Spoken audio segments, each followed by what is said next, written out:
Okay, can you hear me now? How's the sound now? That's called Andre doing too much. That's just, there we go. Struggle streaming right out the gate. There we go. Doing just too dang much. Too much. There we go. All right. Like I was saying, it's Friday night, drink in hand. Appreciate you guys being patient with your boy. Let me take a look, make sure I'm not freezing, because we got a great topic tonight. And let me know if you guys can see the poll that I posted. Let me see if the poll is showing, because I posted a poll. I had a question I want you guys to answer. I guess the poll didn't show.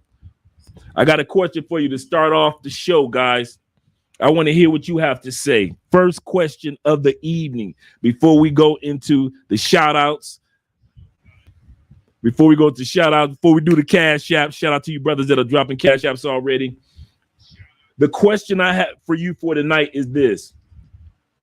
You are the friend of an African prince. I don't care if it's of Zamunda, the Prince of Zamunda, or I don't care if it's Black Panther or Wakanda. I don't care. Your friend, you in the States, your friend is in Africa, or even you are in Africa, or whatever country you want to be in. The question that I have for you is, would you go to America? Money's no object. Would you go to America to hunt for the love of your life in America like Eddie Murphy did in Coming to America? Knowing what you know, would you go to America and look for the woman of your life among American women?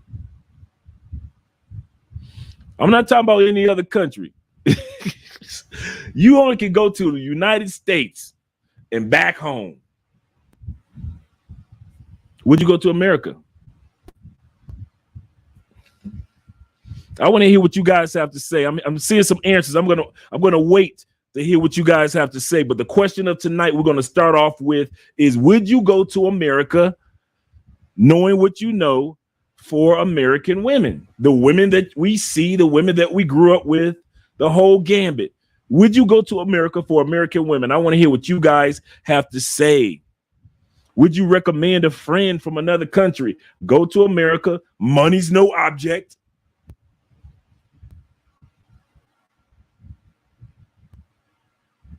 And look for the love of their life in the United States.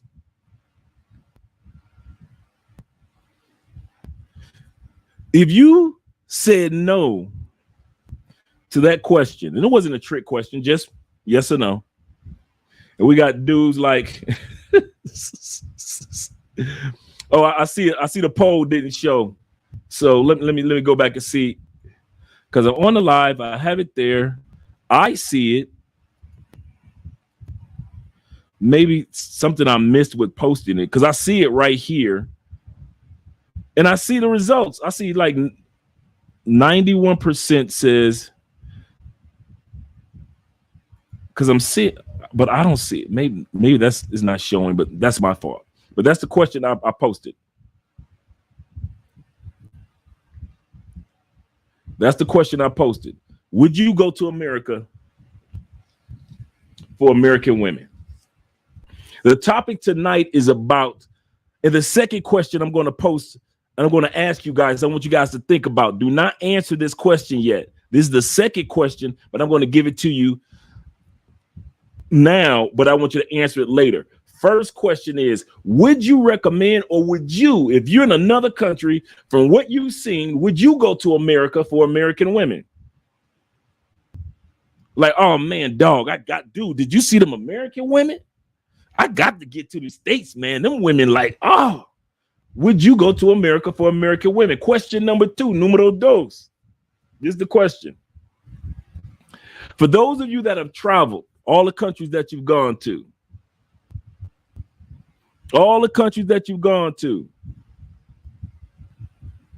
how much did you have to pay for submission?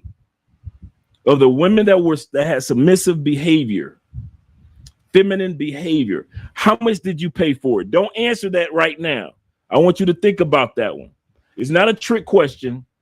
It's just I want you to think about your travels, all the places that you've been to: Thailand, Colombia, Brazil, Mexico, all the other parts around the Caribbeans, UK, all you Southeast Asian brothers,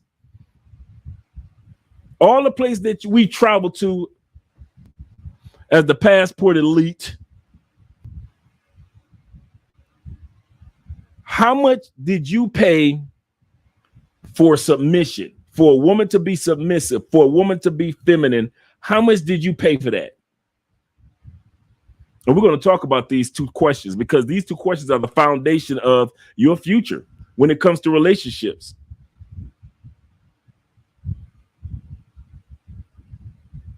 So we're going to talk about this. But before we do, we already know we got some shout outs to give.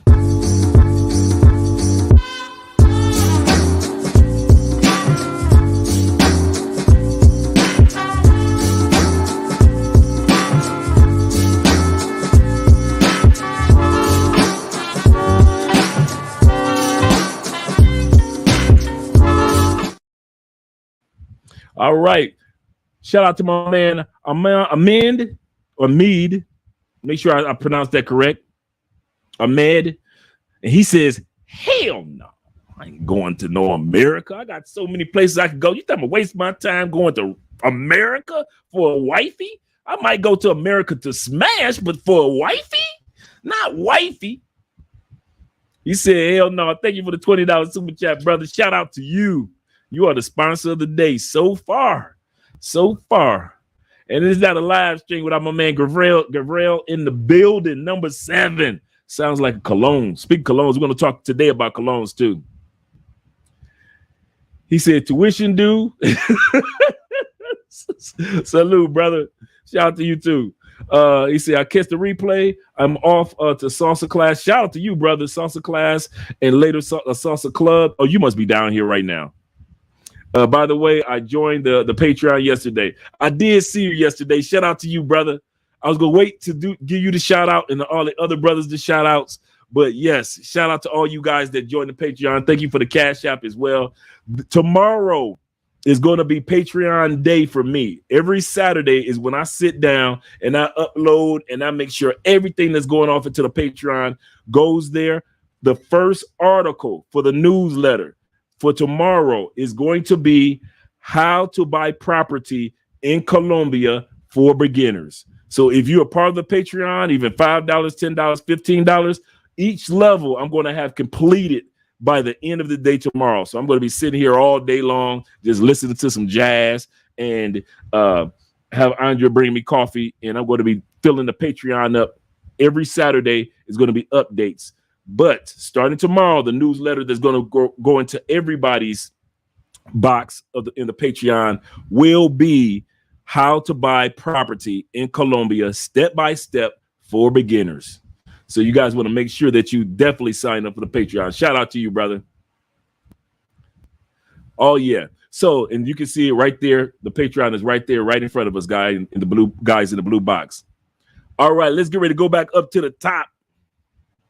All right. We got Ramses. He said it's amazing you using Kevin Samuel's topic. Actually, the reason why I came up with it because Kevin Samuel's birthday is this week. So a lot of you guys that don't realize that KS's birthday is this week, that's what brought that to my attention was, you know what, KS's birthday this week, and to honor KS and all that he's done for a lot of dudes and a lot of knowledge, because I still watch KS. For some of you guys that don't realize, I still watch KS's old videos when he was just talking to guys, and I still watch KS's videos when he talks to the ladies. Got to be every other day.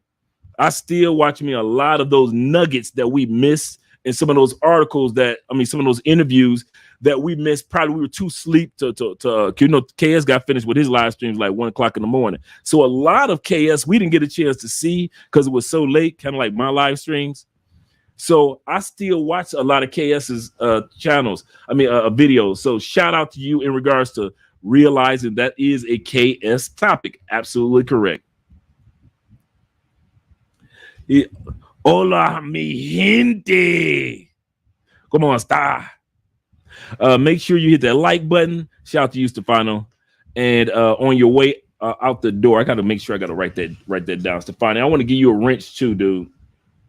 It's a couple of people I want to make sure I get the wrenches out too. So I'm going to make sure that I get you a wrench. If it's not tonight, I'm going to make sure you have it by Sunday.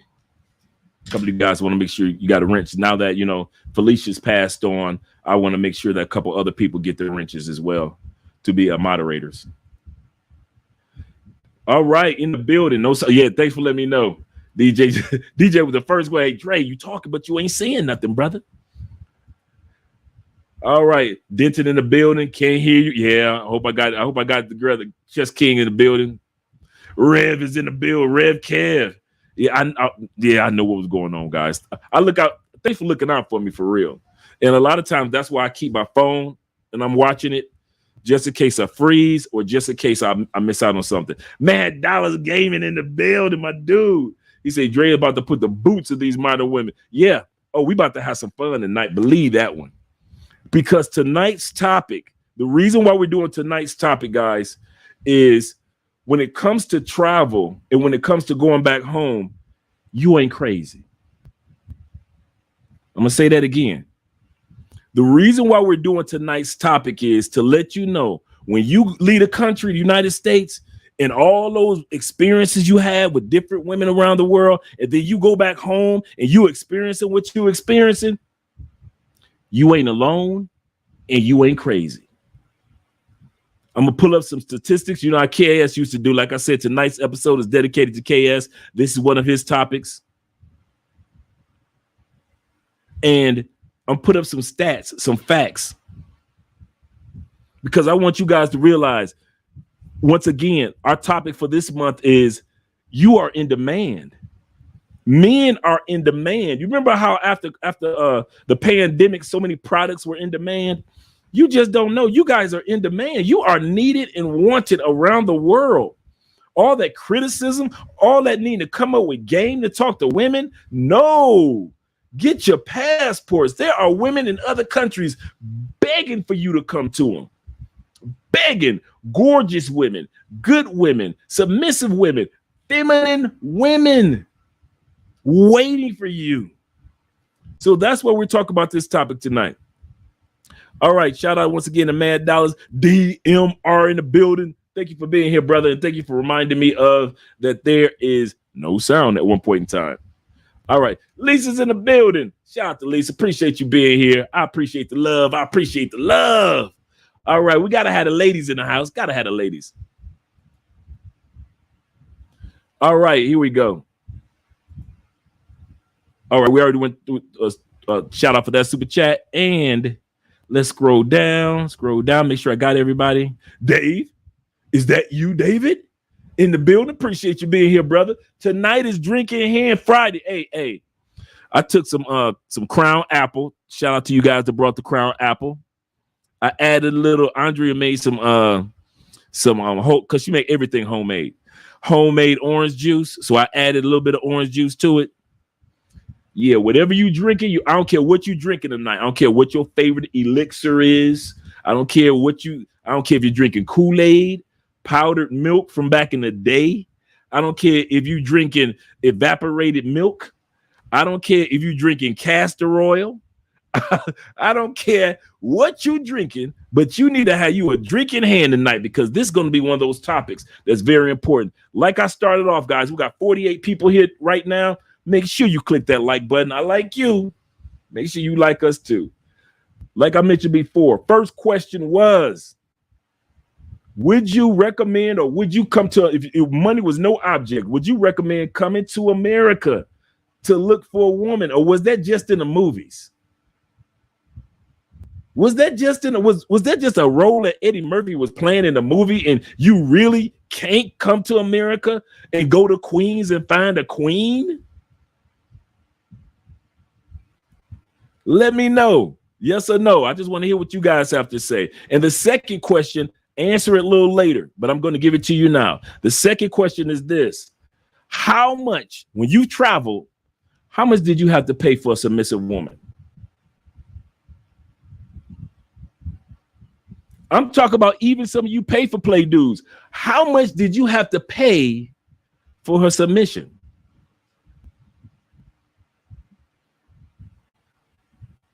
Don't answer that right now.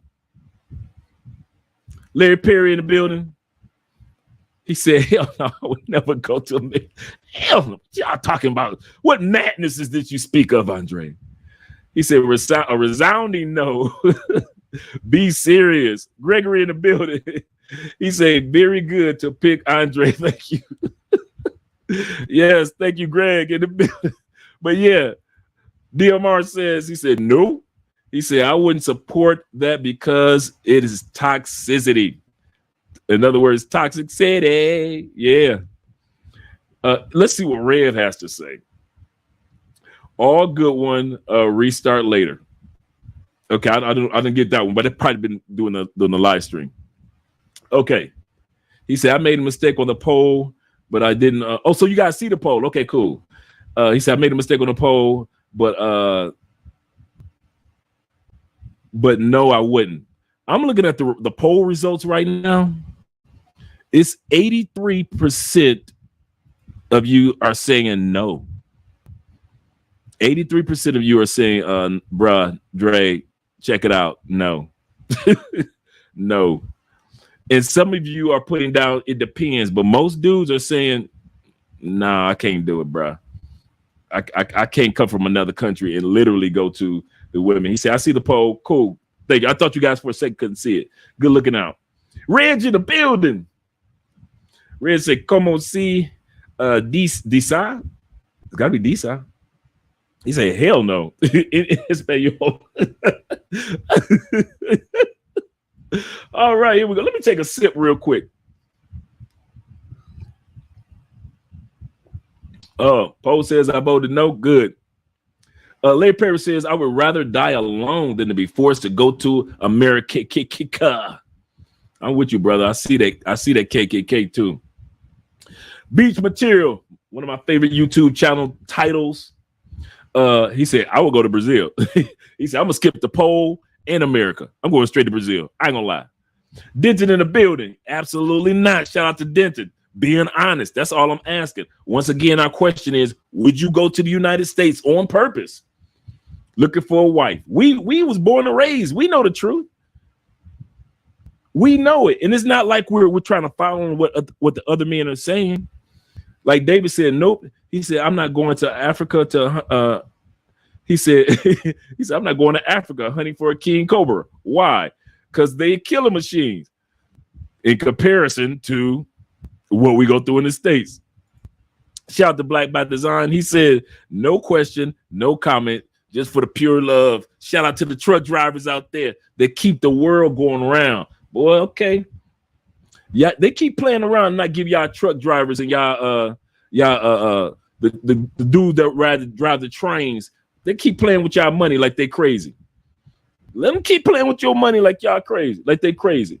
Boy, America gonna shut down. 2 industries can shut America down from now on: the trains and the trucks. Now you can put number 3 when it comes to the shipping, but them trains and them trucks, boy, you can ship it, but if the train and the truck don't deliver it, it'll be sitting on the dock of the bay, wasting time. Thank you for the super chat, Rodney.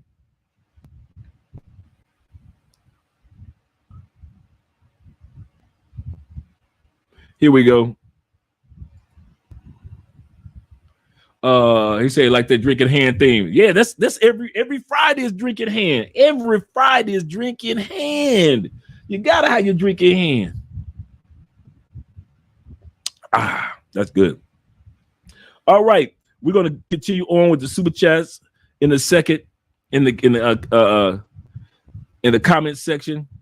Shout out to Malik being here. Happiness starts within. Yes, it does. Thank you, Lisa. Thank you very much. Shout out to Lisa. I'm about to get Lisa a wrench too as the newbie. If she's good people like I see that she is, I have to get a wrench for her, Lisa also. Let me write that down. Because we do need another woman other than Gail with a wrench. And plus, Lisa got the cool Lisa Mack going on. Lisa Mack. All right. Augusta in the house. All right. Shout out. All right, guys. You guys already know I always talk about colognes. Whenever you travel to another country, especially Colombia, especially just all of South America, they don't care about your Versace shirt. I'm going to tell you that now. They don't care nothing about your little brand name, whatever it is you got going on. The Fendi, the F upside down. Colombia. Hey, dude, you ain't going to get no sex no faster because you got Fendi on than a dude that got a clean polo shirt on and smelling good. The key to South America, especially Colombia, that smell good. I'm telling you now. I'm telling you now, Colombian men, t-shirts, button down, polo shirts. That's all 99% of them wear. And they getting these women on a regular basis. Why don't you see Colombian men in Fendi shirts and Gucci boots? They hitting the same women you hitting. Well, they grew up over there. They know Spanish, Dre. No, dude, they know colognes. They know colognes. We're going to talk about 2 colognes that I purchased. Do not get them. First cologne is that Hugo Boss Oud. Don't buy that. This is easily the worst oud I have ever had in the life of my oud. You know, y'all guys know I love oud because oud makes you feel like you like Egyptian royalty. See what I'm saying? Like you was raised in Dubai. See what I'm saying? This Hugo Boss, dude, don't waste your time. Don't even waste your time. How y'all like that new lens, boy? That lens do it. You see that lens work? Bam, clear that up. Woo-hoo-hoo. Bam, bring your boy back. Woo-hoo-hoo. That one. Number 2, cologne. Don't get this. Don't. If you got it, yeah. The number 2, that Creed Viking. They need to sell this right back where they got it from. Just sell it right back where you got it from. Creed colognes usually smell like they got them from the top of a mountain from a guru. That's how good Creed colognes usually are. But this Viking, it's not bad. It's just plain.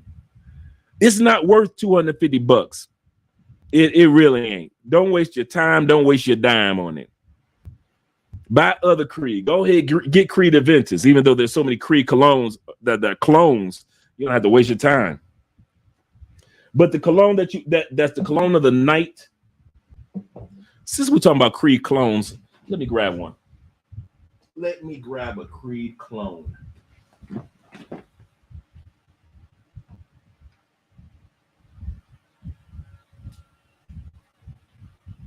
There we go. You don't have $350 for Creed Aventus.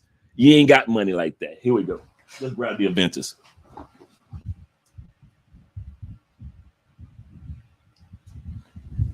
Okay. You ain't got $350 for the Creed Aventus, right? You like, man, I ain't $350. But you got about good $50, right? $50 will get you, which is this is the top Creed clone. Number 1, Club de Nuit. Intense Men.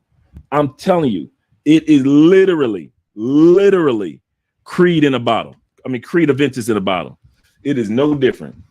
No different. It is no different. It smells just as good. God dang. You know how sometimes you ain't smelled your own cologne in a while and you smell it and you like, God dang, that was good. How come I don't be wearing this a lot more? You could put this on. I promise you. You could throw this on with the t-shirt and you're going to smash just as many chicks as a dude with a Versace shirt on. They'll never get twisted in South America. They ain't looking for the brand. They looking to see if you clean. Are your teeth clean? If you're a bald dude, do you shave your hair? If you're a brother that got a goatee, or do you trim that up? They look for grooming. I'm going to say this again. Some of you dudes got it twisted in South America. South American women look for you to be clean. Not saying that North American women don't either, but South American women, they don't give a dang about what the heck brand you wearing. You got the brand new Jordans that just came out 3 minutes ago. They don't care. They do not care. Why? They don't know what the new Jordans are that came out 3 minutes ago. So don't get fooled into that. All right, that's my public service announcement. Smell good. You know, I always say, bring your 5 C's when you come to South America, at least when you're traveling. Clothes, condom, cash, cologne, and common sense. Always bring your top 5 with you, brothers. Always bring your top 5. Shout out to Tyler in the building. We got global paper too. Waiting on the cologne plug. There you go. That's the one for the night. That's the one that smells just like a Ventus right there. I mean, smells just like a Ventus. Do not waste, brothers, do not waste $350 on Creed Ventus when you can buy this for about 50, 60 bucks. It is uncalled for. It really is. Global Passport is in the building. Global Passport crew. All right. Let me scroll down a little bit. Mad Dollars once again. Shout out to Rod once again for the super chat.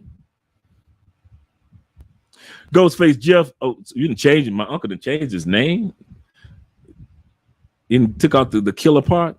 It's just Ghostface Jeff. It ain't even Jeffrey on this. Jeff. Ian B in the building. Anybody see that combine, boy? The NFL getting ready, boy. They got some nice players coming. Them rookie players gonna be looking good for this up and coming year. Jeffrey said, no. I already know how you said it. No. No, you wouldn't recommend bringing a woman to the United States. Second question, don't answer it yet, guys. Like I said, the second question for tonight is, how much did you pay for femininity or submissiveness when you left the United States? My man in the building, Munch says, he said, Deacon Dre, he said, I understand the narrative that you're going with, but can you honestly say that you would never meet good women in the States? I would not say that at all. I say this. You guys hear me say this all the time. Dating. Let me start this way. I always say there are great, amazing women in the United States. I've always had good women. I'm not one of those dudes that can sit back and say I have a bitter moment with bitter women. I've always had feminine women in the States, good women, focused women, submissive women. I never had that issue. Some dudes could say the women that they had in the States were horrible. I'll be lying. I'll be pretending. But my experience is not everybody's experience. But I do say this about dating in the States right now. And I haven't been there for a few years, but I do know this from listening to you guys. And I always ask the question. Dating in the United States is like looking for a golden needle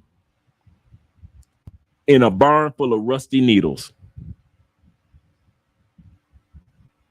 Dating in the United States is like looking for a golden needle in a barn full of rusty needles. You will be pricked up and you will have all type of infections in your body before you find that golden needle. That's the problem with dating in the United States. It's not like looking for a needle in the haystack. I found my needle in the haystack. No, bruh. You looking for a golden needle in a barn full of rusty needles. Why you in the States? Living in America. Cobra's actually from Asia, but you get his point. Shout out to Mike in the building. He say, no chance. I wouldn't do it. I wouldn't do it. He said, I go to the United States for a car, but not a woman. Wouldn't we all? He said, he think it meant Black Mamba. Oh, y'all just having fun with that one. Shout out to Tim in the building. What's up from the DFW in the building? Shout out to you. I appreciate that. Timothy said, shout out to Timothy. He said, man, I clean up when I get to Colombia with 2 O's, no U. You let Colombian women see you spell their country.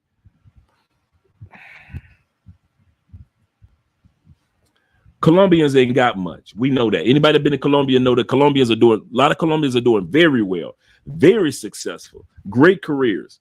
But we all know that there are a lot of Colombians that ain't got much. They're just regular Colombians doing their thing. But the one thing that they figured that I might not have the biggest house, I might just got a nice house.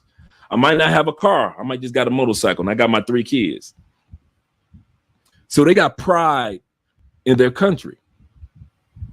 They want to make sure it's represented right. They want the past to be the past. That Pablo past, they want that to go.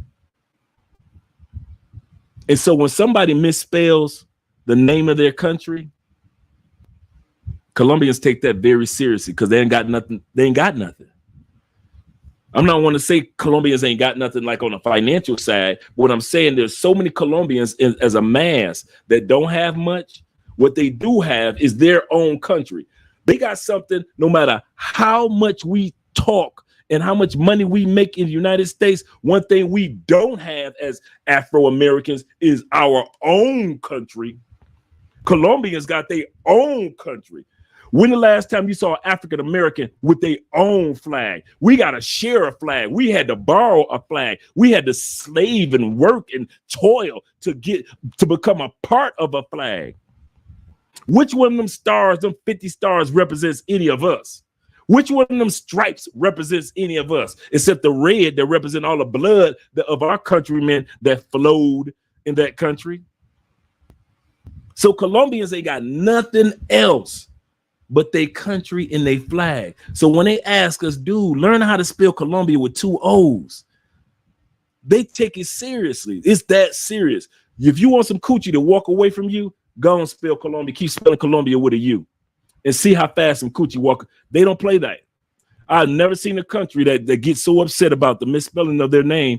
But now that I'm here and I hear the people talk, now I understand where they're coming from with it. To us is nothing, but to them it's a big deal because they like this all we got, our country, our land, and our flag. Can you at least respect it? And so it is what it is, brethren. It is what it is. He says, I got a bunch of button-up shirts with the constructing cuffs. And my Cologne game is tight. There you go. There you go. You don't even need to come down here with cuff links or none of that. Shout out to you, Timothy. None of that. You're absolutely correct. Keep it simple. Keep it clean. That's all Colombian women ask for. Make sure your breath ain't funky. Take care of your mouth. Make sure you just, if you got big lips like me, make sure you wipe. There you go. Keep you some. Yeah, take care of that. That's what gives you. I don't know why y'all do. It ain't your money that's gonna get you coochie any faster than if I was single. If I was single, I can get the coochie just as fast as you do. Why? Grooming. Grooming is the number one thing that Colombian women notices about a man. Oh, those ain't Jordans, but they cleaned in a month. Colombia is Adidas country anyway. So make sure you focus on your grooming, guys. I'm telling you, man, I'm giving you the coochie tips. You don't know Spanish? Be clean. Breath just right.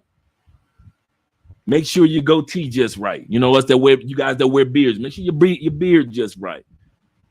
Yeah, them little things, man, that's gonna get you the coochie. I'll be thinking like, I'm gonna go in my pocket, I'm gonna show all this money. While you doing that, I'll be smashing her cousin that looked just like her. And I had to come out with a dime. All I had to do was brush my teeth. All I had to do is make sure my nails are decent. And you coming out of money for the cousin, and I'm smashing the other cousin, and they both look like twins. You know, I'm just using an analogy as if I was single. So, guys, I'm telling you, I'm giving you some game. For real. Salute from Kansas City, the champions of champions right now. Shout out from the AFC. Hey, as long as the AFC West win the Super Bowl, I ain't mad as a Raider fan.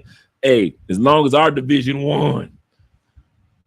From the KFC to Texas, I appreciate the information. Shout out to you, man. Shout out, Rod, once again for the super chat. Jamon says, "What up, Dre? Chat room peeps listening while road tripping to Dallas. Shout out to you guys, man. Shout out to you, Jamon. I know there's gonna be some more guys coming in, but I want to get started with the topic for tonight. And my boy, my favorite YouTube title, which I wish I would have took that, the African Wolf. Shout out to you for the $10 super chat. Keep cooking. Peace to the chat.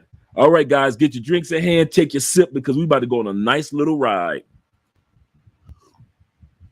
First thing we're going to watch is a video by a YouTuber named Didi. Shout out to Didi. Make sure you subscribe to her channel. And this is a video of American women apologizing. A young American woman, and there's been other videos out, but this young American woman is apologizing to American men. And we're going to hear what she has to say. So let's get ready to get started. Let me go here, share, do the screen share. Oh, that's not the one. Give me a second, guys. Let me cancel that. Let me pull this up. Let's go back.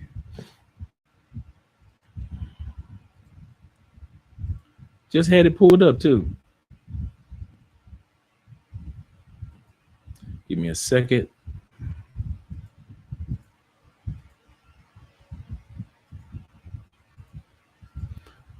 Oh, there we go.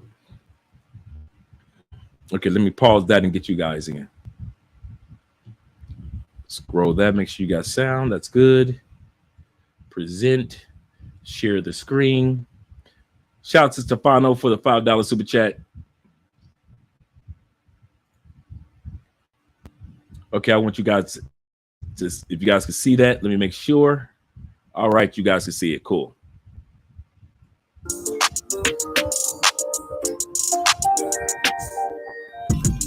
Let me get that volume taken care of for you.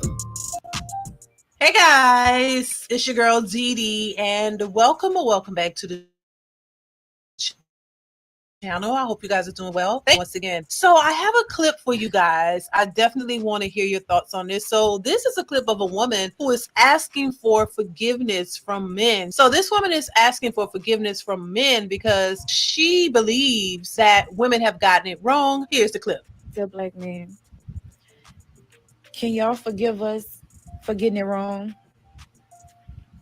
Can y'all forgive us for getting it wrong? Can y'all forgive us for being ignorant and not knowing what to do, not knowing how to love y'all, not knowing how to support y'all, not knowing how to be there to encourage y'all, giving up on y'all? Can y'all forgive us for that?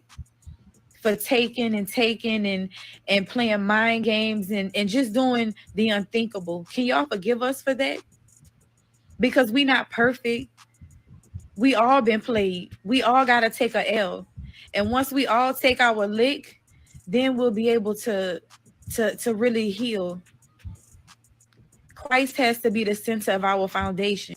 All right. So what do you guys think about what she had to say? Are you willing to forgive black women for their behavior, for not trusting black men, for not giving black men a chance? How do you feel about what she had to say? And would you be willing to forgive black women in order to see a change? What do you guys think? Now, some guys in the comments were very receptive to what she was saying. Someone was saying, okay, yeah, we'll receive it and accept it from you, but they're not sure about everybody else. And they were also saying that, listen, we have to see actions. It can't just be words. We have to see a change in the behavior of our women in order to see something change, in order for us to, to accept that. I think now you're starting to see women sort of kind of reaching out to black men because they are noticing the change. They're noticing that black men aren't, really running behind them or not really paying too much attention to them. They're living their lives and doing their own things. And now women are a little nervous that maybe, men have truly moved on and really don't want to deal with them. I'm starting to see videos of women actually talking about how they really want men and they need men.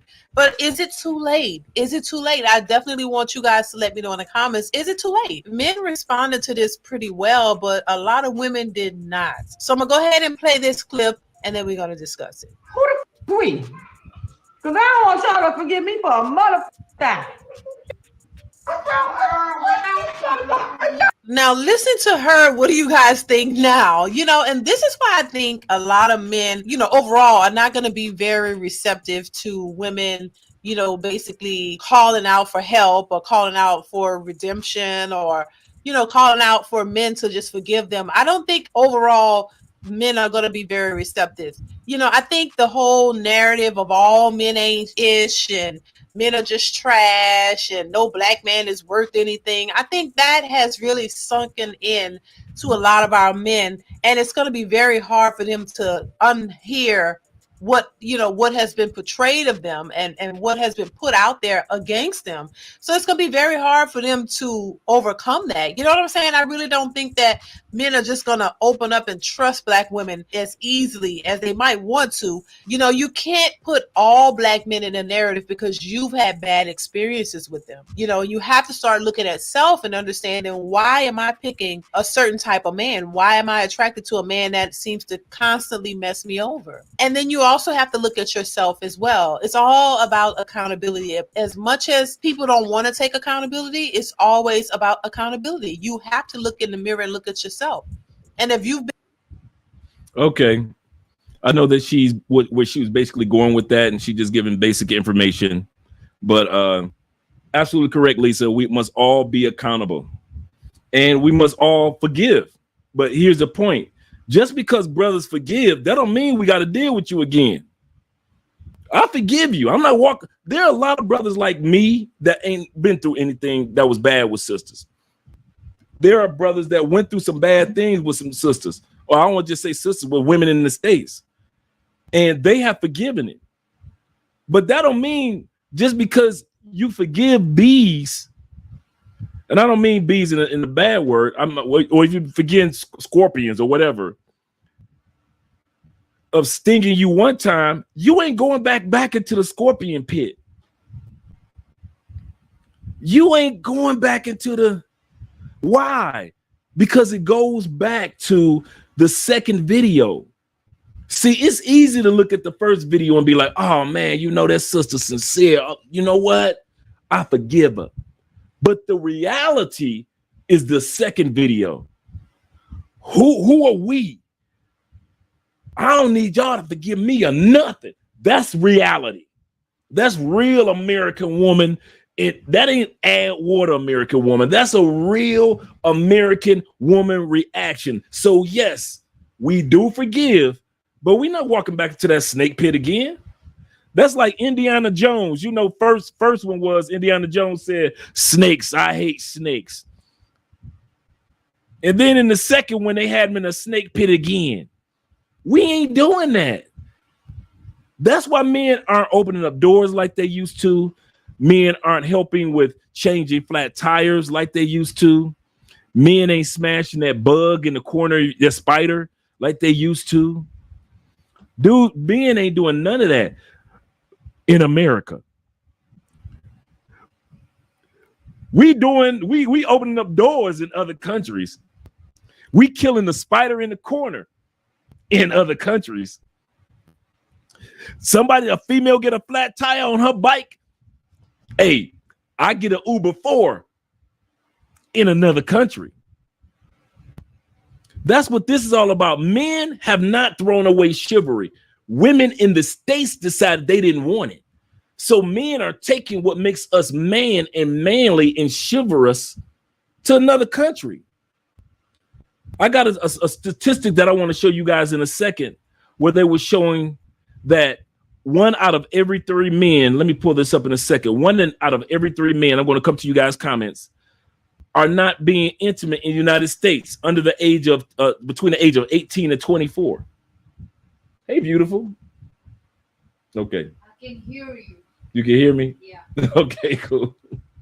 Okay, between the ages of 18 and 24. And so let me pull this survey up real quick for you guys. And this was done by the University of Indiana. And this survey shows that nearly 1 in 3 young men in the United States report having no sex. And they also have a survey out there of young men that are, I know, right? Hey, y'all caught that. Andre walked in. You're loud. I heard you down the hall.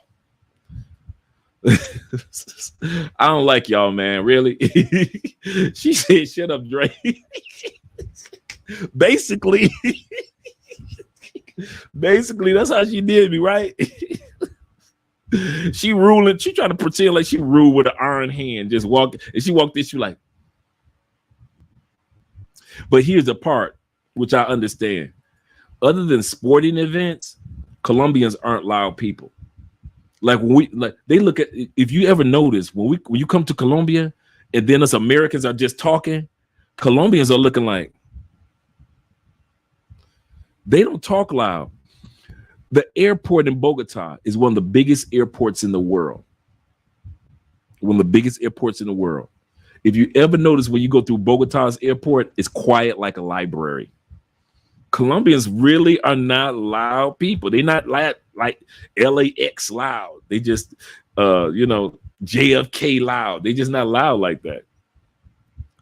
And so my point is, in regards to, we forgive, we really do. And it's not about we forgive, but we don't never forget. We ain't petty like that. We've just taken everything that you said that you don't like. Masculinity, got you. Traditional manhood, cool. Chivalry, I understand. Us being the head of a household, you don't want it. Us being individuals that see the future of the family beyond just this generation, you don't want that. Ladies, you in control of it. We heard you.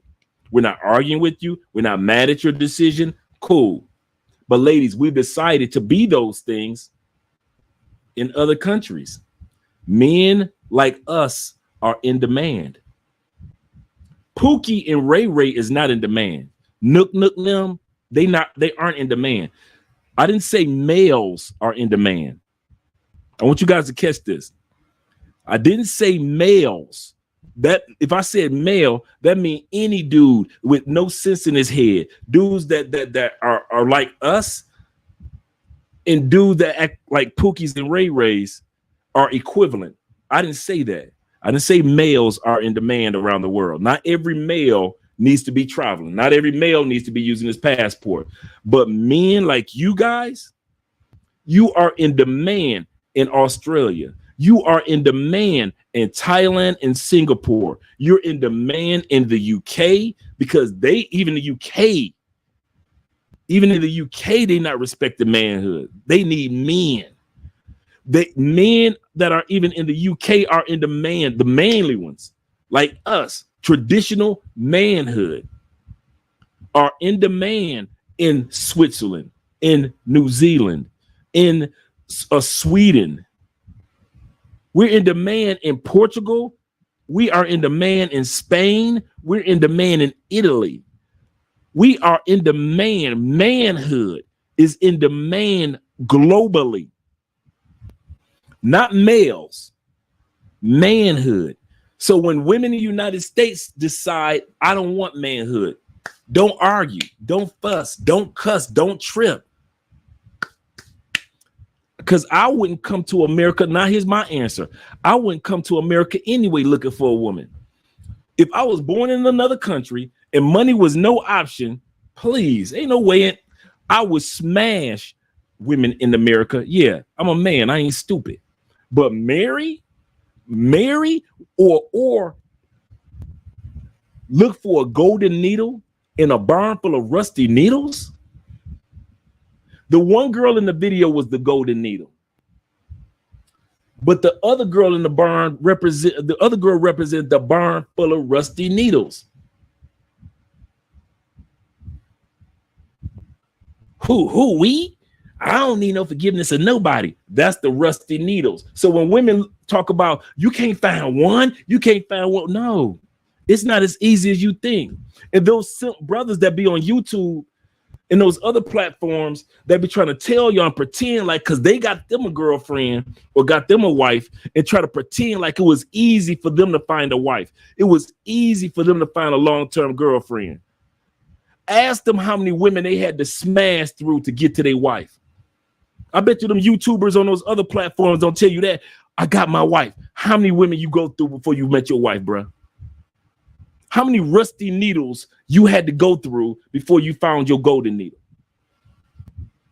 So don't try to criticize dudes that use their passports, not want to tell the truth about, I got my wife, I've been with her for 5 years. Okay, cool. But how many years you were smashing through chicks trying to find the right one, and you didn't until you found your right one? Some of us ain't got no time for it. Dude, I'm 55. Some of you dudes 56. Some dudes are 60. Some dudes are 45. Dude, we ain't got no time to be running around in no barn full of rusty needles trying to find one golden needle. Maybe our brother Austin and all you younger brothers that's under 30 and under 35, y'all got time to run around with all the rusty needles you want. But the rest of us, we ain't got time. And our manhood is embedded in who we are. It's embedded in who we are. You ain't a man by mistake. It's who you are. Your masculinity is who you are. And some female want to shout you down and argue about it. I'm going to tell y'all the only reason y'all still dating women in the States. You ready? I'm about to bust your head wide open. You ready? Before I go to the comments. The only reason y'all dudes still dating women in the United States, heritage and convenience. All you white brothers that are, I'm Italian, you only smashing Italian chicks because she a part of your heritage. All you brothers that smashing sisters, you only smashing her because she a sister.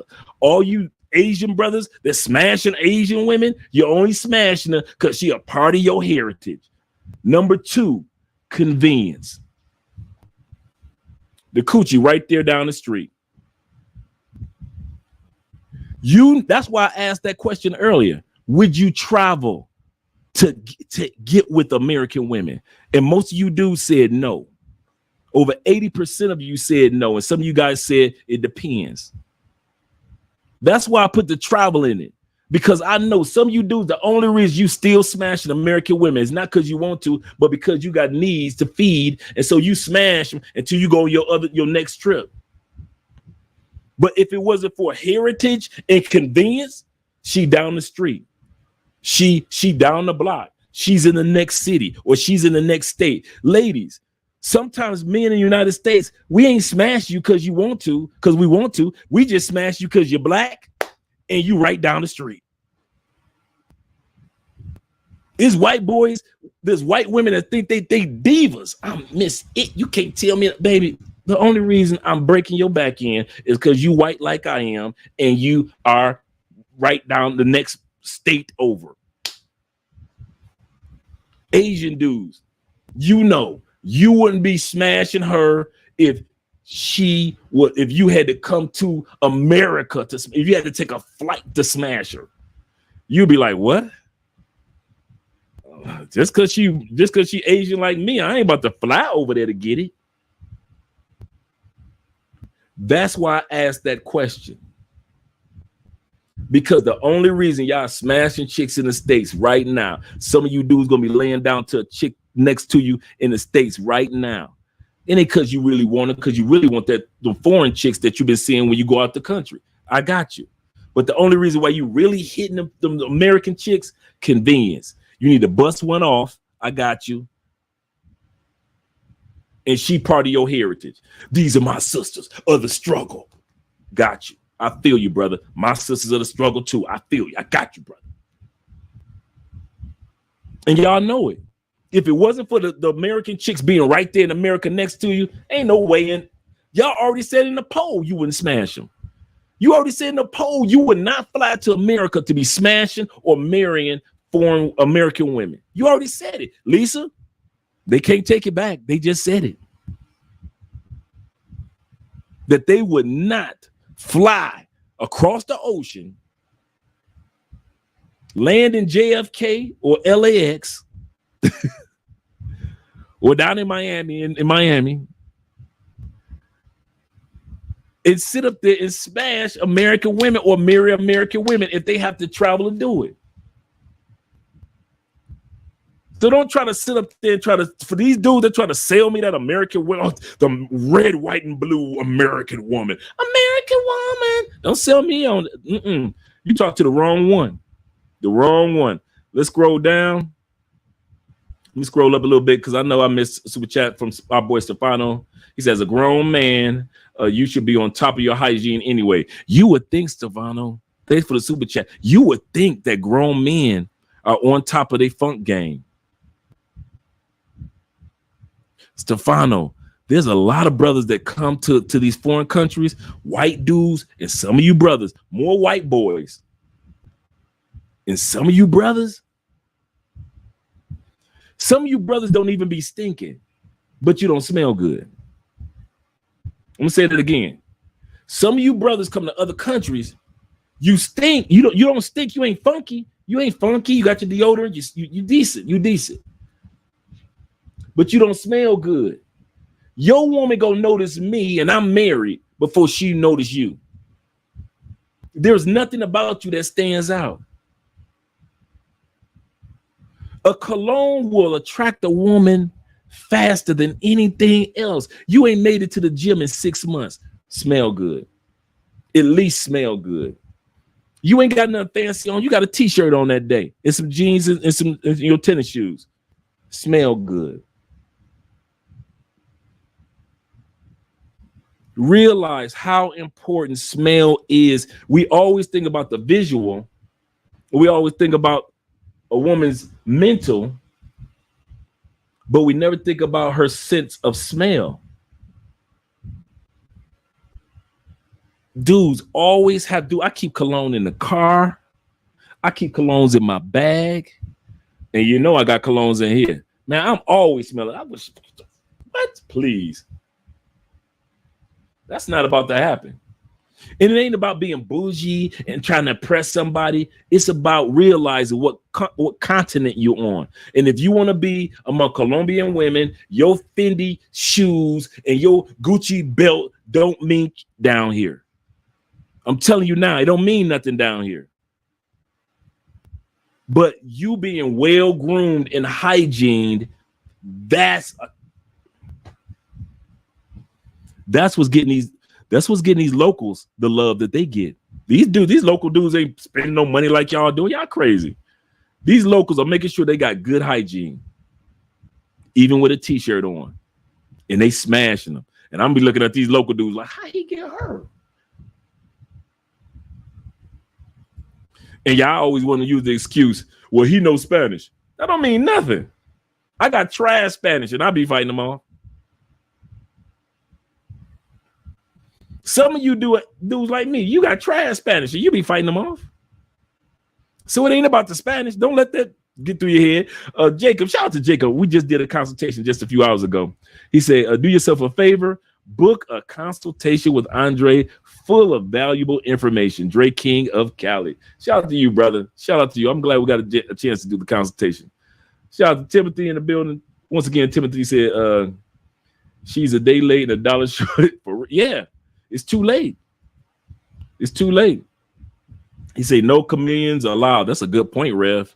That's a good point.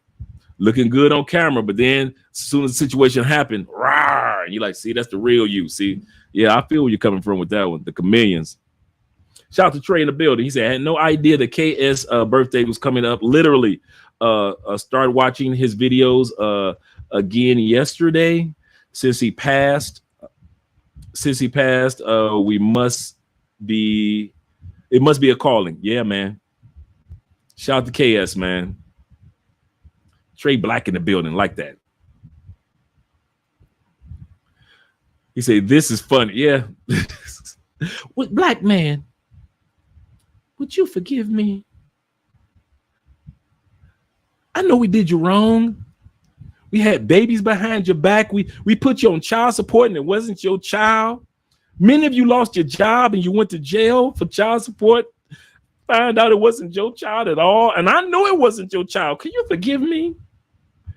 Black man, can you forgive me for all the times I went out on a date with you and I didn't give you no sex, but I went and had sex with the next man right after the date? Can you forgive me for giving him your desserts?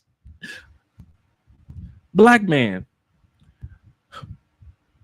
could you forgive me for the time I got you fired from your job and I went to HR and told them you were flirting with me because you opened up a door for me? And HR called you downstairs and they said you got to go.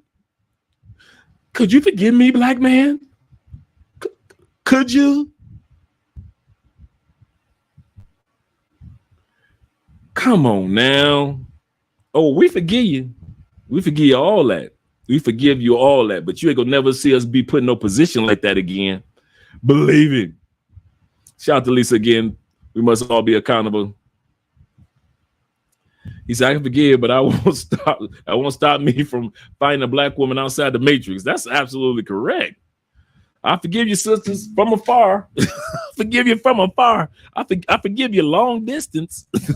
For real. That's like letting a pit bull bite you and then go back trying to pet that same pit bull. Sherwin says, he said, I live in the U.S. for 5 years while in grad school.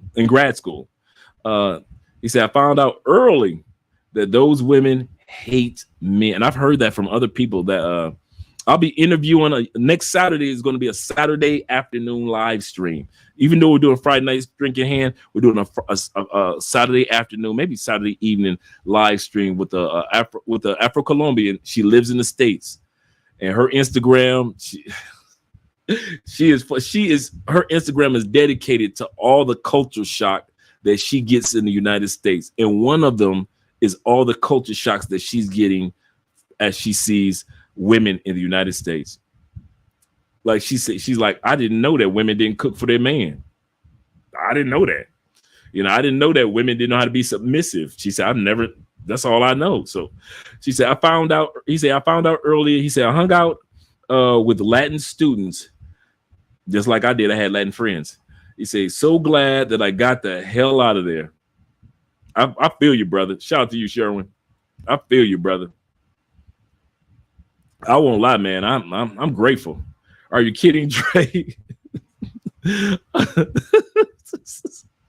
He say they blasted reggaeton the nonstop in the La Costa. I'm just saying, man. I'm just saying. Shout out to reggaeton, Medellin. He said they would play music all night. In Colombia, they would play music all night. That is true. Now that is true, EMB. That is true. They will. That's why I said, other than like sports and other celebrations, Colombia's a really quiet people. But when they celebrate, it's like Mardi Gras on a Thursday. I kid you not, it's the craziest thing. They will play that music all night long, all day. It's nothing to have a 4-day party down here. Matt says, shout out to Matt. He says the offer that they give you in the West isn't even isn't competitive at all. You go overseas, and these chicks are just offering men way more. Absolutely correct. And you don't have to deal with crazy laws. Preach, brother, preach. That is absolutely correct. That's one of the reasons why guys feel more comfortable when we're in other countries, because we know that a woman can't just put you in a problematic situation on every little thing. Now we know what happens with guys. Sometimes we put ourselves in problematic situations, but for the most part, I can say that women don't go out and make up lies on us for the most part. Shout out to Charles in the building all night. Yeah, they play the music all night. That's true, plea. That's true. That's true about Colombians.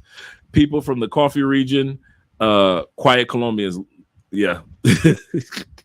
Shout out to Terrell in the building. Shout out. Hello, everyone. What's up, big brother? What's up, T?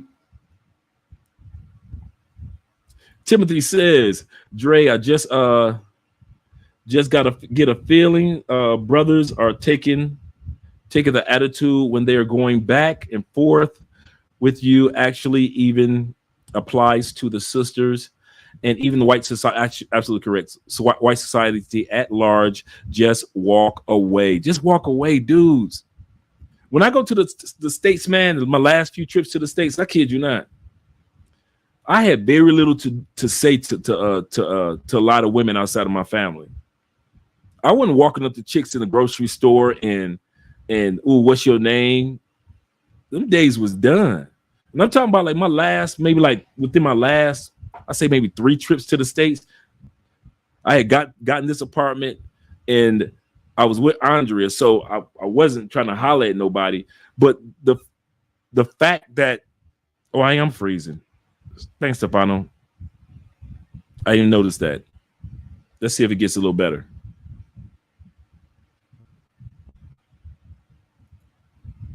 I'm 51 and sick of all that BS. Absolutely, man.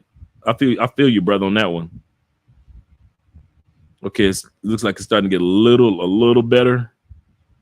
If I freeze again, anymore, I'll just change the router over.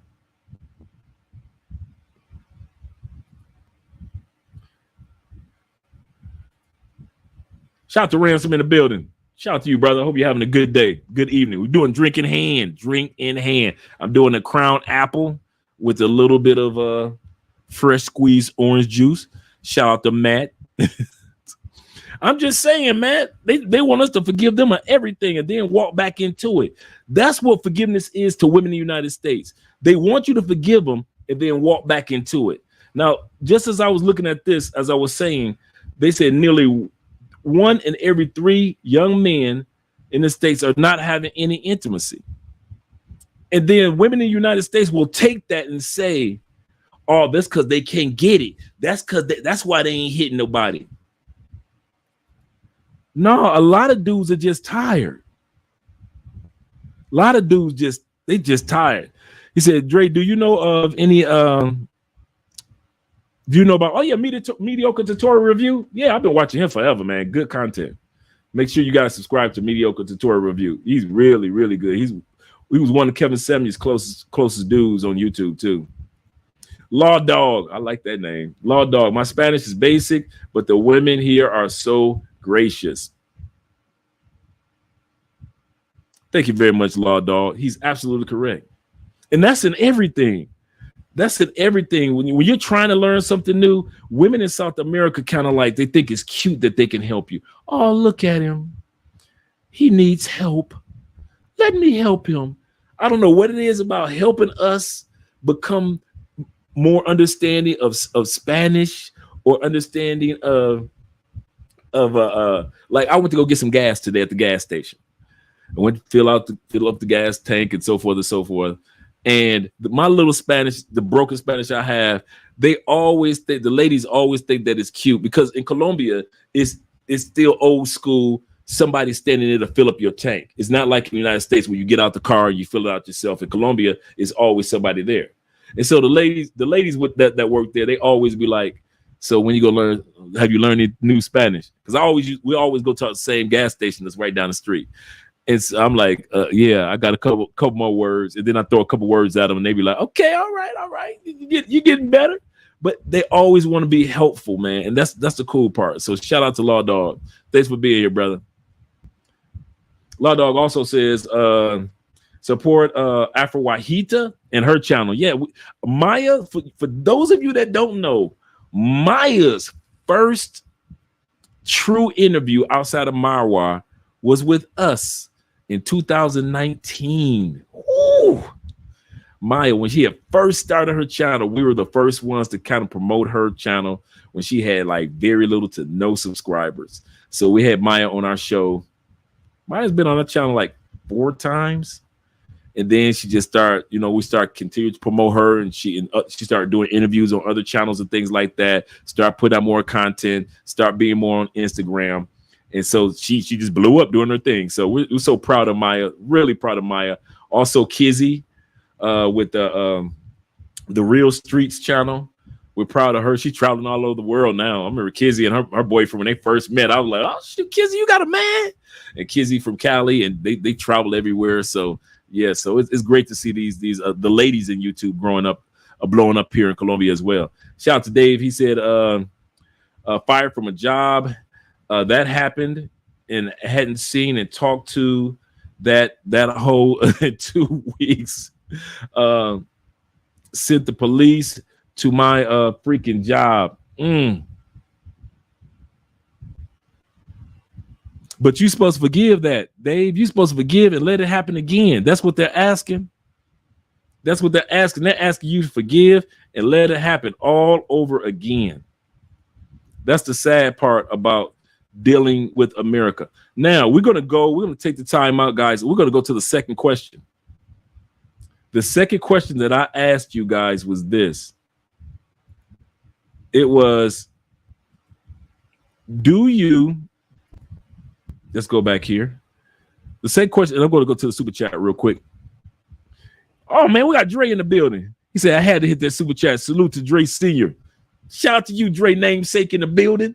I didn't know that was you, man. Thank you for the super chat. Thank all you guys for the super chats.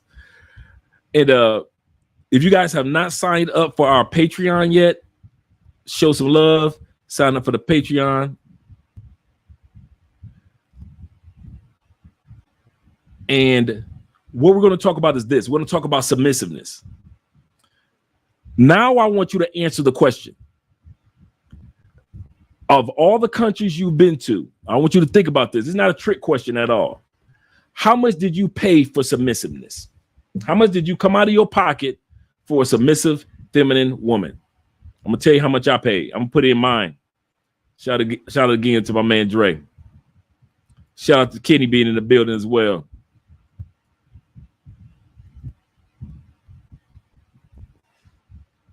My number is this: how much I paid in all the countries that I've been to.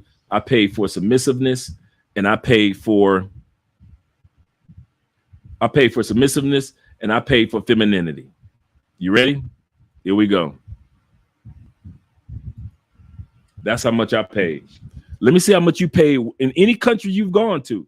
How much did you pay for submissiveness and femininity in other countries? Because according to the United States, you got to pay to play.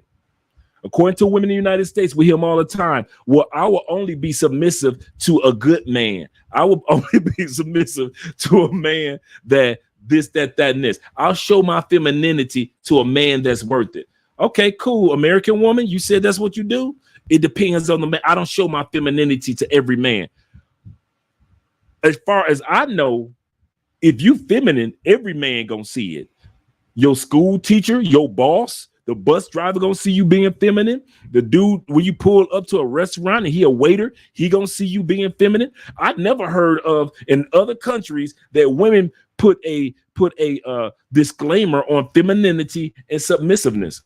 If Andrea poured me a drink and you are sitting next to me, guess who else you gonna pour a drink for?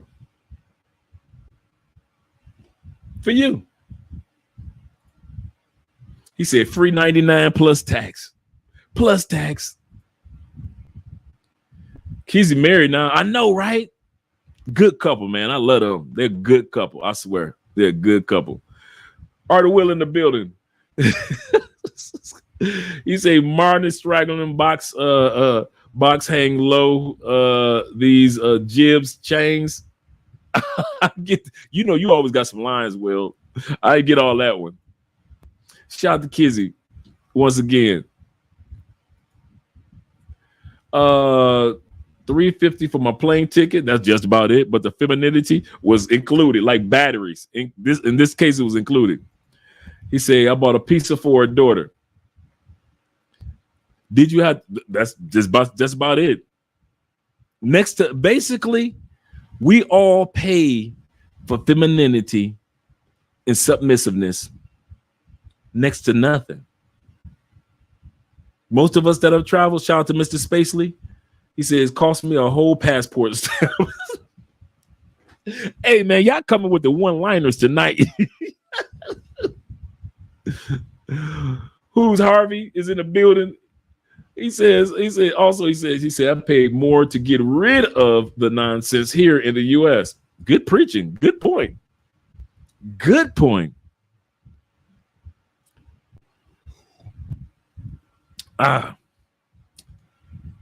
Black by Design says it's always been free for me.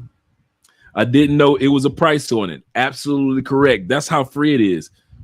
Femininity and submissiveness should actually come standard. Like Kevin Samuels used to say, coochie comes standard with every woman. There's nothing special about because you got some coochie. It's come standard with the model. Every woman that's born is born with a standard model. And so there's no excuse for it. And so the reason why I asked that question is, did you know that women in the United States see submissiveness one way But there's another way I'm going to describe submissiveness to you guys from a woman that most women in other countries show. We're going to look at this article real quick. We're going to take a look at this article. And in this article, it's talking about women are more selective and find 80% of men. Now, this is what I'm talking about as far as American women are. First of all, we found out that they want you to forgive them, but then they ain't going to change. Number two, when it comes to you dealing with American women, that you dudes that want to deal with them, I'm not saying anything against it. It says American women are much more selective and find 80%. I didn't say American women, I mean women. Women are more selective, but they did this survey in the United States and find 80% of men unattractive on dating apps. Per recent survey, 80% of you, 80% of us, they think we are unattractive. These are the ones that you trying to date. These are the ones that they trying to convince you to stay in the States for them. They already just showed you that they've done something that needs to be forgiven, but they're not willing to change. 80% of them see you visually. I don't want you. If I had a choice and I wasn't in a tight fix with my rent, I wouldn't want you.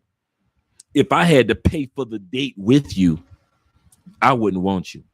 If I had to pay for the movie to be with you, I wouldn't want you.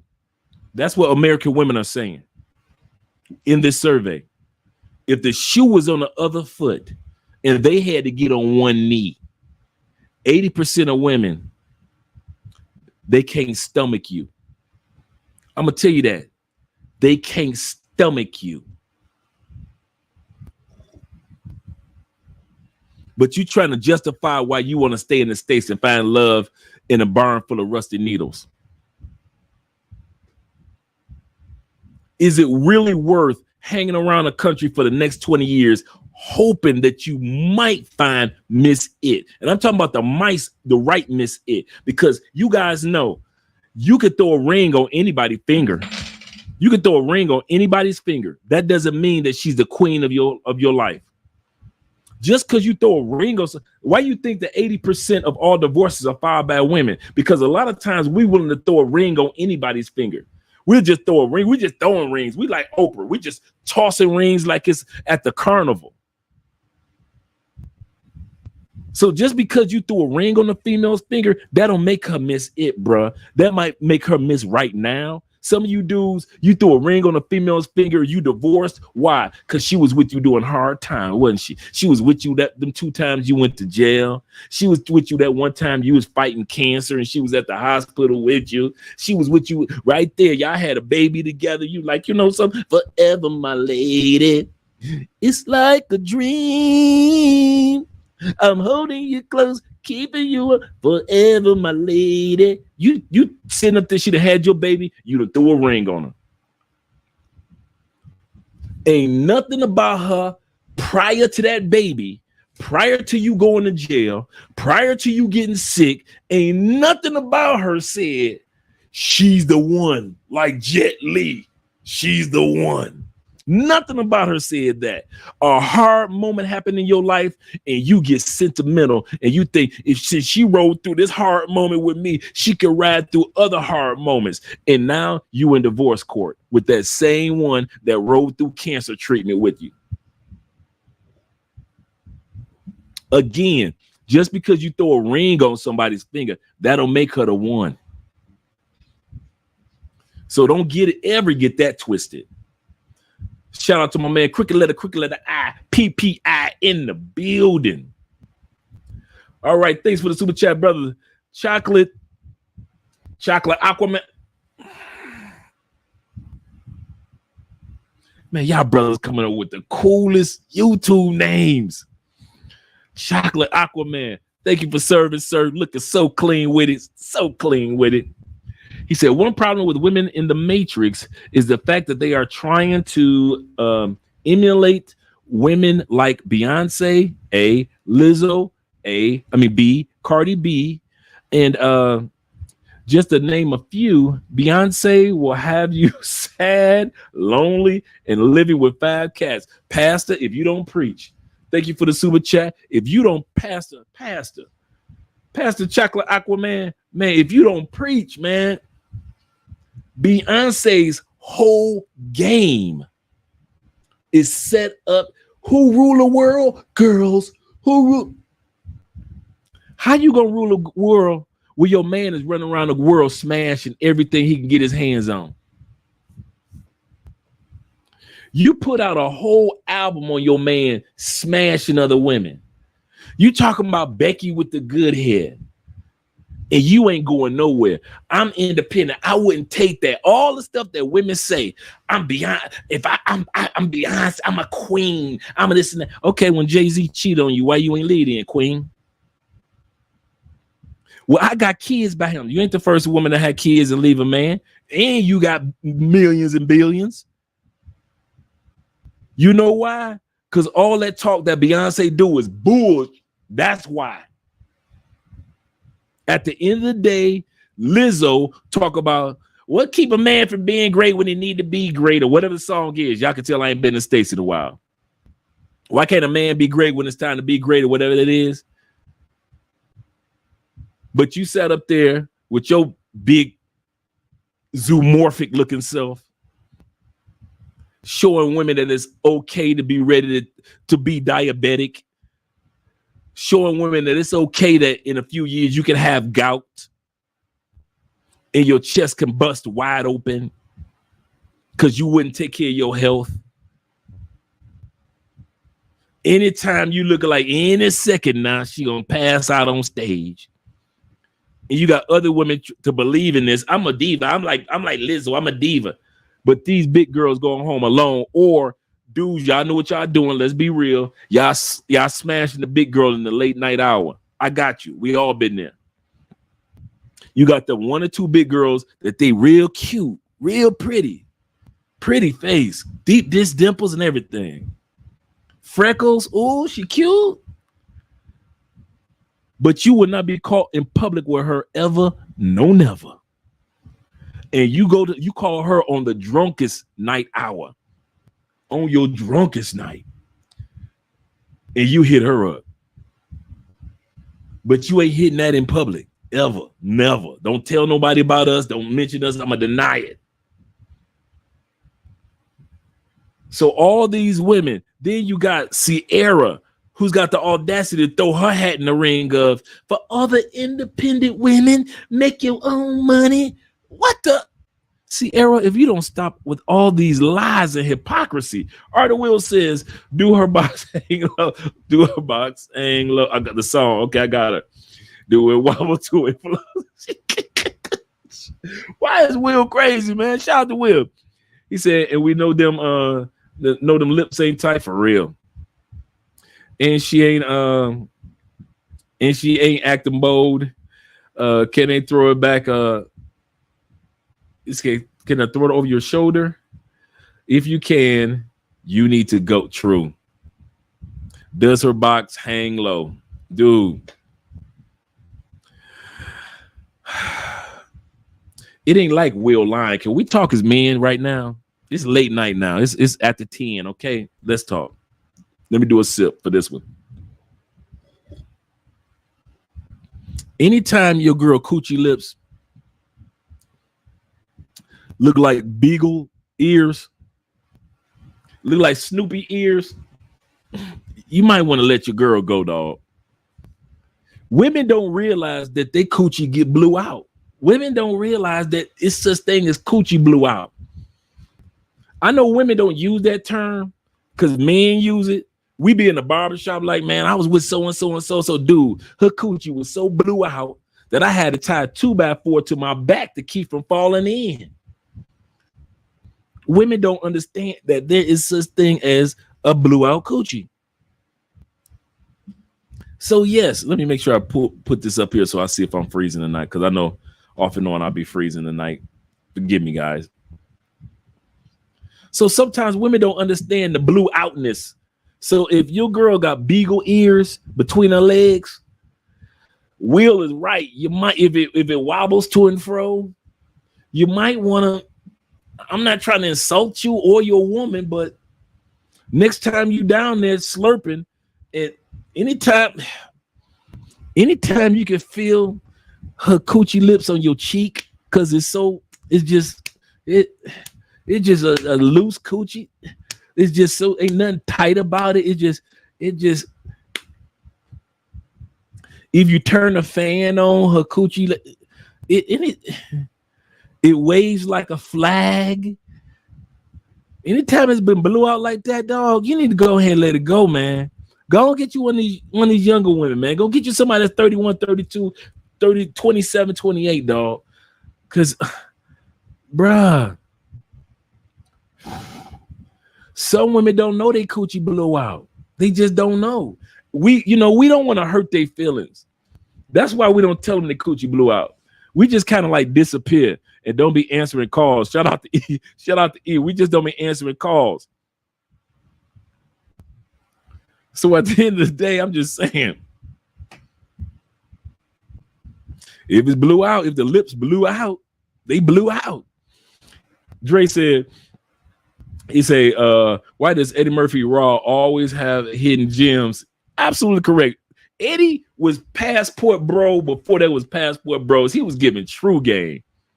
Always hidden gems when it comes to knowing women. The man said, "What's up?" The woman responded, "The rent. Got to have a J-O-B if you want to be with me. Ain't nothing going on but the rent." He said Kevin Samuels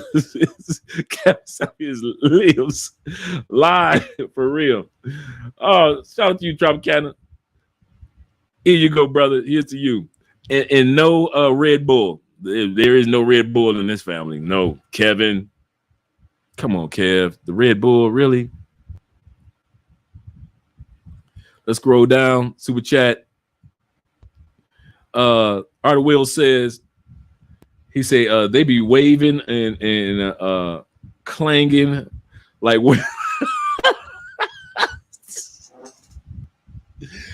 like wind chimes.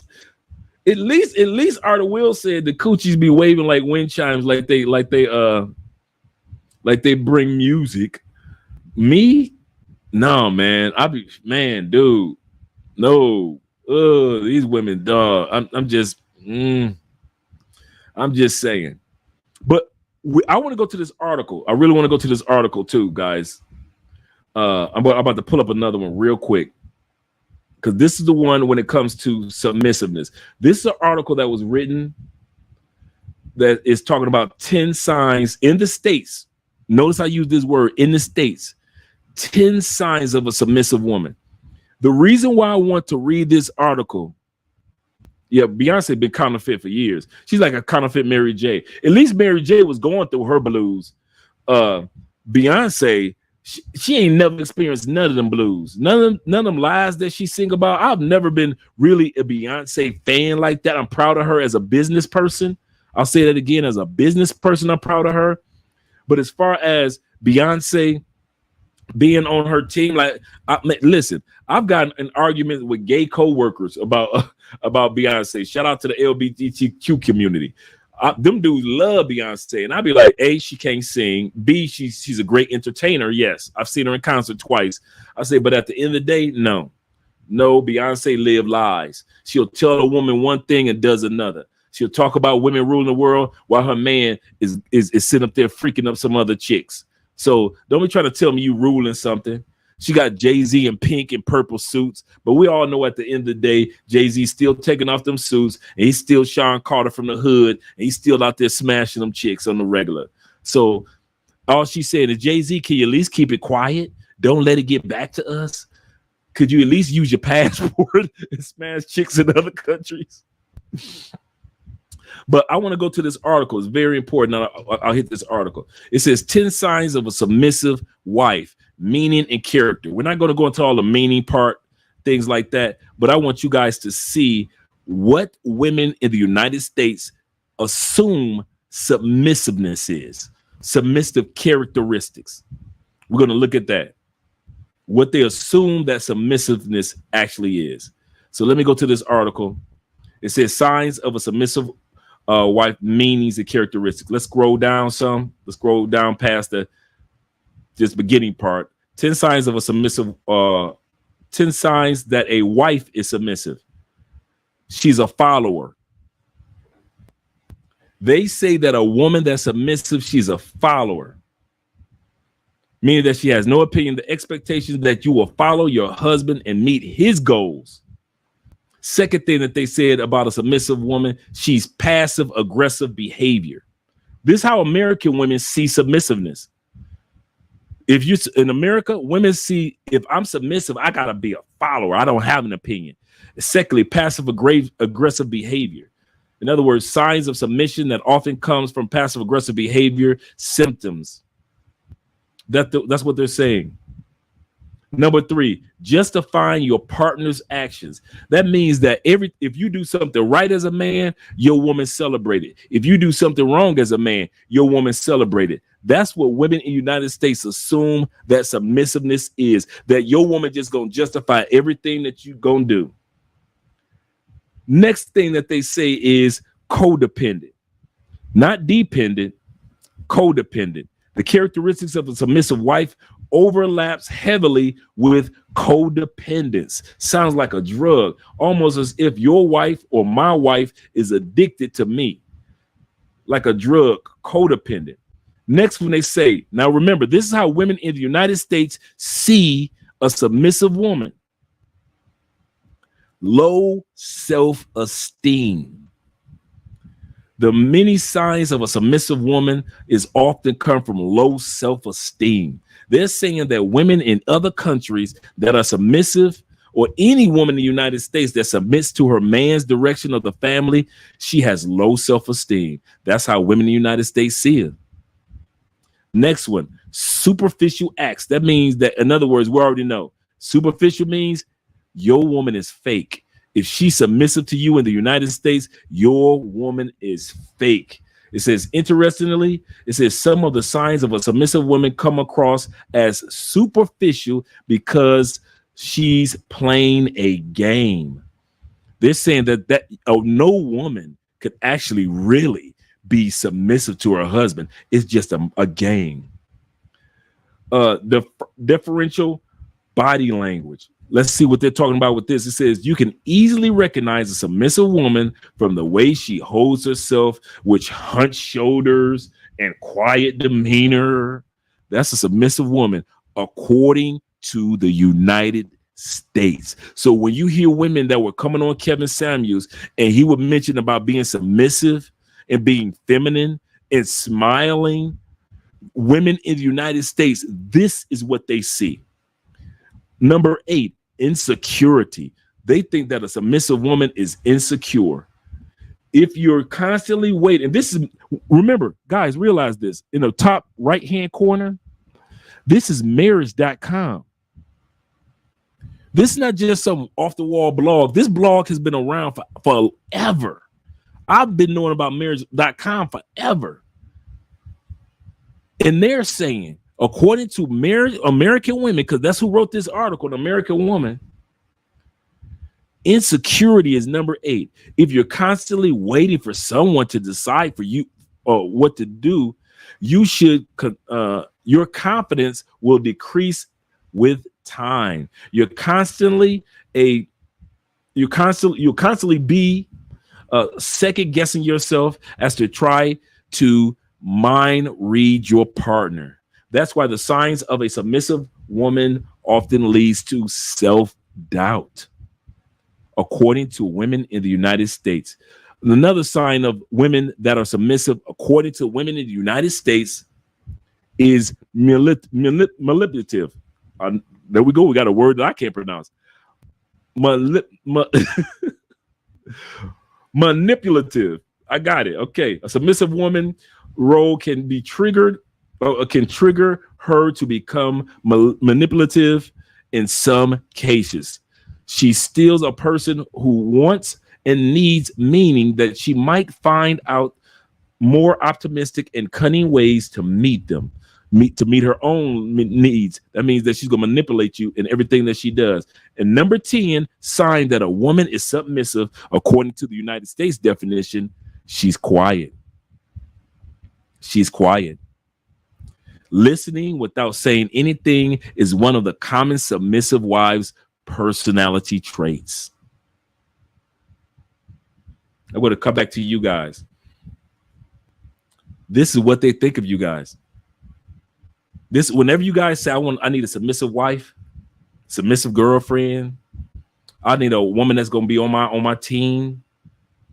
That's what you get in the United States. They actually think that if they are submitting, if your woman makes you a plate in the States and all the other women aren't making a plate for their man, they consider submissive slavish. They see docileness. They see weakness. I want to ask you guys another question. While I was reading that, and you're thinking about all the submissive women that you met in other countries, does any of that equate to submissiveness with women in other countries? Have you ever been with a woman, her submissiveness because she was so quiet, that she had low self-esteem, that she was manipulative? Was any of those qualities a part of submissiveness in another country? I'm going to wait what you guys have to say. My answer is hell no. My wife is submissive, but she ain't quiet, and she ain't got to manipulate nothing. And she's not docile, and she doesn't always follow my opinion, and yet she's submissive.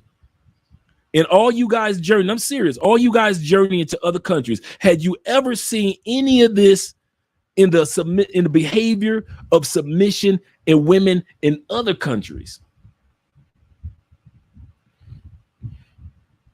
He said, I think it's time we swap the word submissive for cooperative.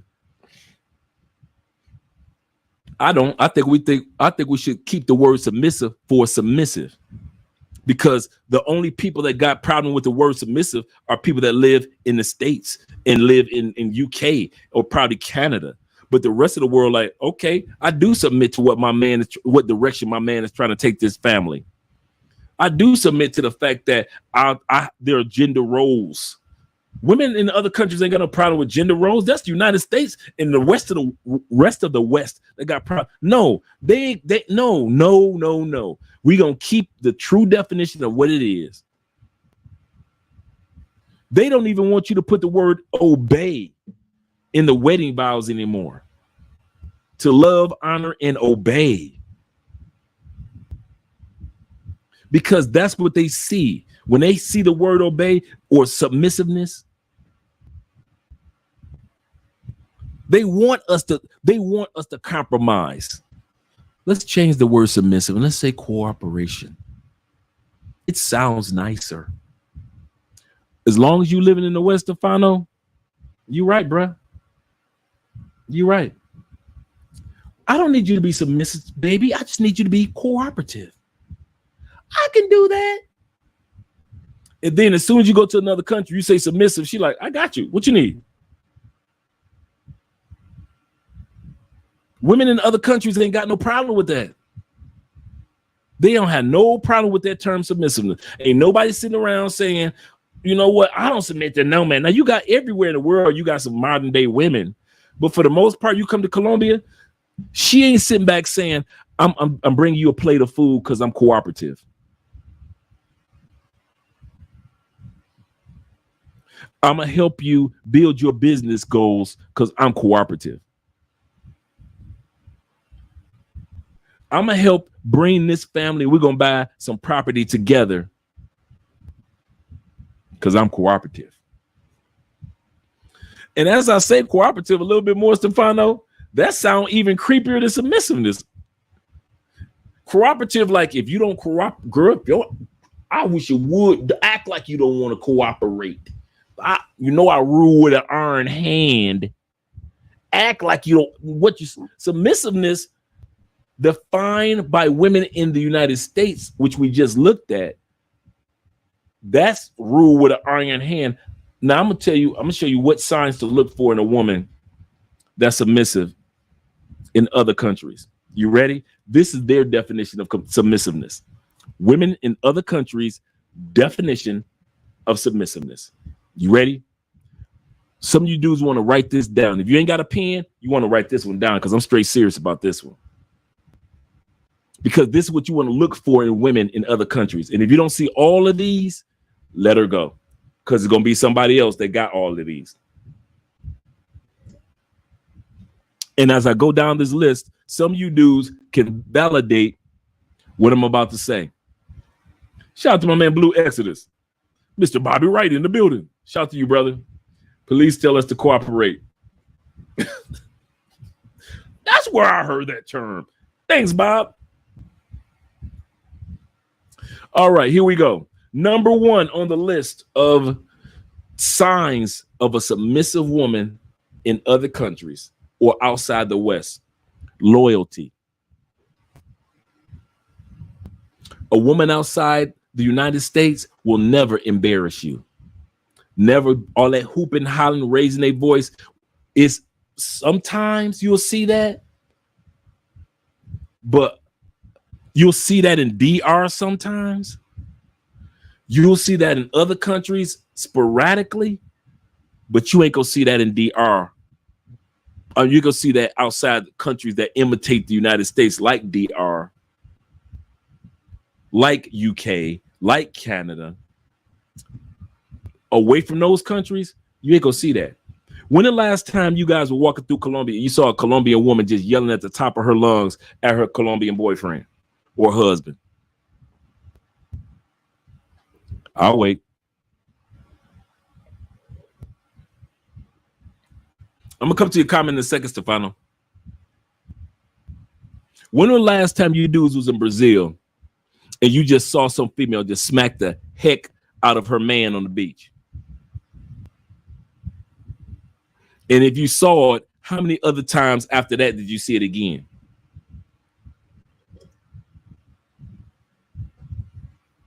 I'll wait.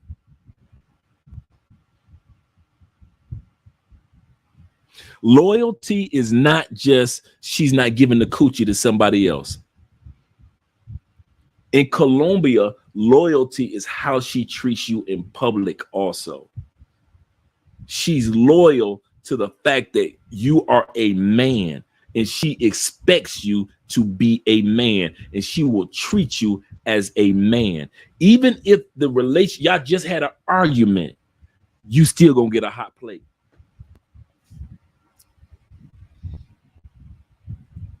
He said, I've heard Colombian women are pretty feisty. Who'd you hear it from and what type of woman did they have?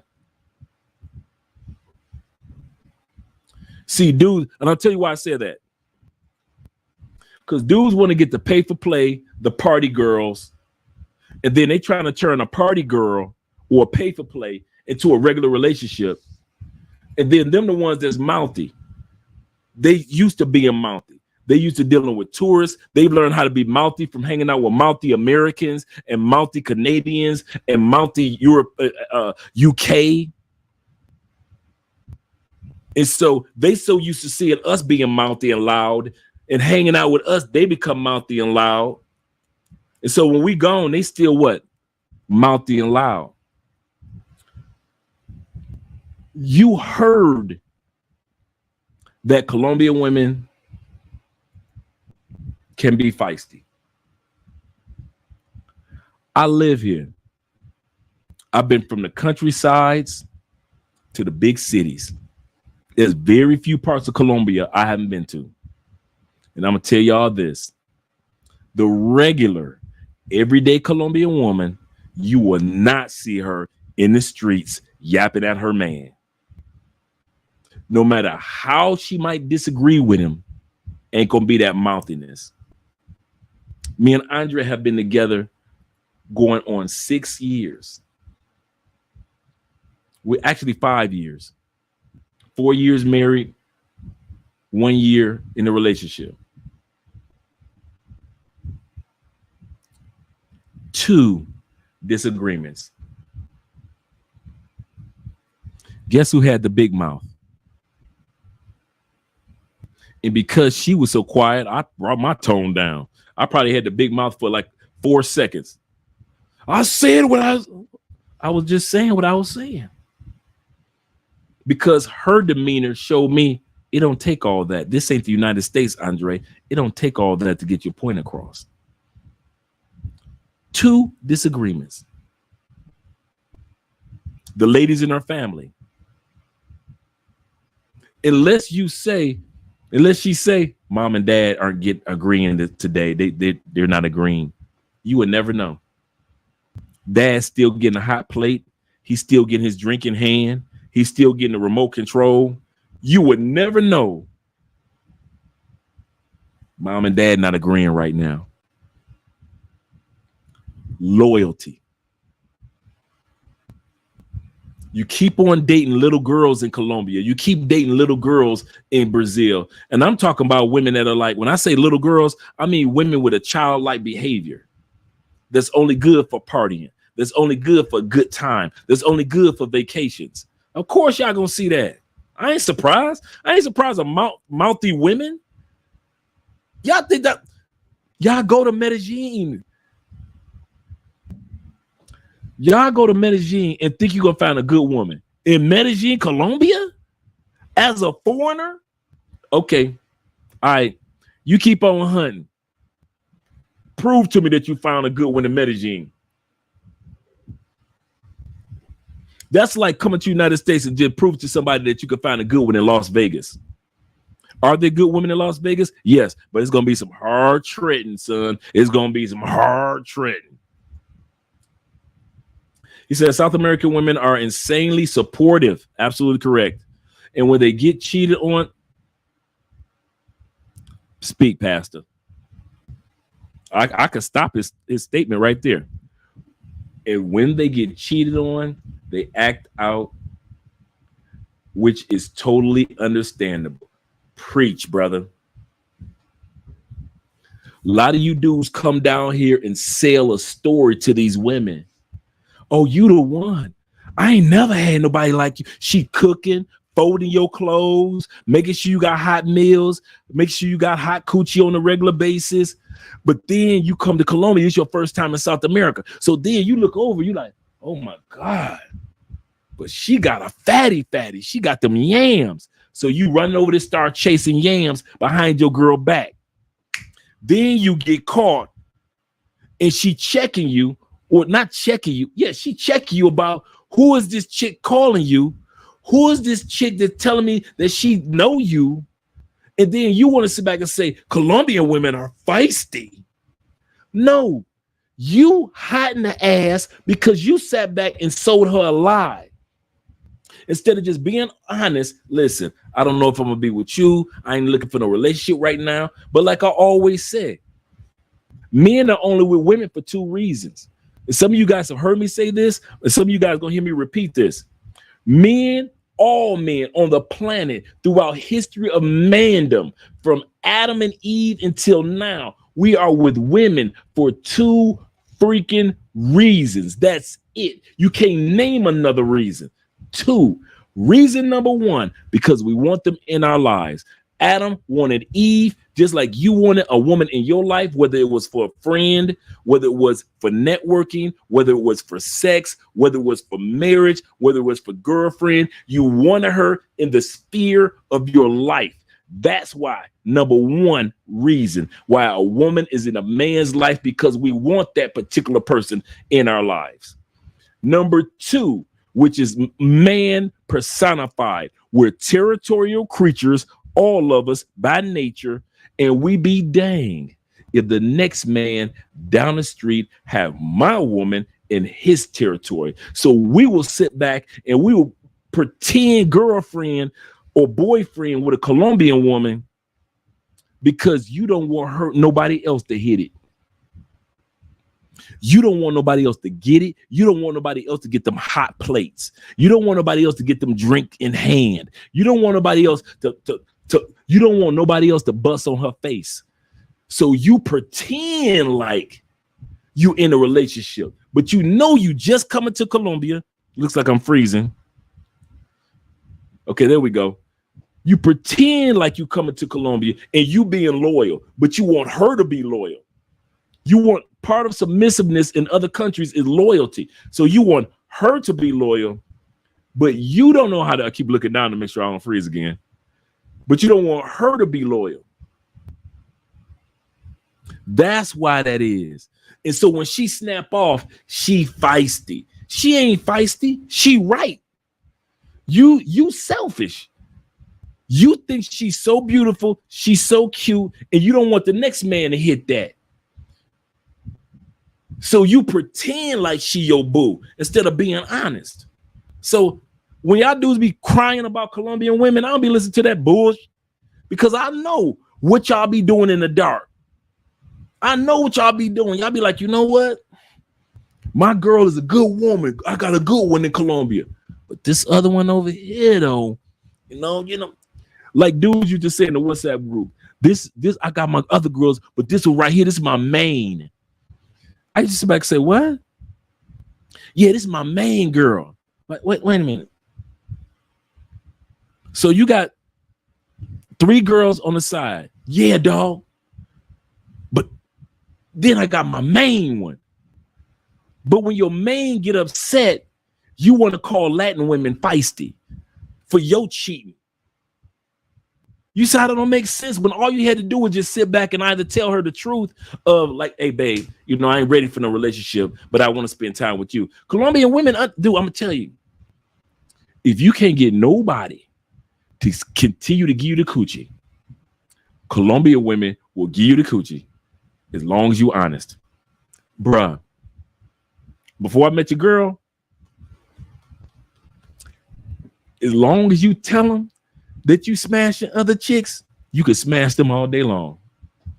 Colombian women, it ain't the States where they like, well, I need my own. Colombian women want that, but if you honest, you know how much coochie I got in this country because of honesty?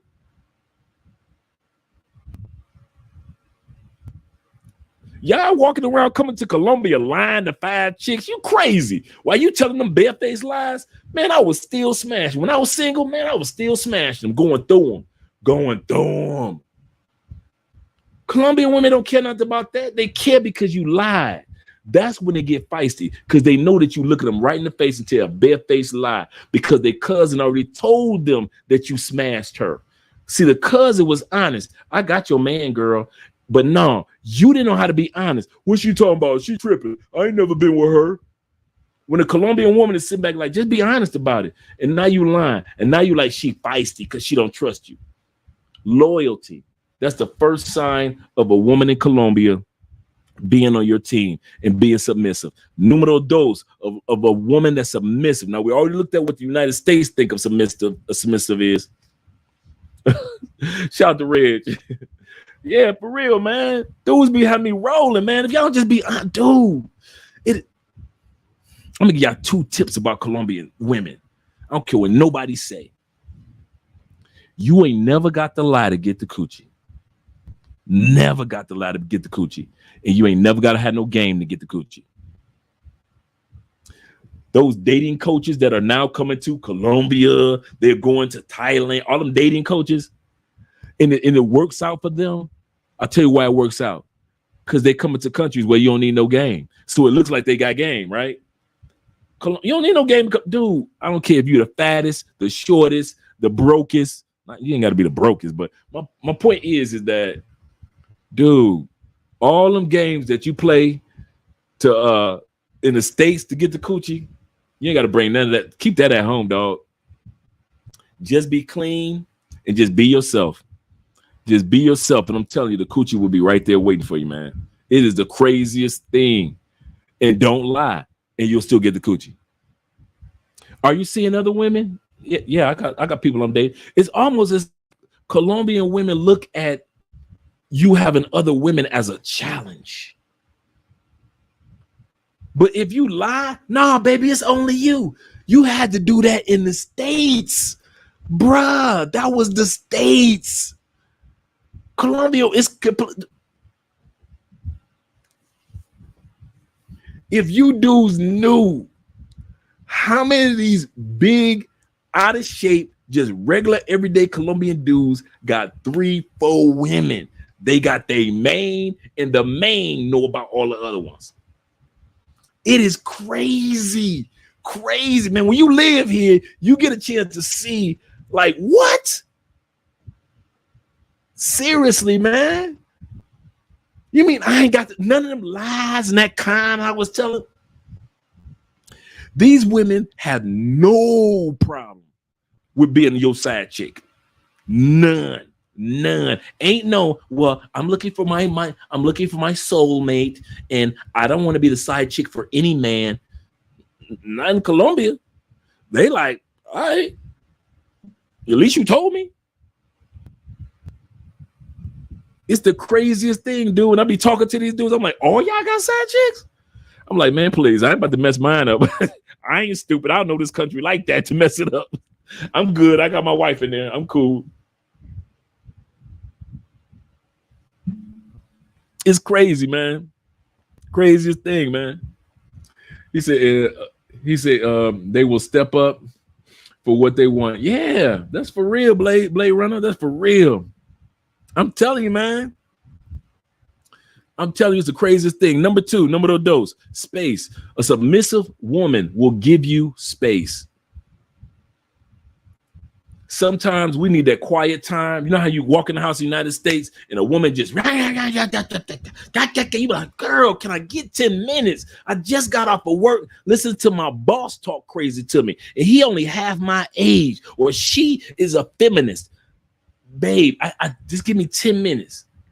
Whether you want to do like, girl, give me 30 minutes. I need to smoke some weed, or I need to give me a drink, or I need to just watch television for like, just let my brain go dead for 30 minutes. I just need to how many times some of us have actually, and I know I ain't the only one that's had to do this in my lifetime. In order to have peace at home, you didn't drive straight home from work. I'm going to say this again. And I'm not talking about your relationship that you're in right now, but in the lifetime of me, I can admit there have been times I've been in a relationship with people, and it's probably like 1 or 2 people, because usually I have some really good. The few relationships I was in were really good. But this is like 1 or 2 times. The relationship was so tempestuous, I wouldn't go home straight from work. I needed to unwind anywhere else but at the house. Give me a bar. I'm walking in the bar like, Norm.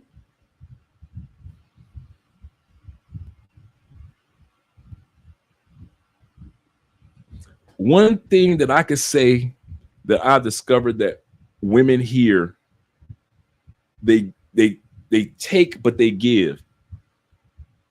They give their man space, but they still have that, where you at? Now, Colombian women are protective. They like, so where you at? Where you go? You good?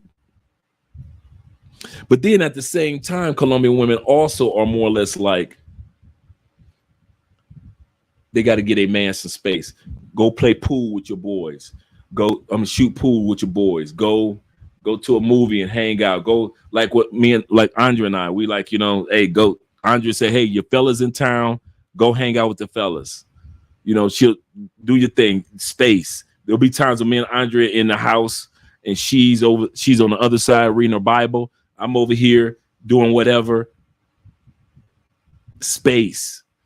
A submissive woman will give you space. If you don't have a woman in South America that's willing to give you space, you need to cut her off, dog. If she's not willing to give you loyalty, and loyalty is not the only because she's not giving out coochie, but loyalty is like she's not going to embarrass you. That's what loyalty is. When we sit back and we say a dog is loyal, notice, not comparing a woman to a dog. What I'm saying is that you, even with an animal, it knows what loyalty is. Your pet will not embarrass you. You're like, man, you got a good dog, man. He loyal, dog. My dog is loyal. That's loyalty. Just like you're loyal to certain things that you do and certain people that you do. You loyal to your family. Like you like, listen, I represent my family name well. You're loyal to your family's name.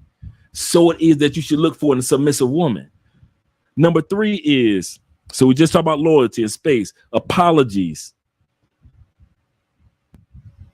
One of the greatest gifts that Andrea always gives me, if she wrong, Andrea willing to apologize. Babe, my bad, I was wrong. That's what a submissive woman would do. In the States, man, you got to barter for an apology. You got to dang near barter for an apology. You got to sit back, pour myself another drink. You got to sit back and almost con for an apology. I caught you in a lie. Now I apologize. I ain't apologizing for nothing. I ain't apologized to my mama or my daddy. I ain't apologizing for nothing. You got those type of women in South America? Who are you with? You need a woman that is woman enough to submit to apologize. See, some in the United States, they think submission is ruling with an iron hand. No, submission is, baby, can you be loyal to me? Submission is, baby, can you give me space when I need space? Submission is, can you apologize when you know that you was dead wrong? Some of you dudes will sit up there for an hour, hour and a half trying to convince a woman, and it looks like I'm frozen. I'm tired of freezing. Forgive me, guys, for freezing tonight. You'll sit up there an hour, hour and a half arguing with the woman, proving a point that she needs to submit to as far as apologizing to you. And your woman in the States, some of you dudes have dated a woman for almost 5-6 years and she ain't never apologized. You can't think back. You can't put it in. You can't even look in a photo album of a woman that ever apologized to you, ever, for nothing. She bumped into you walking out of the bathroom. She ain't oops, my bad, baby. Excuse me. Nothing. You ain't never got excuse me from your own woman. A woman that walks in submission. She knows how to give you loyalty, space, and she knows how to apologize when the apology is right there. Shout out to my uncle Ghostface. He said I was catching the bus. He said I would let 2 buses pass my way, and one slowed down and the bus stopped. I feel you, Jay. I feel you. Shout out to you, man. I look forward to see you, man, when you get down here. He said, I know Stefano was saying something earlier. Let me go back to what it was.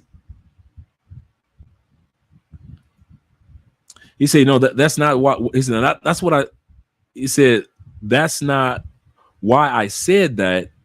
I say that because the word is being misused by a ton of content. I got you. I'm with you, Stefano. He said, we need to turn the true meaning of submission, but everyone doesn't use the true meaning. Absolutely correct. I'm with you with that, with Stefano. I just want to make sure that I presented your whole statement that you had made. That's why I went back. All right. He said, I heard that Colombian women are pretty feisty. And Colombian women are usually feisty because I'm gonna tell you why they feisty for real. The feisty part, I already said it earlier. Because dudes be sitting back with so many side chicks, man, and they don't be honest. I'm gonna tell you, dude, it's crazy.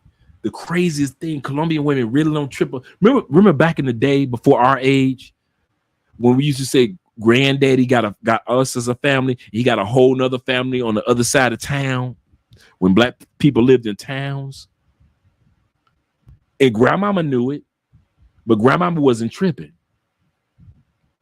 That's Colombia right now. So when you lie, Colombian women be like, man, and you ain't even have to lie, and you lied anyway. That's what make them feisty. The second thing that make them feisty and protective is they know that all these dudes around here got side chicks, and you as an American don't know nothing about that yet. You don't know about the side chickness.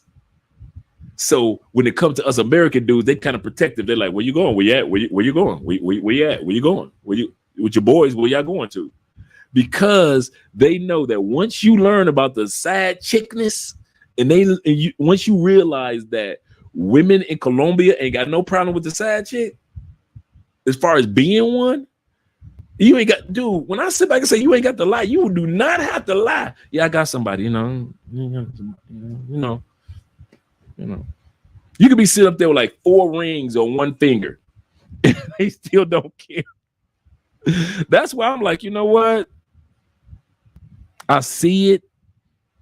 The opportunities out there to do stupidity for me. I'm gonna be honest with y'all. For me, is out there, but I'm happy.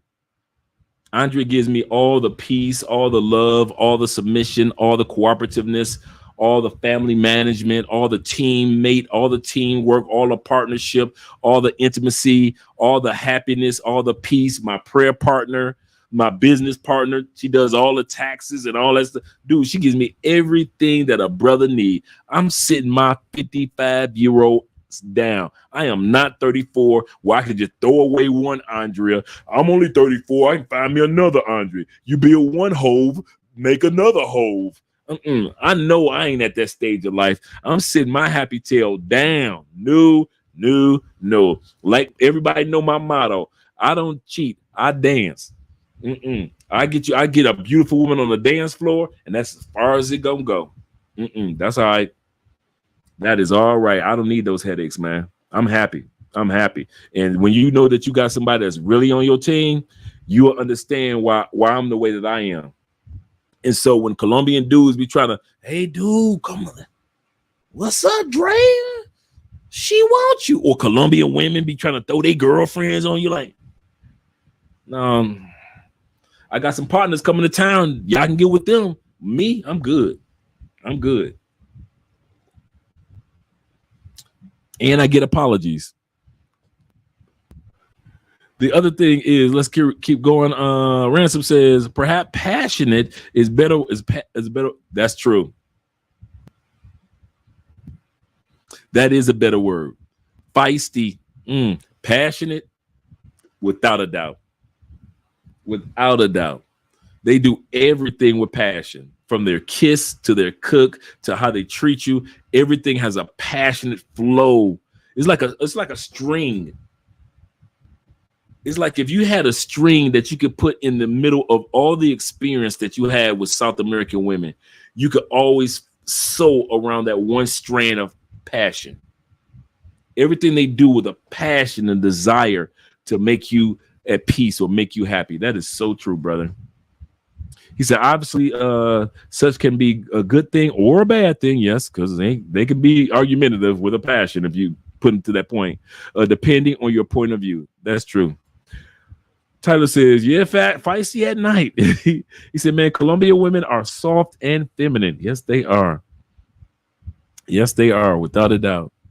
I think I read this one on South American Women I Support. Yeah, I read this one. Shout out to Law Dog. Reg, let me scroll down to some of these guys towards the bottom. Coach of the buildings. Coach Lamont says, my wife is Ethiopian. Shout out to the beautiful, gorgeous Ethiopian women. He said, I had plenty of opportunities to cheat, but I chose not. You're right, bruh. The opportunities of life is there.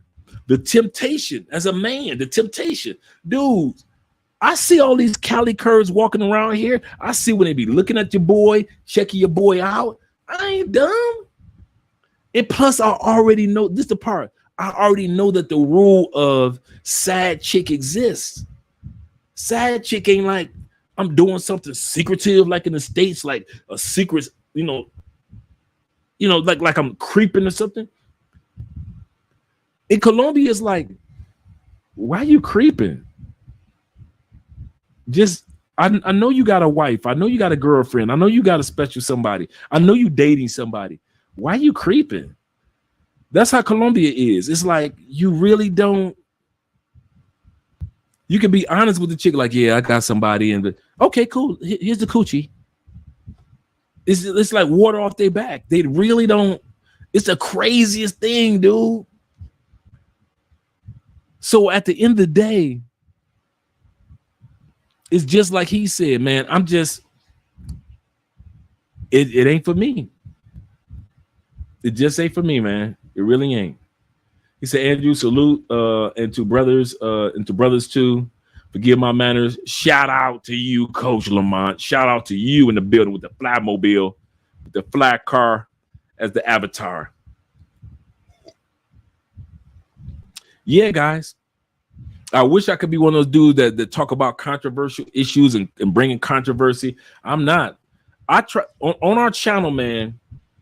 I try to showcase that when you move to these other countries, regular life goes on. Bills got to be paid.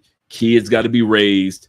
Relationships are going to happen. You're going to travel. You're going to have fun. Money got to be made. Just regular life happens. I never try to showcase every video, club, party, club, ladies. I don't show that all the time because when you guys come down here and you have a good time, I'm the channel you come to. Me and Andre are the channels that you come to when you like, okay, I want to move to that location. What is regular, every day? I'm not party. Life is like in Colombia, in South America. That's us. I always try to show you guys the realness and not that BS of party, girls, party. It's not like that every day in Colombia. It's just regular, every day. Gotta pay bills. What you doing today? Let's go bowling, fellas. What you doing today? Let's go shoot some golf, fellas. That's what regular life is. Let's go shoot some golf. Let's go to the gym. Let's go bowling. Hey, I found there's a water park about an hour from here. Let's go to the water park. All those things, just regular life. Just regular life. Oh, we already did, Coach. He said, nah, Andre, keep doing you, stay original. Yeah, man. I try to keep it real. And this is the other thing, man. I've learned this.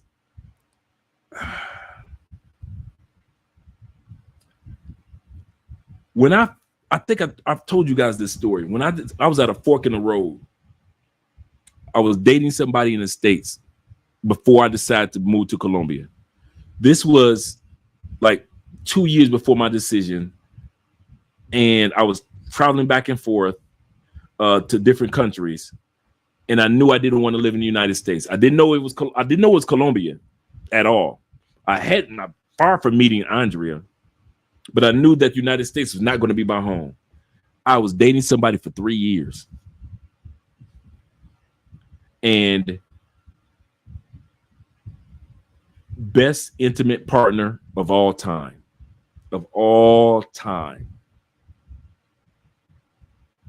And a good person. She flew me out. I'm in Cebu, Philippines. What you doing? Nothing. I'm flying you out.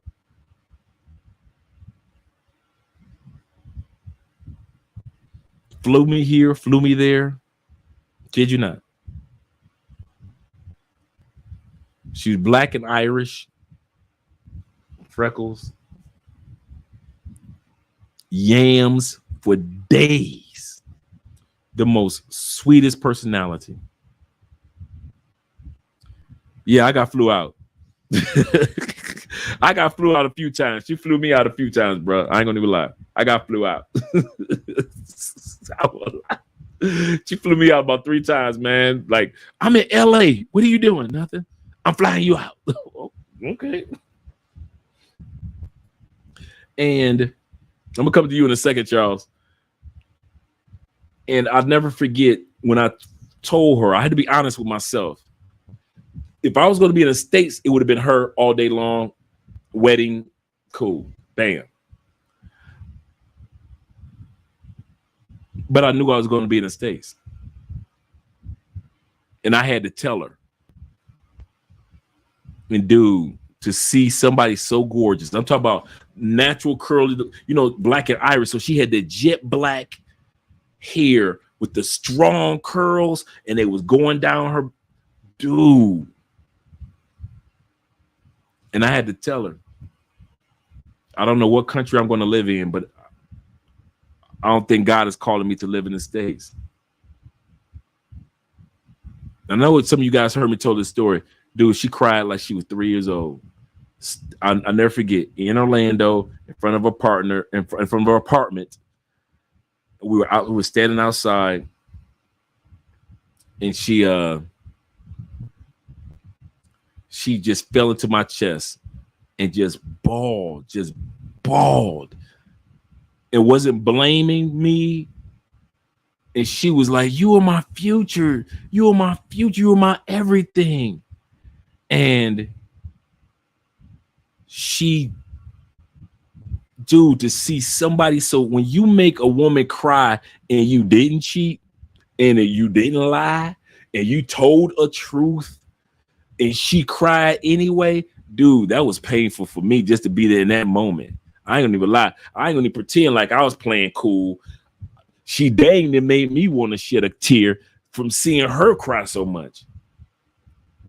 But I had to be honest with myself, or I was going to live with regret for the rest of my life. I'm going to live the rest of my life happily married, but it will always be that what if I lived outside the United States? What if that it was going to eat me up for the rest of my life?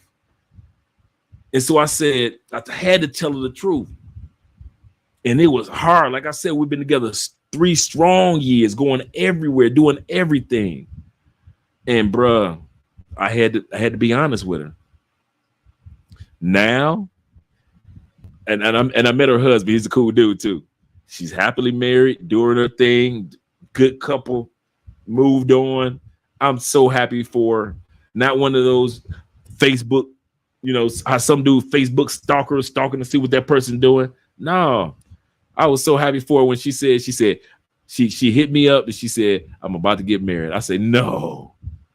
And then I met her. We did a video chat. I was actually here, married to Andrea, and she hit me up and she just said, I want to say thank you for giving. She said, I want to say thank you for giving. The reason I'm hitting you up, I want to say thank you for giving me the space to find the person that belonged to me. Since you realized that you weren't my person and I went through that pain, she said, but I was able to find my person because you were able to be man enough to set me free to find my man, just like you found your woman. And she was just so nice about it. And then he was on the video chat. I talked to him for a minute. Cool brother and everything. Great couple. But I told myself this, and this is why I told you guys this story. I never want to see a woman cry like that again because of me. I've had plenty of women cry, but that type of crying, I purposely caused it.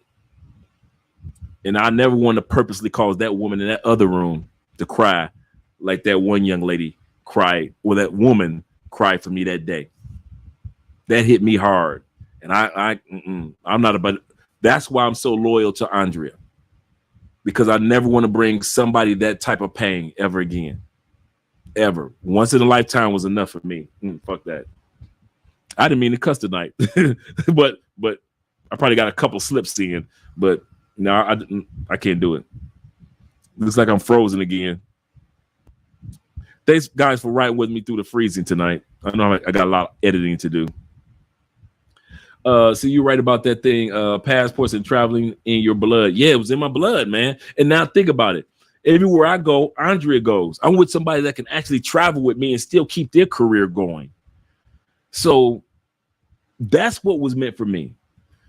Yeah, it sounds, but it sounds romantic and beautiful like a movie. But at that time period, man, if you got somebody that's that sexy, that gorgeous, and she had, you know how some women have that color between hazel and brown, and it's like a golden eyes. It's like that. It looks like their eyes are made of gold. That's what she had. It's like her eyes were like gold. Like it wasn't hazel all the way hazel, and it wasn't brown at all. Like the rest of our eyes, it was like that right in the middle. Like you're not hazel all the way, but you're not brown. Your eyes aren't brown. So she had like this. It's almost like a gold, and I was like, all right, goes golden hazel with the yams. I know you black and Irish, and you the freakiest, nastiest. But, and I'm so happy I made that decision. Not only for me, I'm happy I made that decision for her, because she's living the life that she deserved in the States, and I'm living the life that I deserve with you guys and with Andrea. I would never trade this life. Never. Never. And it ain't a sad chick out there that I would trade this life with Andrea for. Spawn the programmer in the building. Shout out to you, brother. He said, salute from salute fam. Time to take flight. Yeah, for real. I'm with you on that one, brother. He said, you did the right thing, brother. Well, I read that one from Coach already. Shout out to you guys. Number 4 on the list of submissive signs of a woman. Time.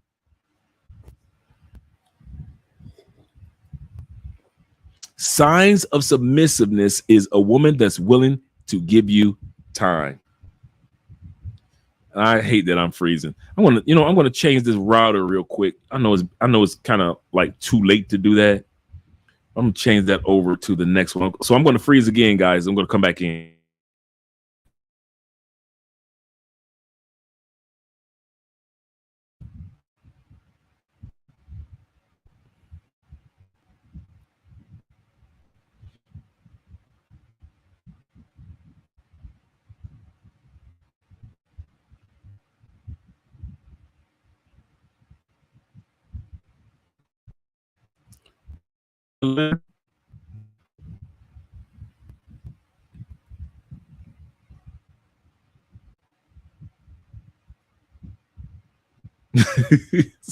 Every time I see that, it just made me want to laugh. Okay, cool. That was a little better, guy. Charles said, I missed your other comment, Charles. Let me go back up to it. Charles says, how the hell am I just now getting the alert for this live stream? Hey, Charles, I'm gonna just, you know what? From now on, Charles, I'm gonna just send it to you. All you do that are moderators. And Stefano, I'm gonna set you up for the moderator too. Get your wrench.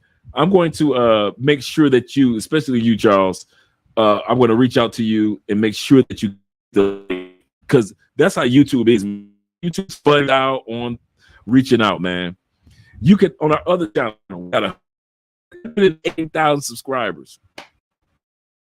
100,000 subscribers. YouTube will only send out alert to 5%. This is how YouTube works.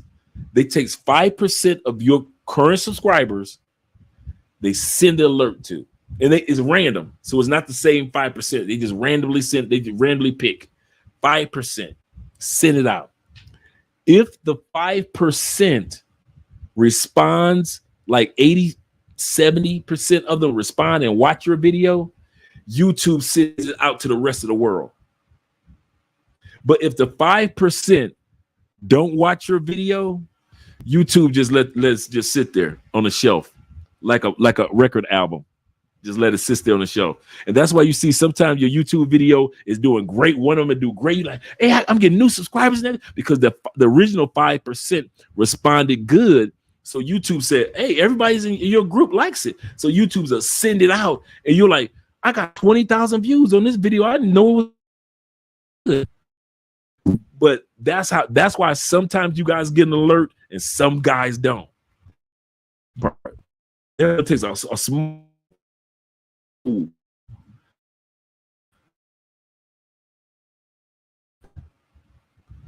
Let's go down a little bit more.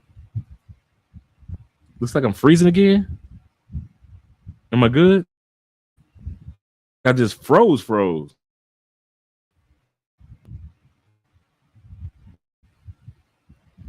Yeah, I'm still freezing. You know what? Something tell me just to put it. I'm gonna have to put it on this router. Let me see how it works on this router. I'm gonna freeze one more time. Yeah, that's how YouTube works. Yep, coach. Now you learn behind the scenes of YouTube. That's how it works, brother. Okay, let's see. We're doing good right now. But if we freeze one more time and we all notice it, then I'm going to go over to the other router. But time.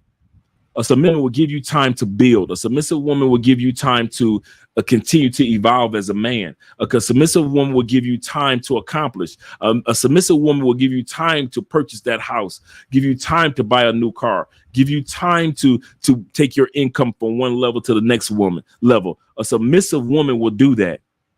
Women in the States want you to be already built in that position. Ooh, girl, look what type of car he has. Look what type of house he has. Ooh, I'm submissive because look at what type of clothes he has. They not trying to grow with you. You'll find a few women in the States that want to grow with you.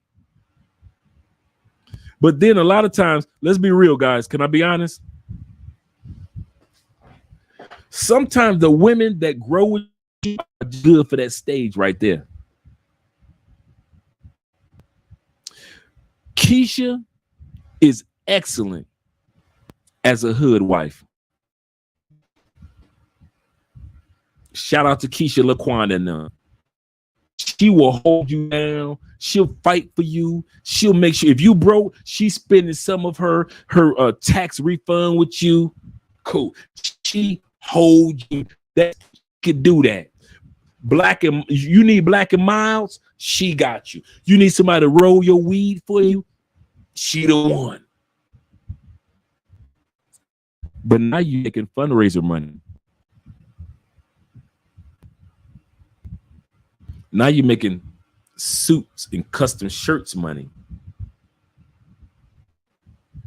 Now you can Creed Cologne money.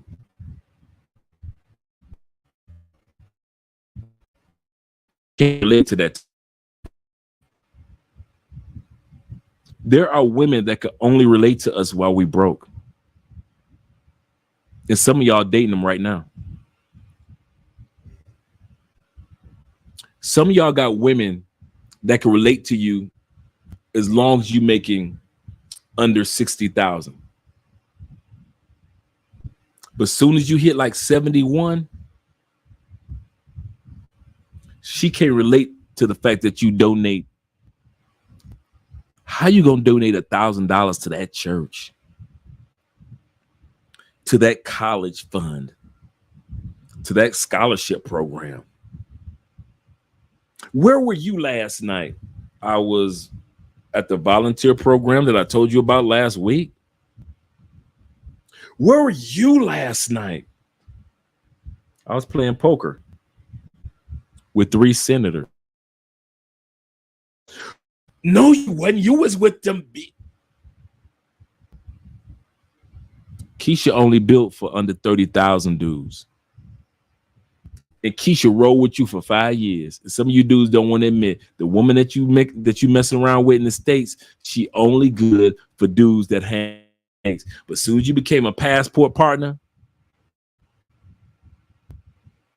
travel elite, passport king, blue book gentleman,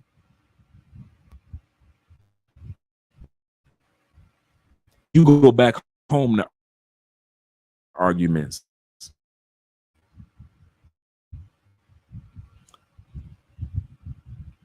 That's one of the reasons why I had to be honest with myself and let it go.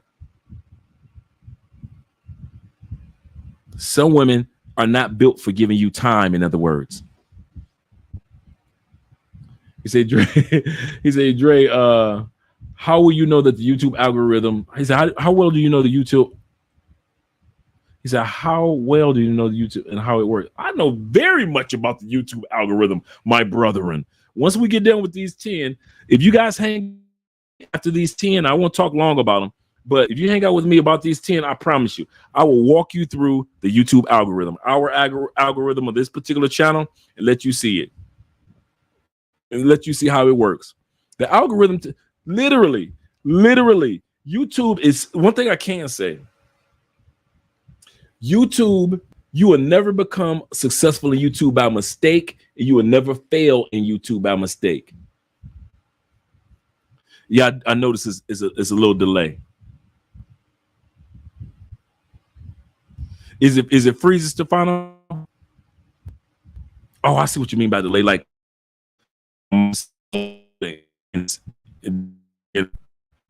Is it delaying like saying one thing? Okay, now it's freezing.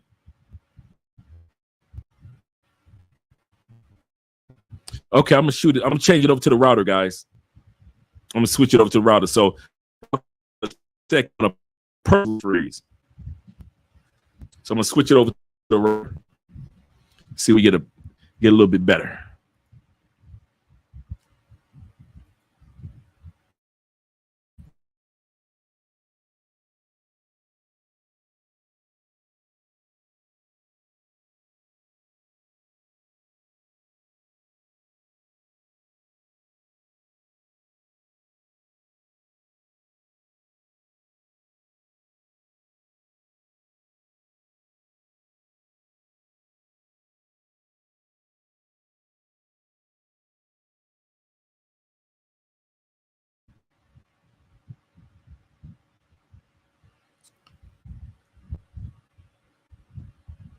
Okay, let's see if that's better.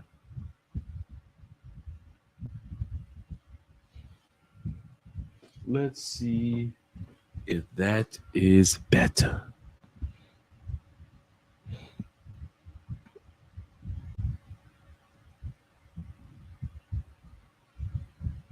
Okay, so we're gonna see. I'm looking down. This is the funny part. When I look down and see myself just looking down, it's as if in my eyes, I'm like, am I frozen?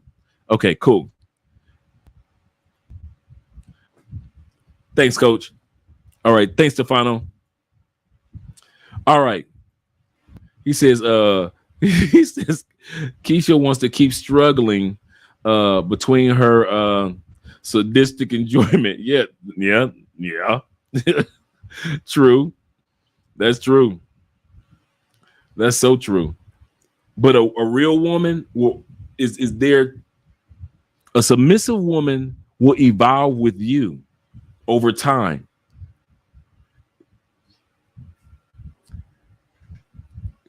Some of you guys need to go back and watch some of the original videos we dropped of Love Crossing Borders when we first started. And then look at the evolution of Andre and the evolution of Andrea. And you'll sit back and say, like, man, they have come a long way. That is a completely different couple in the same apartment. This is literally the same. This is literally the same room that we were in when we did our first episode with, we had all this fanciness and expensive microphones and all this. We didn't have none of this. We didn't have none of this. A good woman will evolve. A submissive woman will evolve with her man. Next thing is focus. A good woman will give you time to focus. Guys, if you had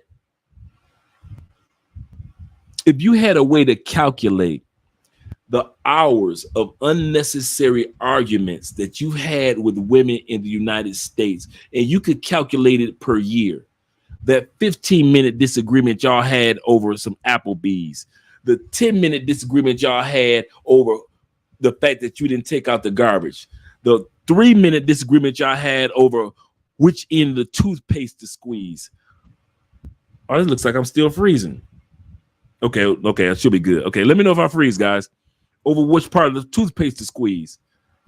And you add all those up over the year, some of you guys will sit back and say, man, I ain't gonna even lie. My argumentative time with her, which kept me from being focused on a goal, that added up to be like 4 hours or 10 hours or 12 hours throughout a year. 12 hours of your life you can't get back because a woman will not allow you to focus on what you need to focus on. A submissive woman, a sign of a submissive woman in other countries, do you notice she always give you time to focus? Let me do the cooking. You sitting up there thinking, see, you visiting. You thinking that you just had some good sex the night before. right? You're sitting back thinking that she got up and hey guys, she doesn't even know me and she just started folding my clothes and she started cooking. Bruh, that's because she's a submissive woman. A submissive woman give you time to focus. In other words, if you lived here instead of just was visiting here, you see this woman already has the habit of giving her man time or space to focus. It was not about the meal. It's not about that she brought you the plate. It's about the time that she realized, I know my baby is focusing on this, so I'm going to take care of this so he doesn't get distracted from his focus. Dude, I got books coming out.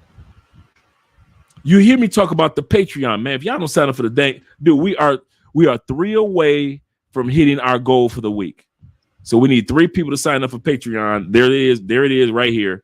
We need 3 people to sign up for Patreon tonight. At least 3. So we can hit our goal for the week. When I sit back and I tell Andrea, how much is that purse? Get it. How much are those shoes? Get it. What about that dress? Get it. Perfume? Get it. Where you want to fly to? Get it. You know why? Because she gives me the space to focus. She takes care of the taxes. She takes, babe, it's stuff that I don't even do. I don't even be knowing about. Andrea be like, you got an appointment for this, that, you got a schedule for this. So-and-so's in town, blah, blah, blah, blah, blah. So for the so-and-so said he's coming, he wants to see you. So forth. All this stuff is Andrea. She gives me time to focus, including what she does with her career, including the meals and washing of the clothes and everything else that she does behind the scene, and the intimacy and all the other thing and the oneness and praying for me. A submissive woman gonna help you be focused because she praying for you. Andre always telling me, I pray for you on this. I pray for you about that. I pray for us about this. I pray for us about that. While she doing all that,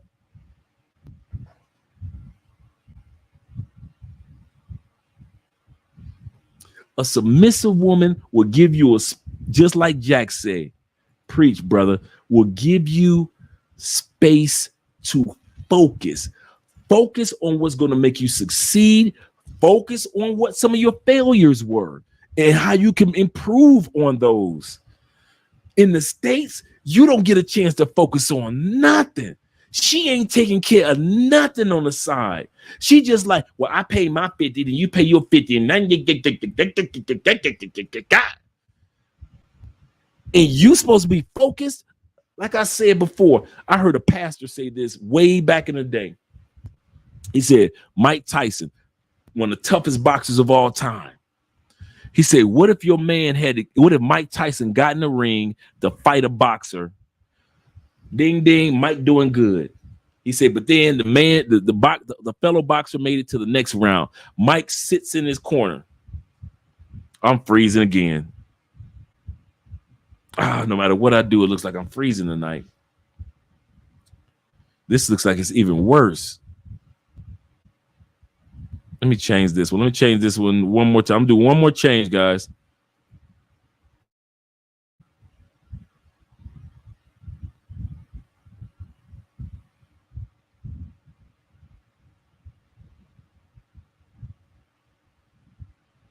We'll see. We shall see. Okay, it says it's connected. Let's see if that one works. Thank you guys once again for your patience. Okay. Mike Tyson goes back to his corner and he says that, I know, right? So what ends up happening? Mike Tyson goes back to his corner, and instead of helping him out, his trainer punches him in the jaw. And then his other trainer puts Vaseline in his eyes. And then his other trainer does something else, pulls the stool from up under Mike. And now it's time to go back in the ring. Do you think Mike Tyson gonna be the same Mike Tyson that we usually see after one of his trainers punched him in the jaw that he trusted? Another trainer put Vaseline in both of his eyes, and another trainer pulled the stool from up under him, and then the bell rung for him to go out and fight. You think Mike Tyson gonna be the same Mike? The pastor was saying, he was talking to women.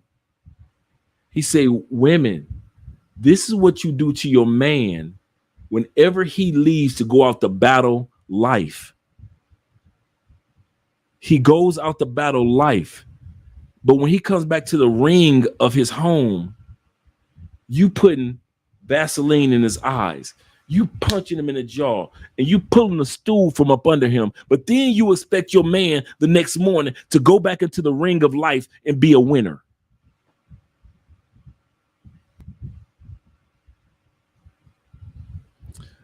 Can I be honest?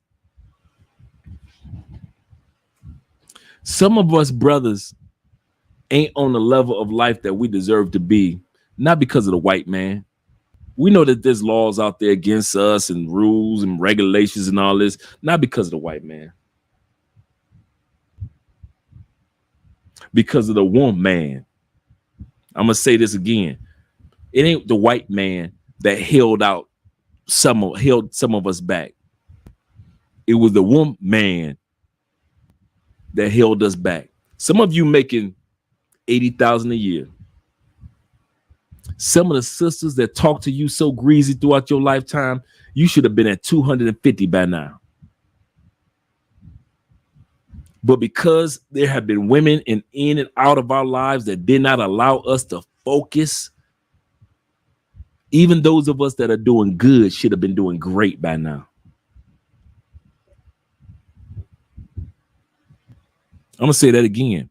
Even those of us that are right now, you doing good. But if you had one woman that allowed you to just focus, you'd have been great by now. So many women can be so many distractions. We always got to spend time convincing women. Listen, I'll never forget this. Michelle Obama recently said this on a talk show. She said, I hated my husband for 10 years. 10 years. She hated Barack. She said, we got 2 small children. He's out there playing poker. He's out there playing golf. He's out there just having fun. And I'm here and I'm the one that's the lawyer. I'm the one that's paying all the bills. I'm the one that's sitting back and I got the decent car and he got that raggedy car. I'm the one. I'm the diva. I'm the queen. I'm the one that's up for partner at my law firm. And he's out there just living his life. But the one thing that she knew not to interrupt was his focus. He was playing poker with senators before he became a senator. He's out there playing golf with individuals in the House of Representatives long before he decided to run for president. He said they told him it's only one rule. When we're playing golf, bowling, or poker, never talk about politics.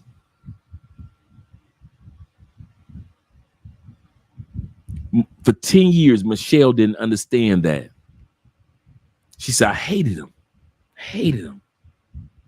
He wasn't going the route that I thought he should take to accomplish goals, because she said, I went my route and it was taking me to be a partner at the law firm. But I thought my route was supposed to be his route. So when I ain't see my route in him, I hated him. But she never took him away from his focus. How many of you brothers been taken away from your focus because of a woman? Well, I make 90,000. I make 250, Dre, a year. Your 250 should have been 3 mil.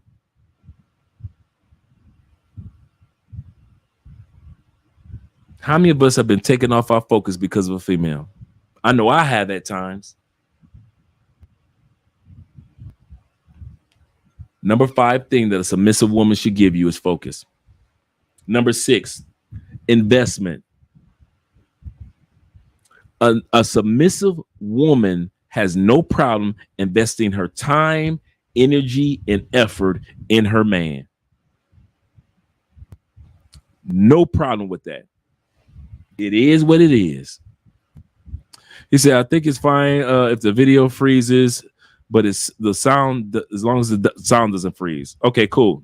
Thanks, guys. I ain't got nothing but love for y'all. I appreciate y'all. He said, our women handicap us. Absolutely correct. I've been there. That's why I can say what I say, because I've been there. I ain't one of them fake dudes that act like I always had the perfect women, and I always had nice feminine women, but yet at the end of the day, they still were hindering me. What do you mean? Remember I said I had the black Irish chick and the intimacy was amazing. But while we're focusing on the intimacy, I'm only making like 70,000 a year. My book was, I'm sitting up there. I'm on chapter 3 of the book. That book should have been the 3rd book written. It didn't get finished. It's done now. It's finished now. It'll be launched in a couple of weeks. Why? That woman in there allowed me to focus. I'll be in here doing consultations with you guys. Andre will be like, you need anything to drink? You want some more? What do you want? Orange juice, water, or coffee? I'm going to make some fresh squeezed orange juice. We got fresh oranges in there. When I say fresh squeezed orange juice, Andrea could have got any appliance that she wanted. She was so proud. I got the juicer. I can make you fresh squeezed orange juice. Well, I'm in here talking to y'all during consultations. And some of y'all notice, like Andrea come in, baby, I'm about to leave. I'll talk to you later. The focus. And she invests her time in me because she sees the vision, her energy in us. Let me say time in us, her energy in us. Because she spends a lot of time focusing on Andrea. Don't get me wrong. She's got a lot of things and goals that she's focusing on for herself. But at the same time, she gives me time. She invests much of her time and her energy in us. That focus is the Stefano. Ooh, Black by Design. That focus is the key. You truck drivers know if y'all not focused, something don't get delivered. He said, as soon as I cut her off, I got promoted and got 20,000. Hey, when you do say things like this, y'all let me know that I'm not by myself. Y'all let me know that I'm not crazy. That's what this whole live stream is about. When it comes to the difference between submission in the United States and the submission you experience from women in other countries, which is completely different. You see, the United States says submission is low self-esteem. In the United States, they say submission is she got to be manipulative. In the United States, submission is that she has no goals or desires and she's quiet. That's what United States said that submissive women are. But when you leave and go to other countries, submissiveness is she's loyal. She gives you space. She knows how to apologize. She knows how to give you time. She knows how to allow you to focus, and she knows how to invest in you and in her together. He said, I know I have been knocked off my square because I had a bad woman on my side. Yeah, we all been there. We have all been. Any dude that want to sit up here on this live stream, we got 51 here right now, that want to sit back and lie, Lie, bruh. But you lying to you, because we all been there. We all been there when it comes to we made a good point. I mean, grabbed a good woman, or we didn't grab a good woman. He said, he said, I bet that woke you up for real. That's a good point, brother. Number 7. We only got 4 more to go. A submissive woman will give you help. We've all seen that. A lot of you guys go to other countries, and this female, she's cooking, she's cleaning, she's giving you good conversation, she's showing you her country. Let me show you my city. Let me take you over to here. I know of a good restaurant. I know of a good club. Oh, I know you. Hey, listen, you said you want to go skydiving. I know of an instructor. They save you, dude. They're talking about help me. I keep trying to tell y'all, from the day with my little limited Spanish, the day I met Andrea, she's probably saved me so far. Now I've said the number before, about a good 15,000 USD. Easy. Dude, you know how much money I would have got gringoed out of? Or I would have had to hire somebody to do something, or I would have had to go a longer route to do it. And what took Andrea 20 minutes to do, it would have taken me an hour plus to do. Andrea can call a bank. My Spanish raggedy. I got to go to the bank with my Google Translator. I got to stand in line in the bank for what Andrea called the bank for. How much time and energy and money this woman has saved me? Just being to help me. A submissive woman realizes she is help. You know what the number one thing her parents told her before I moved down here? Number 1, Andre's a good man. Nope. Don't mess it up. Nope. Andre is going to need you. Be there for him. He doesn't know this country. He doesn't know this language. It is your job to help him understand and relate to this country. That's what her family told her. And she's been living it out. A submissive woman is a woman that will help you when you need some help, even when you don't know it.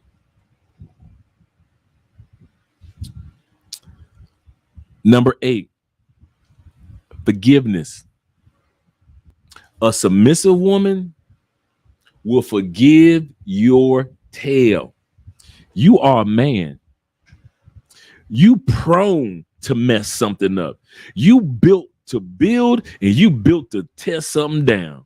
You a man. We will build something up to the nth degree, and within the next second, we will tear something up and tear something down. You need somebody that's going to be able to forgive you. You need somebody on your team that could be like, babe, it's going to be all right. Babe, it's going to be all right. I'm telling you, you need somebody that could sit back and say, babe, it's going to be all right. If you ain't got no female in your phone that can tell you that it's going to be all right, why the heck you dealing with her? Because she got good coochie. Dude, this Colombia. You're going to find that like Colombian women, they ain't. One thing I can say about Colombian women, am I lying, guys? It's like you be looking at Colombian men like, so y'all ain't doing nothing with that, huh? So it's just still that tight, huh? She got 3 kids and she still, you looking at her like, oh. So y'all all like that, huh? So at the end of the day, but you need somebody that's gonna forgive some stuff that you done. Because you're a man, and in life, while you're trying to accomplish things, you'll do something that's great and amazing things for the family. And sometimes you'll go after a particular goal and it falters. And you need somebody that has the ability that's going to sit back and say, baby, it's going to be all right. You know how many times Andre has to tell me, babe, it's going to be all right. And it had nothing to do with YouTube. It's just when cameras are off, regular life happens, and Andre would be like, babe, it's gonna be all right. You need somebody that has that ability to throw some forgiveness into the relationship. And if you ain't got nobody like that, why are you smashing her? When you can find somebody that got coochie just as good as she got, look, this South America, that look just as good as she looked, and she can forgive you of some stuff too. If you smashing somebody in Colombia, I could see you in the States. Go and be stupid in the States. But brothers, I'm telling you, do not be stupid in South America. Colombia, Brazil, Ecuador, don't be stupid. When you can sit back and there's so many good women that if you smashing one, at least get somebody that sits back and accepts your apologies and realize you apologizing for something. I got a brother recently, one of my coolest brothers. He apologized to some ladies about something. He said, you know what, ladies, I didn't notice that. I apologize. And one woman said, in the States, of course, well, I don't accept your apology. You will never hear that from a good woman in South America. That will never happen, ever. You will never hear a woman in South America say, I don't accept your apology. Not a good one. They walk ready to forgive a man of some stuff. Remember, the local dudes was here long before us, and the local Colombian men only bringing in $450 a month. You telling me that your woman is not willing to forgive you or something, and she live in a country where the average dude, if she wasn't dating you, the average dude that she be dating only brings in $450 a month, and she can't forgive you? And it wasn't about cheating or nothing. It was about that you was going after a goal and it just didn't work out, and she needed to forgive you or something, or you forgot to pay a bill on something, or whatever it was. You forgot to take the garbage out. Whatever it is, a submissive woman in South America walks ready to forgive her man of some manly that you gonna come in the house drunk. Bruh, I'm gonna tell you something. In Colombia, you gonna have plenty of days of walking in the house drunk. That's kind of like in the DNA of manhood in South America. If these women didn't have, these women be sitting up on the edge of the bed ready. I know I'm gonna have to forgive him before I kill him. They already know that forgiveness is part of the makeup of the culture. Somebody gonna have to forgive somebody. But then y'all want to stay in the States with them stateside women with their definition of feminineness and their definition of being feminine or submissive or cooperative. It has nothing to do being ready to forgive their man at a moment's notice. They don't have to forgive their man for nothing. Number 9, responsibilities. Some of y'all ain't ready for this one, but I'm gonna bring it. A submissive woman knows that your masculinity has a responsibility taped to it. Duct taped to your manhood is responsibility. You responsible for the direction that the relationship is going to go. You are responsible for her protection, her provision. You are responsible for the direction of what this relationship is going to look like, how it's going to be done. That's your job. That's your job. You're responsible for that. In Colombia, for the most part, as much money as we make as Americans, you're responsible for the bills and the meals. I'm going to say that again. This is going to go over some of y'all head.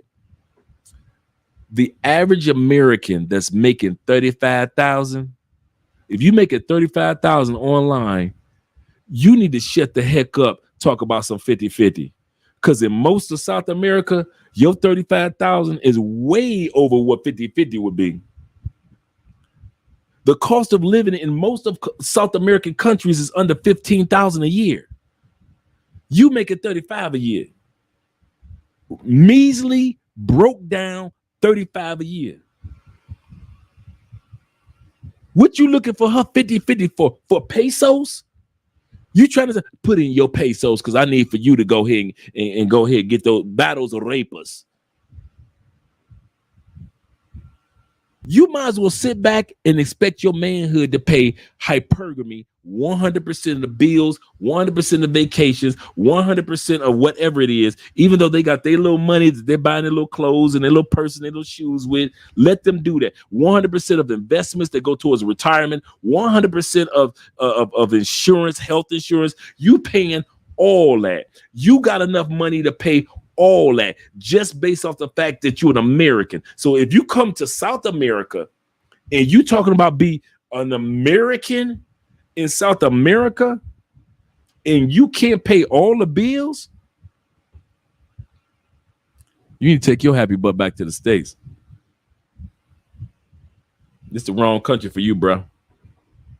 It's the wrong This the wrong continent for you. You might want to go down to Antarctica where it's just the penguins and you ain't got no copay on nothing. Because you sit back, you look at it like it ain't even a fair race. How you gonna tell your woman, my wife is an accountant? I know how much she brings in every month. It ain't nothing compared to what I bring in in regards to all of our online businesses. So who am I to sit back and tell this woman 50-50? I'm bringing in dollars. She bringing in pesos.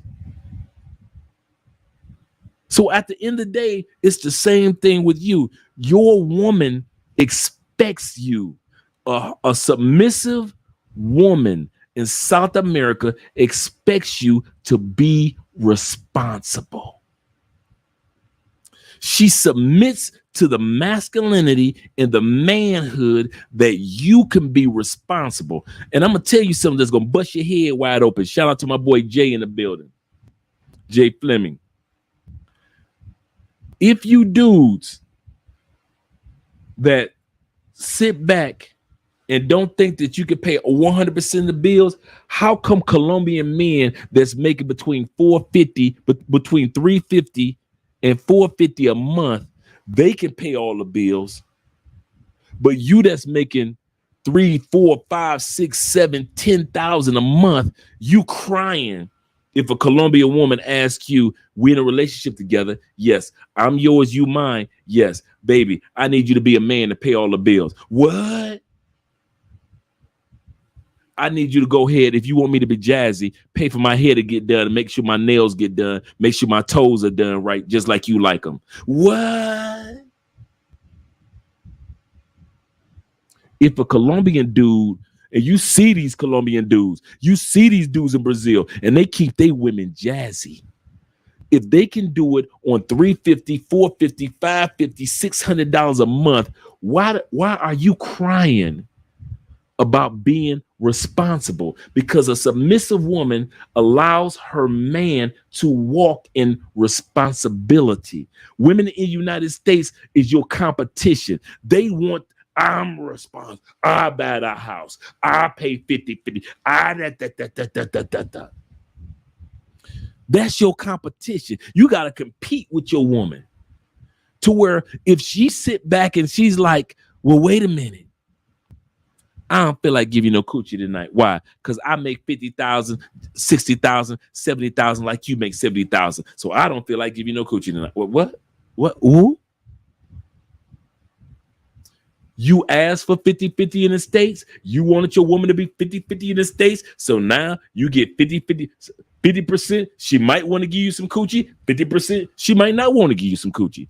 You want to live that life? Live it on. But those of us that live in other countries realize your manhood is not only wanted, It is expected. And one of the things that's a humble woman or a woman that is submissive in another country expects of you and is willing to give to you as a gift is responsibility, not just her body, not just her time, not just her energy, but it's your job to be the man that you want to be a traditional man. You want a traditional woman, the tradition your butt up. Go out there, kill the gazelle and bring it back home, brother. That is your job.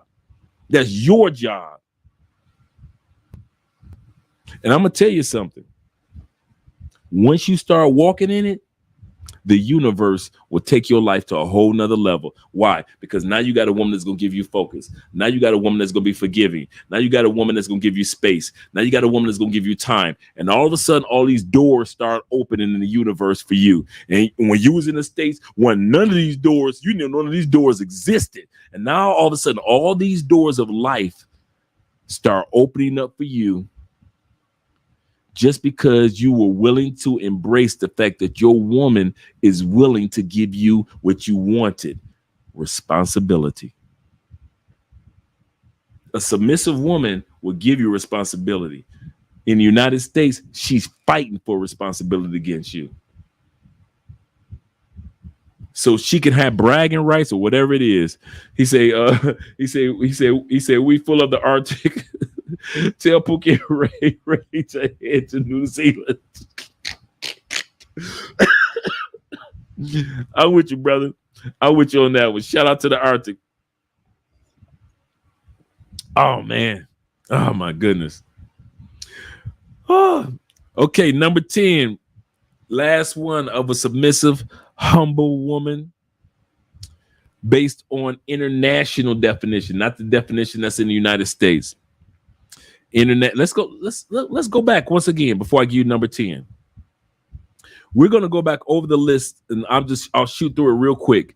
This is what women in the United States say that submissiveness is. A submissive woman is nothing but a follower. A submissive woman is nothing but a passive aggressive behavior.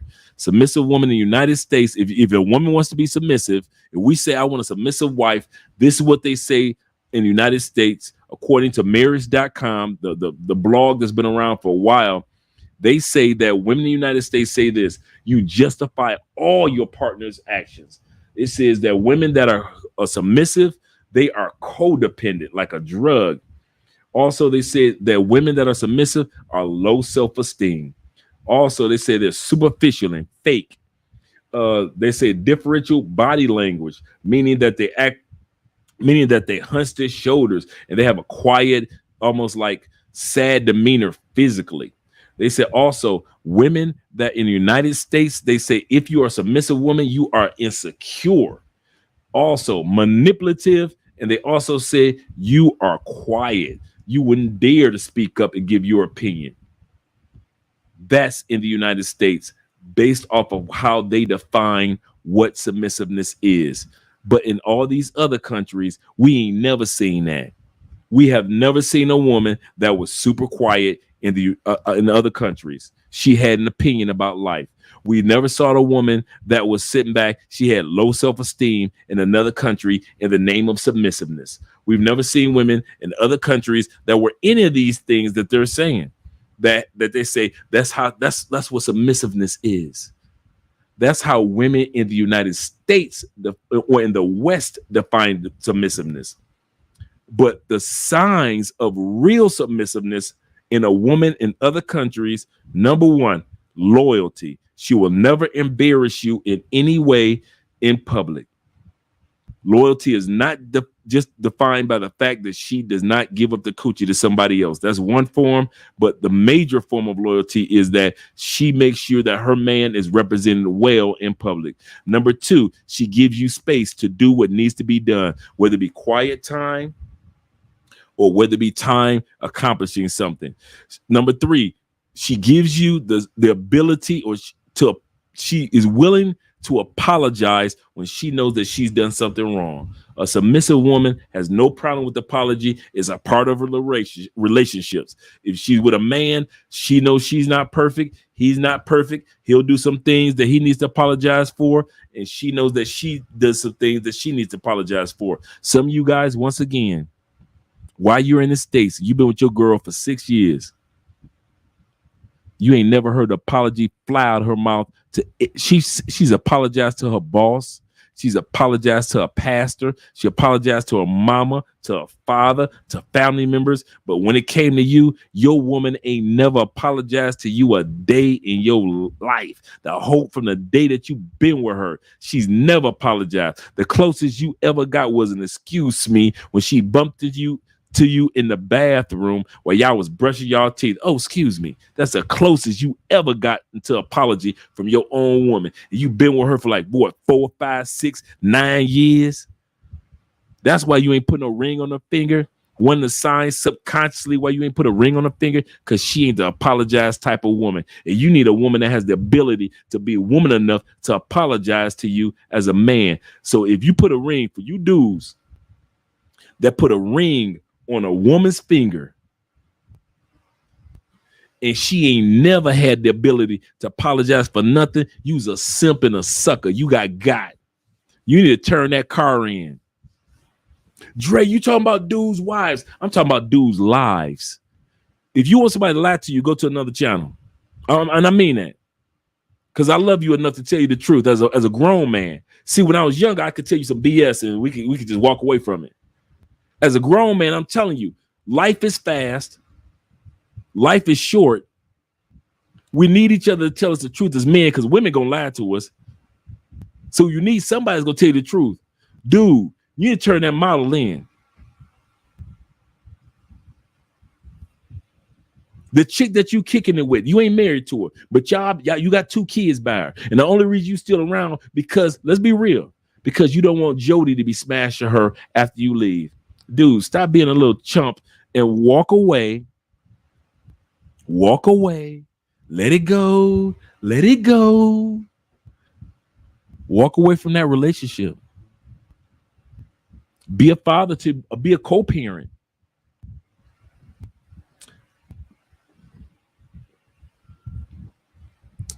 I would rather, let's put it like this. I'm gonna bust your head open.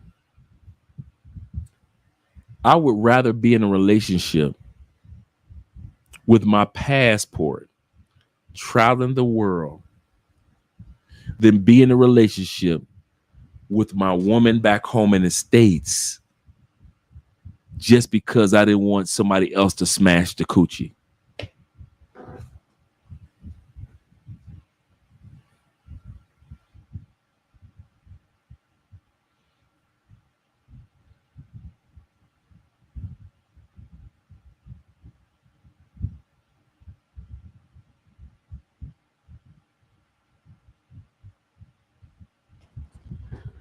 Some of us are still in the States only because we do not want to give up that coochie we've had for 5 years, 10 years, 15 years, 12 years, 3 years. Some of us ain't gonna never really be the man that we deserve to be. The real man. I'm not talking about that American style manhood that I'm doing good. I got my ex-military pension. I got my retirement pension for my job. I got 3 businesses. I own 5 pieces of real estate. The business side of you is good, but the outside of business, when you gotta close the doors and lights shut down and the business side ain't there, and you just gotta get in your car and you gotta walk through that front door, that man is going through that one I'm talking to. I'm not talking about all your successes. I've had so many of you dudes in comment sections try to tell me about, well, I own this and I drive this and I bought this and I own 10 of these and I got my money. I don't give up about your money. I'm talking about your manhood. I'm talking about as soon as you walk through that door in your nice house, and you don't feel masculine, and you live in a country that's telling you no matter how many fancy Corvettes you buy, no matter how many fancy houses you buy, no matter how many custom-made shirts and custom-made suits you got, you live in a country that's every day dedicated to telling you you ain't. As a man, your masculinity is no longer needed here. We got LGBTQ to control the ladies. We don't need men to control ladies because they'll follow whatever LGBTQ tell them to do, whether it be black, white, doesn't matter. If you say something, it's cool. But if LGBTQ say it, it's gold. That's that country. Why? Because there is no economical profit in helping a man be masculine. Name one thing in the United States that's profitable if they help men be masculine. One, not 10, not 3, one. Name one thing. Sports, I give you that one. Military, I give you that one. Come on. Somebody in the comments, name one thing for everyday dudes that's not into sports, that's not into military. Because both of those are built off of groups of men. I'm talking about everyday average life. Name one thing that the U.S. government says or corporations or companies say that is profitable if we can keep men manly. If we keep masculinity in this country, we'll make this amount of money.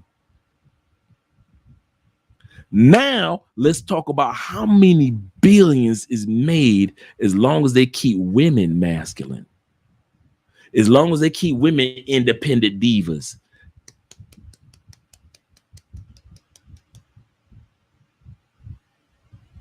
Scratching weaves. How many billions of dollars is made off of single women that ain't got no man to mow the lawn, ain't got no man to do the plumbing, ain't got no man to take care of the pets, ain't got no man to sit up there and sex them. It's women out there sitting up there paying for intimacy now. Dude. And you live in that. You live in that.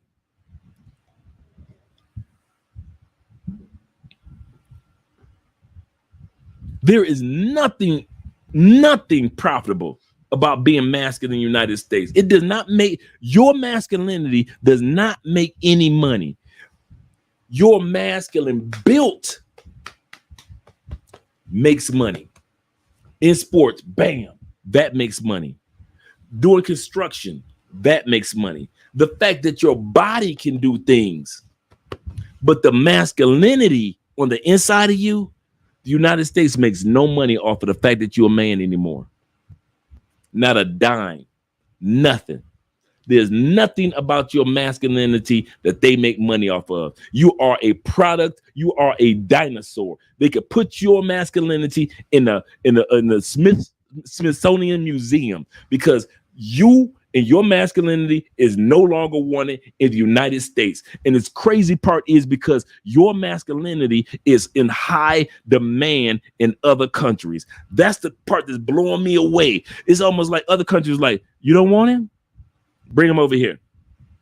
Come on, you come with us, dog. Come with us. Don't worry about it. I don't know y'all language. Got you. I don't know what about a house. I understand. I don't know what the ladies are like. Come on. We need men in this country, masculine men like you in this country.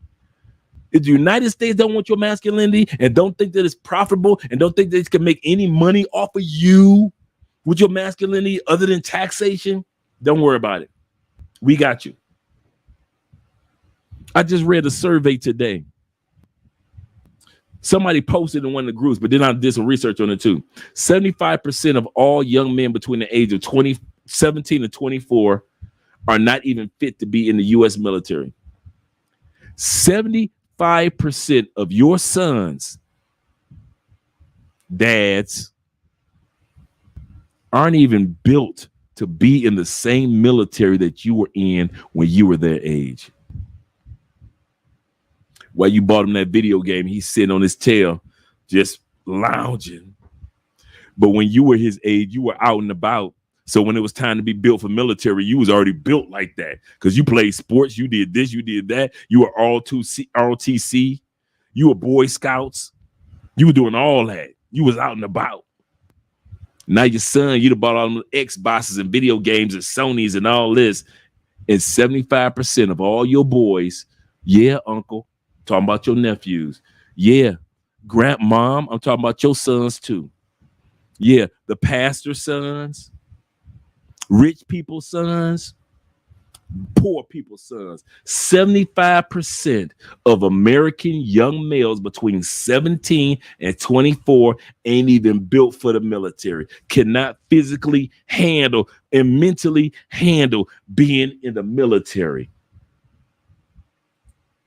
Soft, just like he says, soft and mushy.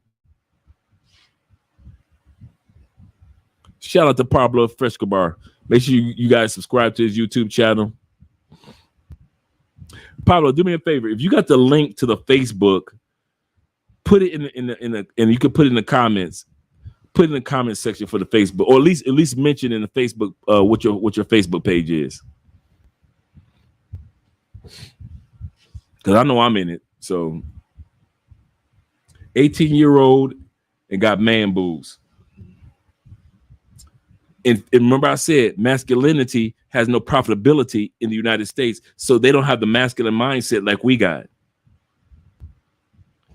Remember how when we were young, we would cry if our mom or dad say, boy, go in the house, get in the room. That was our punishment. It's the exact opposite among our nephews and grandsons and all that. They want to be in a room. Their punishment is, boy, go outside and play. They don't know nothing about that. Go outside and play. Like, play. How come they got to have commercials to tell kids to go outside to play in the United States? How come the NFL got to have play 360s? Well, kids go out and play. Did they ever have to have a commercial for us? Come on, guys, let's be real. Thanks, Pablo. Let's be real. In us growing up, have any of us in our childhood ever have to have one commercial say, kids, y'all need to go out and play?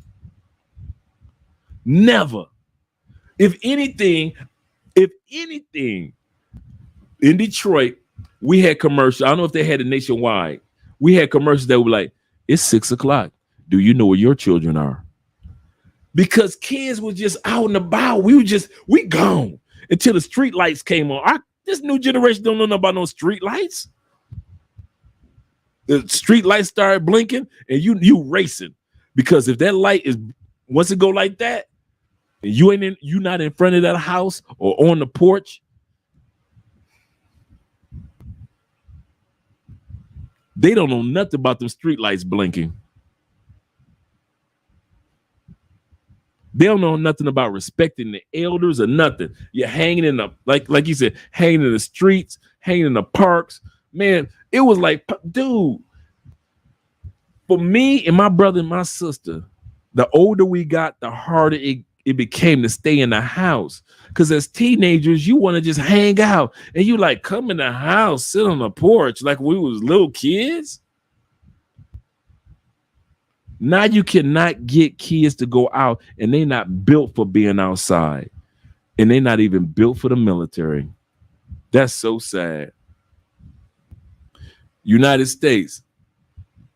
The United States is built on the fact that our consumerism is so strong, our military is so strong, and our men and women in the military have always been strong. But if we can't have a strong military might, I understand why they're using drones and electronic dogs and drone dogs and everything else that they can, robotic dogs and robotic people. And I can understand why, because people ain't built like we were built. It's kind of sad, man. I'm going to tell y'all something, man. It's kind of weird and sad at the same time. To sit back, he says it's dangerous. Yeah, it is dangerous now. But it was dangerous when we was coming up. Y'all, wait a minute. Did y'all, what? Come on. Let's go. Let's do a flashback. When we was coming up, that was snatching kids. Do anybody remember about in the 80s, the Atlanta child killings? The dude with the afro and the glasses that was just snatching up kids from Atlanta? It was dangerous when we were shorties too. Remember, we was the original stranger danger generation. That term came from us. We was the one, if somebody walk up to you and they said something and it wasn't right and it wasn't your parents, what do you say? Stranger danger, we was the stranger danger kids, but we still knew how to play football, volleyball, ride bikes, skateboard, play tag, play hide and go get it with the girls, whatever it was. We climbing trees, we jumping on roofs, we jumping off roofs, we playing karate, we sit up there building clubhouses with the wood from throughout the neighborhood. The girls are designing the little clubhouse, everything. We playing Marvel superheroes. We sitting up there celebrating holidays outside. Ain't nobody inside playing no video games. And even though video games existed when we got older in our teens, man, and we had, come on, preach, Pablo, and we had the drug epidemic in the 80s and 90s. Shootouts everywhere. And we still, at the end of the day, where we at? Outside. And that's why they came out the commercial. That's right, in Detroit. It's 7 o'clock at night. Every hour, it was like after 5 o'clock. It was like, it's 5 o'clock at night. Do you know where your children are? Let me see if I can find that. At least find one of them. Those, do you know where your children are? Do you know where your children are commercial? There we go. I'm about to pull it up right now.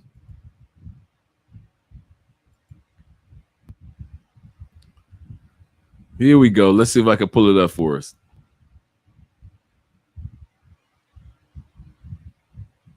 Yeah, when I was growing up, they had these commercials everywhere. It's so-and-so o'clock. Do you know where your children are? Because he's right. We was everywhere. Jeffrey said they didn't have to say shit about going outside to play. Man, not going outside was punishment. You be looking out the window like, why you gotta stay in the house? Your friends be looking out the window like, hey, why you gotta stay in the house, Dre? I'm on punishment, dog. I'm on punishment. And then your mama be like, boy, get away from that window. Leave them kids alone. Y'all get away from that window. Leave Andre alone. He on punishment. Yes, ma'am. Yes, Miss Spence. Man, listen. I remember all those days, man. I know you guys do too. Let's see. Here we go. Let's see if this commercial was it. Okay, we got it. This commercial was, and I'm hoping this is it. I'm guesstimating that this is it. Our most signature phrase. It's 10 p.m. Do you know where your children are? I think we have the most recognizable tagline in New York television history. It's 10 p.m. Do you know where your children are? Anyone who ever watched News at 10 on Channel 5 will remember it. You ask the question. Because of that statement. It's 10 p.m. Do you know where your children are? Through the years, there's been confusion over who actually coined the phrase. A woman called me one day and she said, why don't you ask the question of your people just before you begin your program? It's 10 o'clock. Do you know where your children are? Okay, that's it, guys, on that one. Tonight, the reporter calling me from a Mexican drug cartel for kidnapping. Okay. Oh yeah. We could talk about that in a second. We can come back to that in a second. That's a good one. But I remember that hit Detroit. I didn't even know it till now that it came from New York. I didn't even know that. Yeah, you be looking out the window. Yeah, man, you be looking out the window when you're on punishment. You be like looking out the window, boy, get away from that window. You be trying to do nice things around the house. Like if I mop the floor, Mom, I just mopped the floor. Can I go out and play?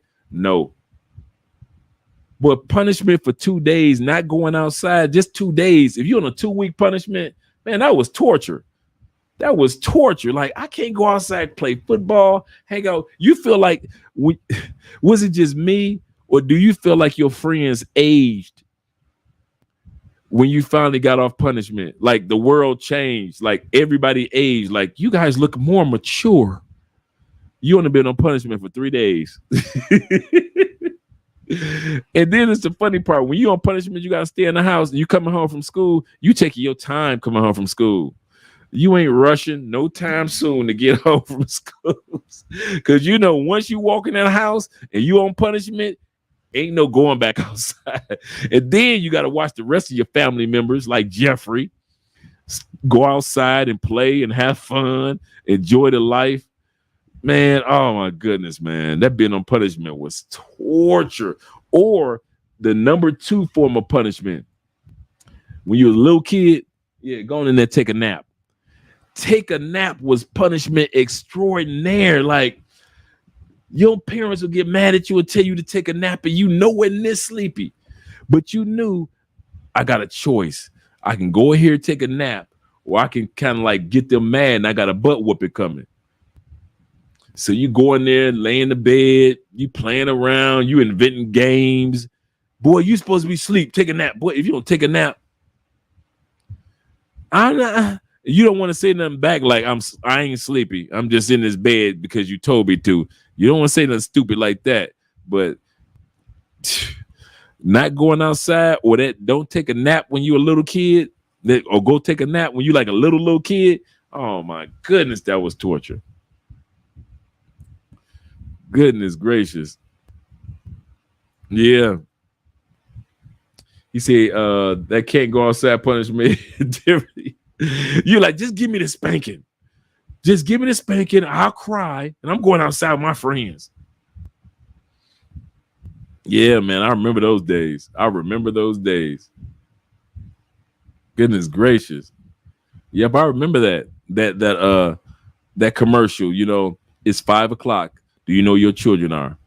It's 6 o'clock, because they do it in Detroit. They did it every hour. I didn't know it originated in New York, but it was like every hour. It's 6 o'clock. Do you know where your children are? It's 7 o'clock. Do you know where your children are? It was like all the way up until like maybe like 8 o'clock that it would stop after that. But every day it came on for parents to, and you knew it because if you was a kid that was in the house, you would see that commercial come on. Yep. Do you know where your children are, man? I kid you not, that commercial ran forever. But let's go back to look at this headline real quick in regards to what happened in Mexico. For those that don't know, you know, the black couple, I mean the black people that died, it was like 4 or 5 of them that went to Mexico driving. They got stopped at the south of the border, and 2 of them lost their lives, and I think 2 or 3 of them lost their lives. I think 1 or 2 of them got away. They said at that age you start learning about girls for real. Get in the house, boy. Leave that gal, not girl. Leave that gal alone. Mama, I don't know no gals. I just like girls. And so this headline that looks like they're talking about is what took place with the Mexican cartels. Because from what I'm hearing with the headlines, it was the Mexican cartels turned the guys into the government. It's 5 dudes that was in on those young people losing their lives at the border, and they turned them in. So let's go look at this headline real quick. See what they're talking about. Those 4 Americans. The handwritten letter said to be from a powerful cartel saying they have turned over those responsible for the kidnapping that left 2 of those Americans dead. The man who allegedly did it tied up and left in the street. What we're learning. Also tonight, the CEO of Norfolk Southern on the hot seat, telling the Senate he's deeply sorry for the toxic train derailment in Ohio. As he testified, the company responding to yet another derailment, this time in Alabama. Tracking 2 storms, a powerful new system can detect breast cancer early, blaming it on errors caused by the undisciplined. and suggesting the violent acts were done by those working alone, acting against the rules. In the letter, which a senior law enforcement official says is believed by U.S. authorities to be legitimate, the group strongly condemns the kidnappings and murders. The letter obtained by the Associated Press included a picture of bound men and warned that the guilty parties will pay. Morgan Chesky has more. The stunning photos show 5 men laying on the pavement, each with hands tied and all but one shirtless, with a handwritten letter claiming to be from Mexico's Gulf Cartel stuck to the windshield. A bizarre scene that tonight a senior law enforcement official tells NBC News appears to be an apology from the cartel following the kidnapping that left 2 Americans dead. The shocking admission almost unprecedented. Have you seen a PR situation like this? No, I have not. They made a huge mistake. They killed 2 Americans. And they know that the Mexican government going after them. They know that we're going to go after them as well. The letter, obtained by the Associated Press from a Mexican official, includes apologies to the people of Matamoros, the Mexican woman who was killed, and the families of the Americans. It reads in part, the Gulf Cartel Scorpion Group strongly condemns the events of Friday, March 3rd. For this reason, we have decided to hand over those involved, adding the men acted under their own determination and undisciplined and against the rules in which the cartel has always operated. Mexican authorities have not confirmed if the men are in custody or if they're truly responsible. Meanwhile, in Texas, as officials work to get 2 slain Americans back home, survivor Eric James Williams is recovering.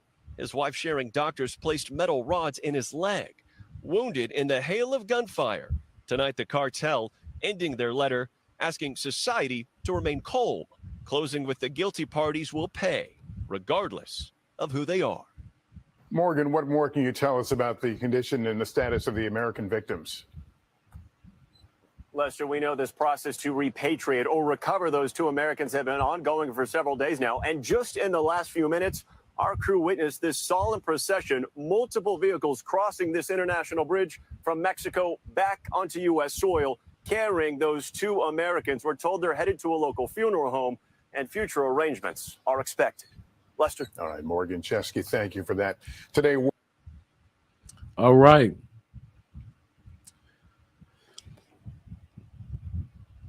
Yeah, I think it is too. You know what?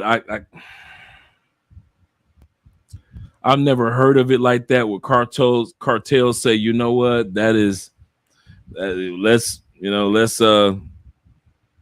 turn our own people in to Americans. I've never heard that ever. And so, right. I just love me some heavy metal while you're playing. So the kids are sitting in the house. No wonder why they are confused about sex. Yeah, that's true. That's a good point. Fast tail girls. Why she so with a fast tail? You know she fast. I'm calling BS on more distraught. Man, Jermon, man, it's like something just ain't right. Something just ain't right. It's just like somebody getting drugged in Colombia, and then the Colombian cartel comes and says, "Hey, we ain't had nothing to do with that, bruh. He was acting on his own. We about to turn him in." You see how crazy that sounds with me even saying it? So to sit back and see Mexican cartels say, I don't get it, but I'm not about to pretend. It says they were mistaken for Haitians. Haitian traffickers. Oh.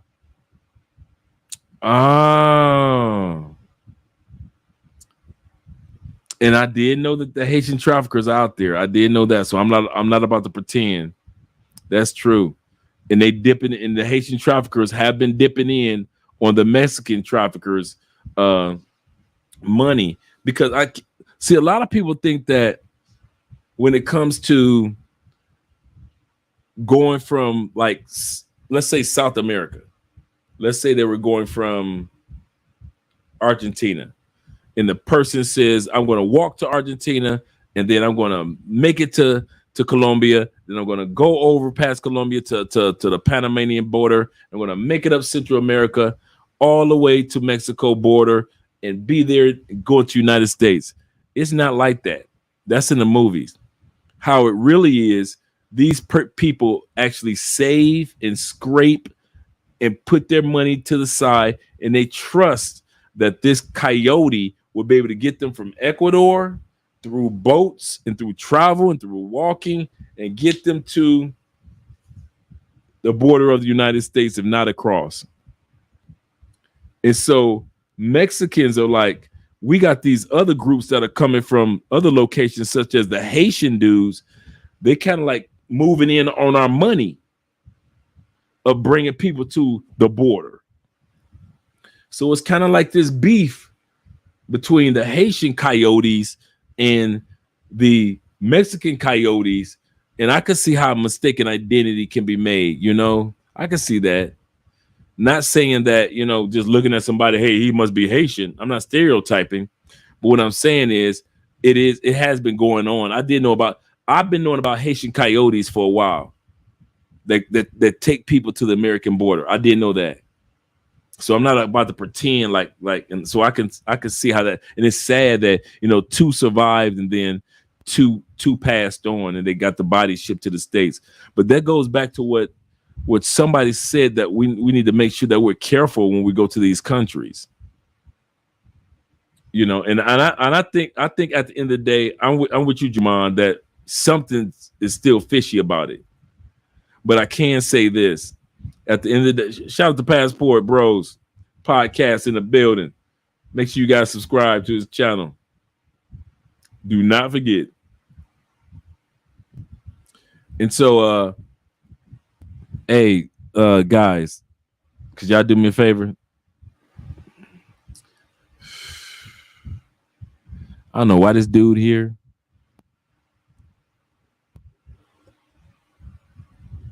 He's not even part of the Patreon. I said that I need 3 people. I mentioned that I need 3 people we got the Patreon right here. Right here. I need 3 people to join Patreon. Who do I get to show up? Richie Mack. That Richie Mack. Mr. Zoom to Thailand. Why is he here? Why is he even here? Shout out to Richie. I love you, brother. Shout out to you being in the building, man. I know 9 times out of 10 you just edited. You like Andre up? Okay, cool. I can go ahead and enjoy Andre in edit. Stop showing love for the coach. He says he's stopping by to show love for the coach. Thailand versus Colombia was fire. I say it was fire also, man, because we were able to give out a lot of information, man, in regards to that. I liked what you guys did with Colombia versus Thailand versus Philippines. That was fun to see the first go around. So I'm waiting to see you guys next go around as well. I haven't seen the second one. Thank you very much, Richie Mack, for the super chat in the building. Shout out to Richie. Shots fired. No shots fired, man. I always tease Rich. Why is that man here? He said Wayne Williams framed. Yeah, man. Yeah. Even though I don't know who Wayne Williams is, could you guys explain? Because you know I don't see every bit of news in the States. So, or who is Wayne Williams? I don't want to disagree. He said the KKK did it and framed Wayne Williams. So who is Wayne Williams? Yeah, I'm done. If y'all talk about something that happened, I'm talking about what happened in Mexico. If y'all talk about something that happened in the States, I don't know, man.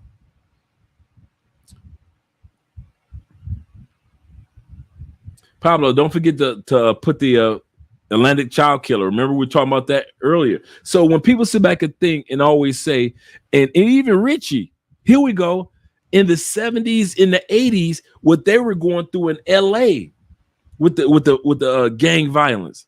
But we still all had time to go outside and play, hang out on the front porch, play our football, be at the basketball court, hang out with the girls. We all really enjoyed being outside.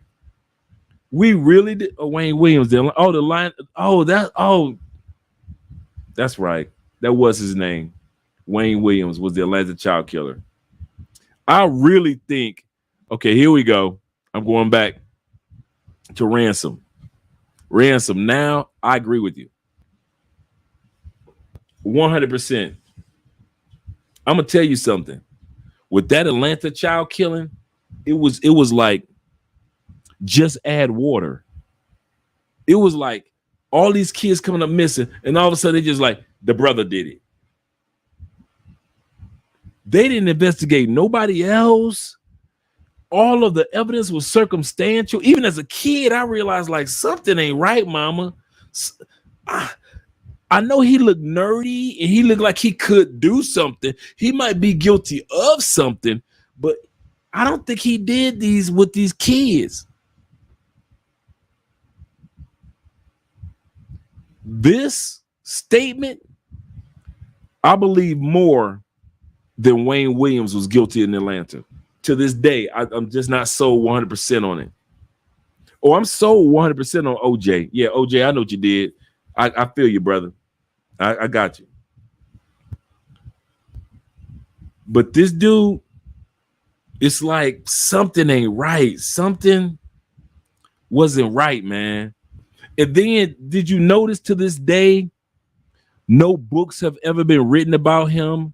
No insight on what has happened to him to this day, or how he died, or nothing take place to keep us posted, to keep us posted on anything. No memoirs, every crazy, from the Son of Sam all the way to every white boy that was doing some crazy stuff. We got books about, articles about this and that.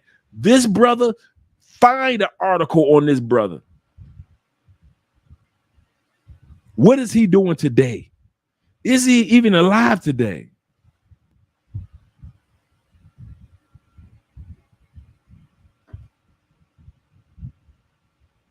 And then you notice even with him, he was just quiet doing the whole thing. How many lines? And I'm talking as a teenager when all this was going on with the Atlanta child. You know, what clean way can I say it for YouTube? Deletion, Atlanta child deletions. Do you guys notice that there was really, he said nothing, no news press, no interviews, no. Usually when they sit back and they got a white boy, they, at least before he even gets deleted himself through the courts, they want to sit down and interview him. Now, why did you do what you do? What was your childhood like? You had a mother that fed you macaroni and cheese covered with cornflakes. Why is that? None of that. None of that. There is no interviews of this dude, nothing. It's just like you saw him walking with the police, and you saw him, no, next thing you know, you saw him in court like 10 minutes later. It wasn't even like we're going to put him in court and have a grand jury, and then we're going to find out the truth, and then we're going to see if he's guilty. Dude, they just like throw the nearest nerdy brother you can find and just throw him in there. And the dude wasn't saying nothing. Hey, is it just me, or have you never heard that dude's voice a day in your life? Now, some of you dudes that live in Atlanta probably saw a couple. I'm talking about regular, everyday dudes across the country that followed it.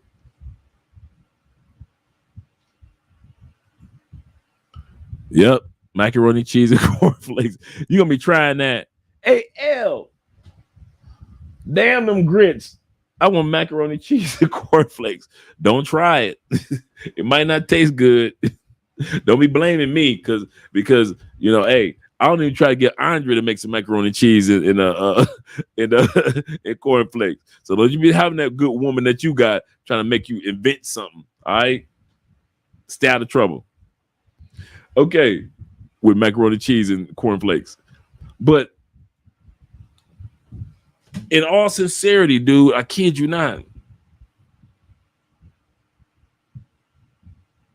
I kid you not. Something is fishy about this one, man.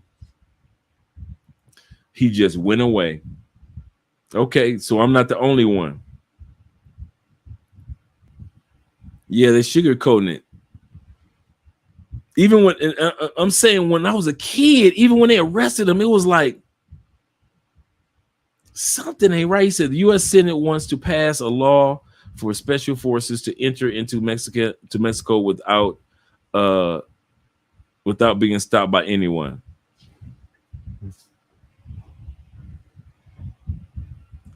The U.S. can pass whatever they want. And I mean whatever they want. Go and scamper over there in Mexico if they want to. Go and scamper over there.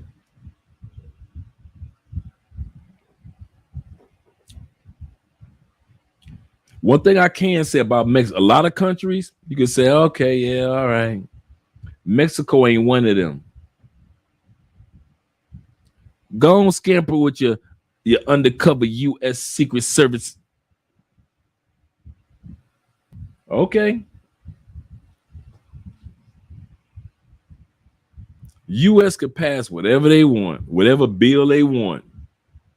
If they wanted to stop what was going on in Mexico, they could have stopped it a long time ago. This has been going on for years, long before we were young, long before we were around. This has been going on for years. So if the U.S. want to say, I'm going over to Mexico and they can't stop me. Oh, really? All right. Go ahead, U.S. Go and scamper over there. You know better. The United States know one thing. They know better than scamper over to Mexico. You done seen United States put fleets and boats all over every other country it was. They just sat there and pointed missiles towards other countries and did this. When the last time you saw United States point anything towards Mexico? Anything? A slingshot. Assault rifle. And I'm talking about a rifle that just shoots salt. Never. I can't remember since the Mexican since they took Texas from in California from Mexico. I ain't seen America do nothing towards Mexico. Nothing. I can't remember it in my lifetime except for make negotiation deals like NAFTA. Cartel's gonna scamper over here. Yeah. For real. Okay. He said because they made all our stuff and supply. That's true. Pastor, if you don't preach, everybody knows this how it works. Y'all ready? Let's get ready. I'm about to teach y'all a lesson about Colombia and Mexico. Colombia makes the products. They ship the products to United States through Mexico. Everybody knows that. Well, okay. They get all these billions in Colombia. You can't do it like Pablo. No offense, Pablo. And just leave it here for the rats to eat. So what do? Colombian cartels now, they take the money and they go ahead and they send it to Peru. Peru. What do they do in Peru? Buy gold. They flip the money from cash into gold. Okay, cool. Then they send somebody to Miami and they create what is an LLC of gold exchange, not money exchange, gold exchange. So now they could take it and sell it basically to themselves, all the gold that they have from Peru, sell it to themselves in the United States with legal bank accounts. So now billions are going into the United States banks with so-called clean money by way of gold that's being sent, or the selling of billions of dollars worth of gold to the United States. And that's how they do it, over and over and over and over again. So just in case you guys wonder, how do Colombians clean up the money? That's how they do it. Send it to Peru, buy gold, have an LLC set up of a gold exchange in the States, send it to Miami, because Miami's still that spot. Instead of sending illegal cargo to Miami, they just send gold to Miami. And they are able to take that gold, sell it at a humongous profit, and get billions for it. And I mean immediately. That's how it works in when it comes to Colombia. And that's why, because Colombians now believe in banking in silence. They believe in banking, but in silence. Yeah, that's how it works. Yep.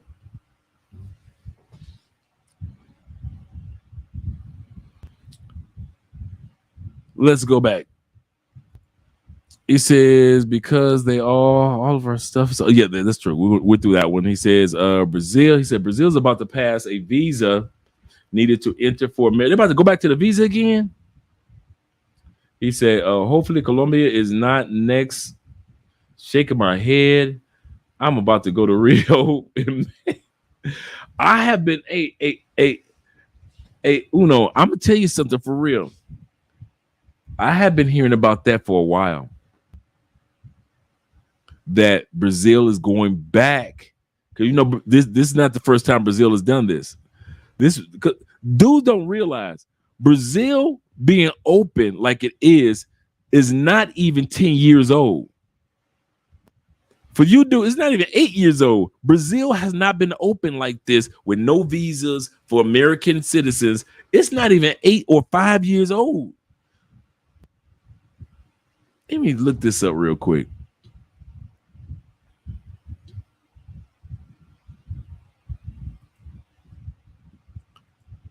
Americans can go to Brazil without a passport starting in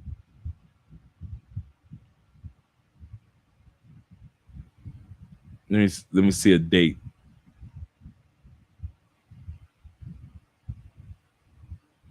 Oh no. I said passport. Americans can go to Brazil without a visa starting in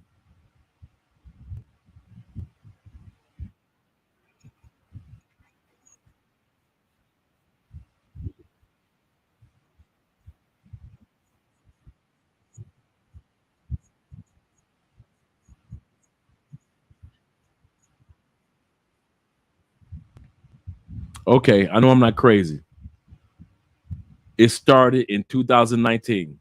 No, wait a minute. In 2016, Brazil temporarily waived the visa requirements for U.S. citizens to the country in hopes of drawing travelers to the Summer Olympics.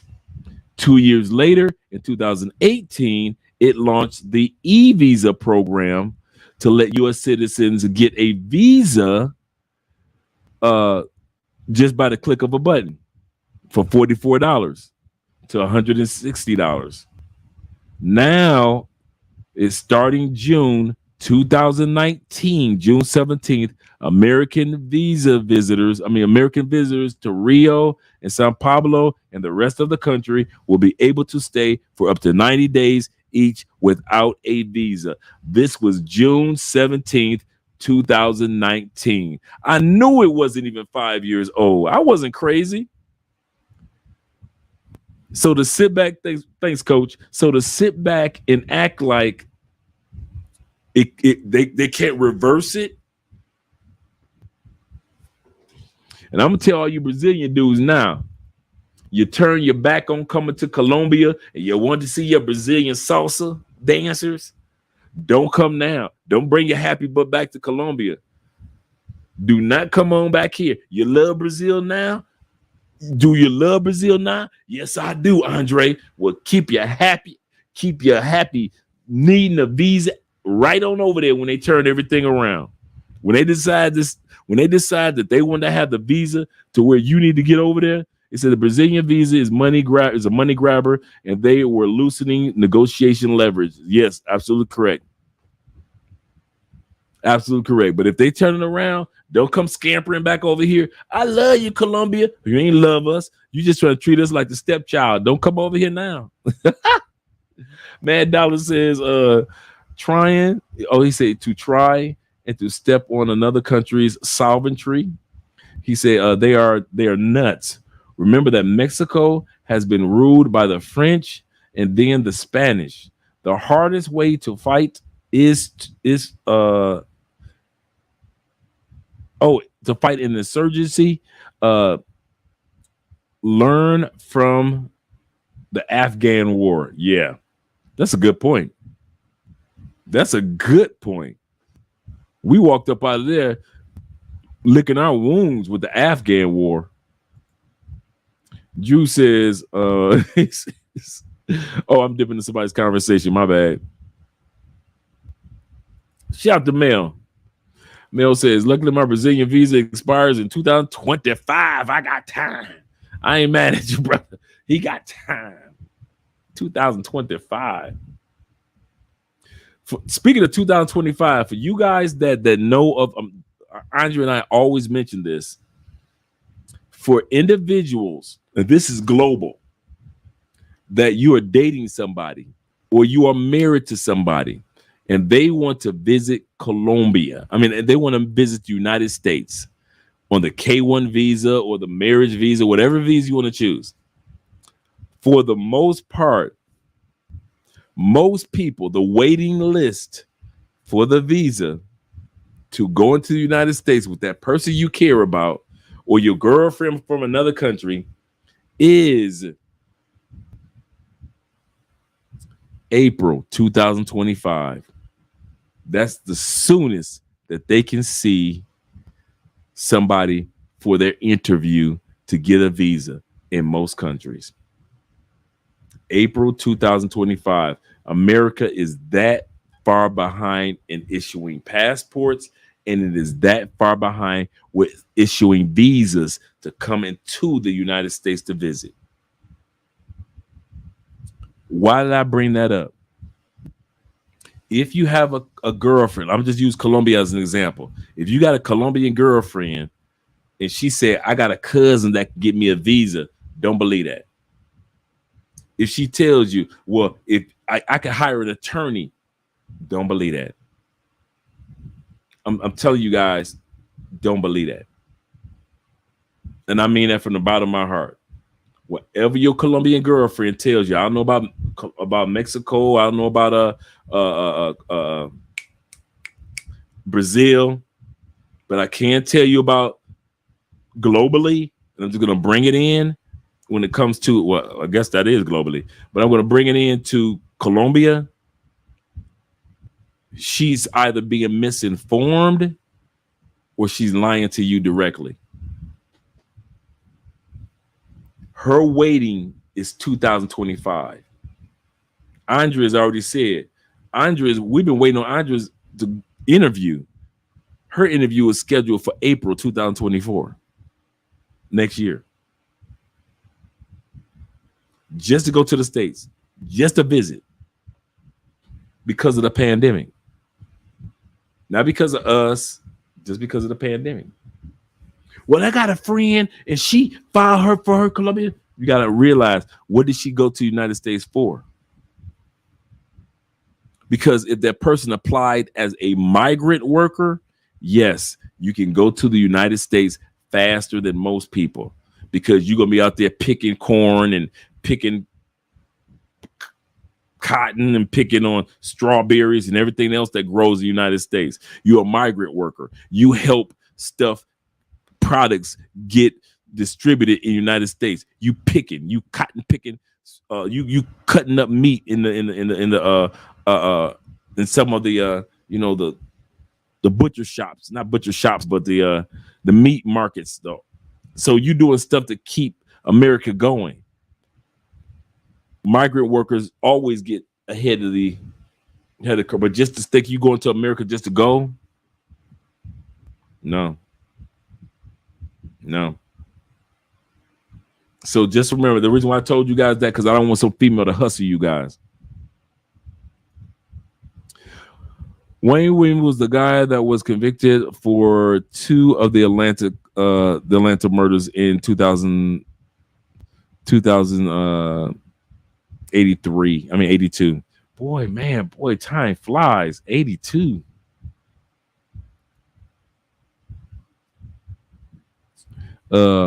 I don't think so either. Yeah, I just, yeah. You can't take over a country. That's why Russia is destroying Ukraine. Yes, for real. It's almost like Ukraine is kind of like keeping Russia at bay, but then at the same time, it's crazy. It's sad. Said with OJ, it was a drug deal going wrong. And they tossed the bloody glove onto OJ's property to frame him. Could be. He said Wayne Williams still incarcerated and maintains his innocence. I wouldn't doubt that.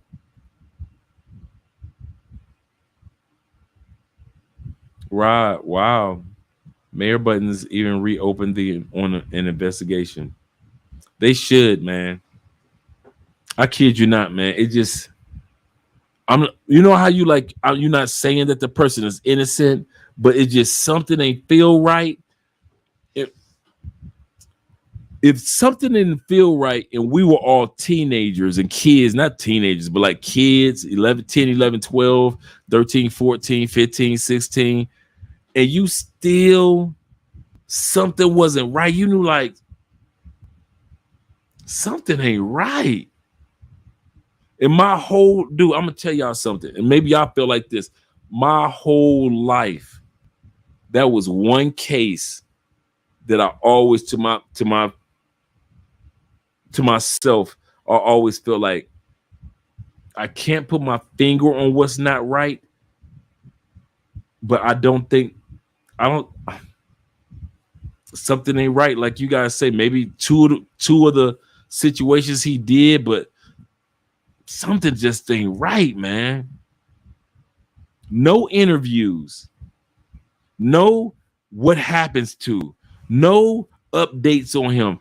Every single white crazy person that had done something, we could tell you, the average person could tell you what's going with Son of Sam, Charles Manson, all these crazy dudes, the crazy clown dude, every one of them. We could tell you about all these white dudes. We didn't see interviews, books, headlines, everything about every single one of them. Even if they were guilty or cried that they were innocent, we have heard and seen it all.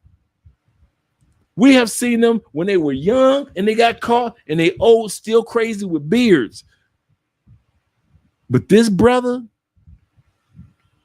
nothing. No video has gone mainstream. No interview has gone mainstream. You can't look on TikTok. You can't look on YouTube. The missing files of nothing. The most that you can find was up until the arrest on YouTube, where they say the Atlanta child deletions, and then you can sit back, you can like research on what took place and blah blah. Because I kind of like looked it up a couple years ago to see if I could find anything, and so you can see what happened and built up, that all of us knew that this child was missing and that child was missing and these kids were missing, and then bam, the brother, and then nothing else. There's like arrest, court, and that's it.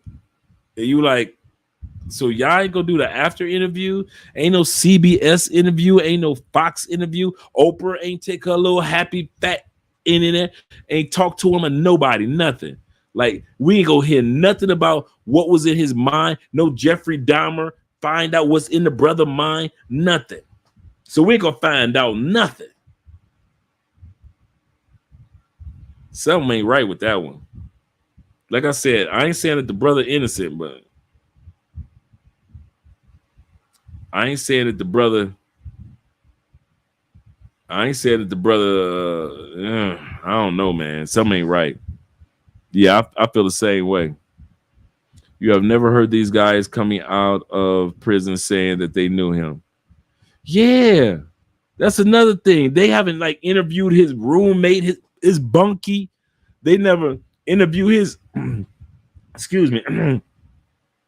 They never interviewed his prison lover. They never interviewed the person that was the cook in the kitchen. They never interviewed none of that. Even I got John Gotti stories. Nothing. They never interviewed nobody that got stories of nobody that was famous.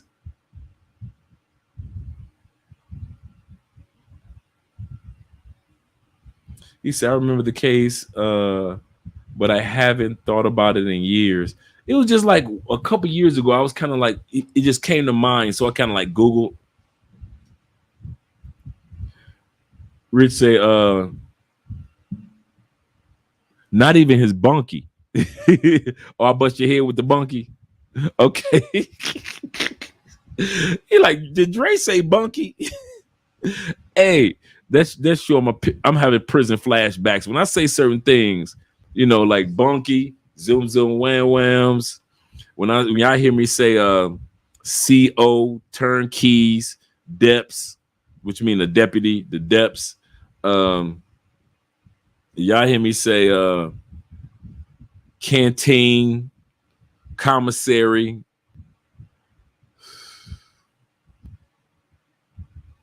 Oh, turnkeys, hacks, all those are. Hey, that's what 10 years will do to you. Furloughs. For real. You have never heard these guys coming out of prison saying anything that they know. Y'all read that one. That's a good point. That's a good point. He was convincing, and they found a person that just looked the part, and that was it. We fell for it. We were kids, but everybody fell for it just from the look. He was with big, thick glasses. The brother with the afro. He had that nerdy, innocent look, and they were like, "He's the one." And we're like, okay, we all just nodded our heads, adults, kids, yeah. But we all felt like, wait a minute, something ain't right.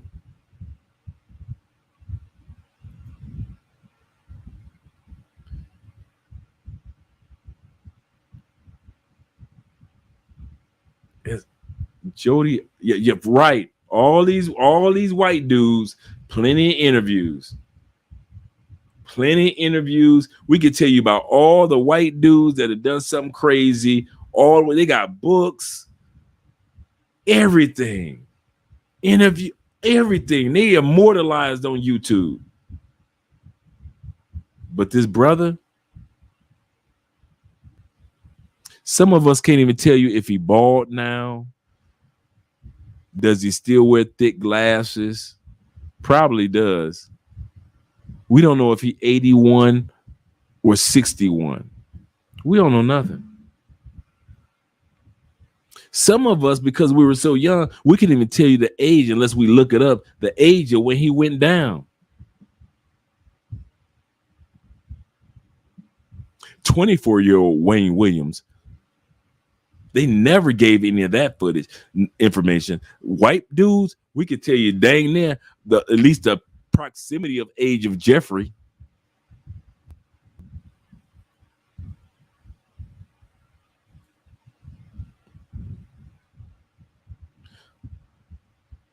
He said he shut case for, they did it for a reason, because they didn't want anybody to do an investigation of it.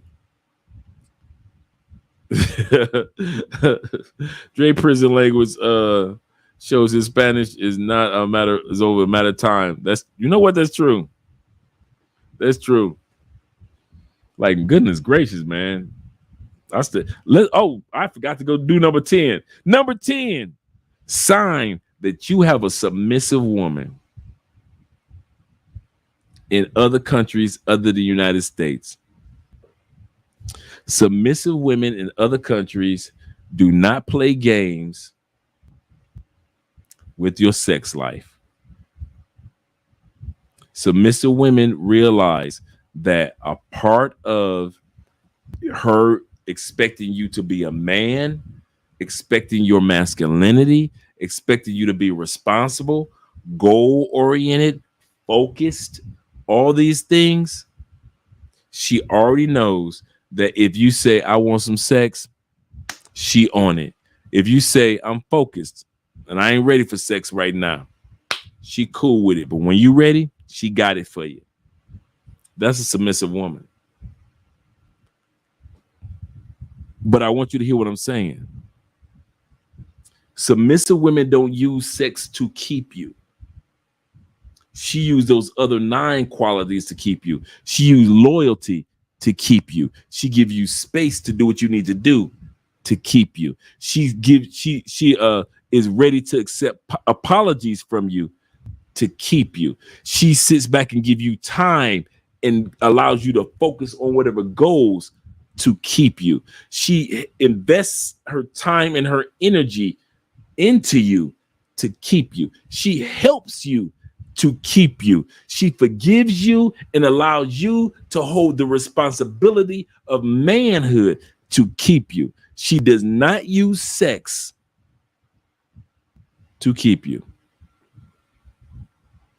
That's on westernized US BS. Well, if he pay the bills, then he can have it. But if he don't pay the bill,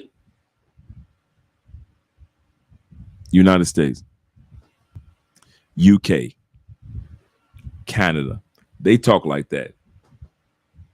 You will never hear a woman in South America talk about something. I'm a hold the intimacy back because 3 bills didn't get paid. What?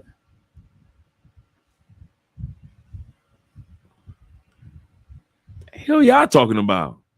That's the United States. That's the United States.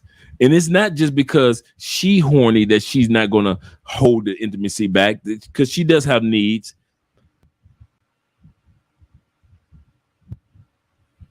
But it's because she puts the responsibility of her sex life and your sex life in a position to where she's like, listen, whenever you want it, it's here. If you don't want it today, it's here. If you want it today, it's here. That's humility and submissiveness in other countries. It's not a tool of manipulation to keep you as a man. If I give it to him, if I suck him just right, if I do this just right, then he'll stay. Women in other countries know this. She could suck you just right, and you gonna still cheat if you want to.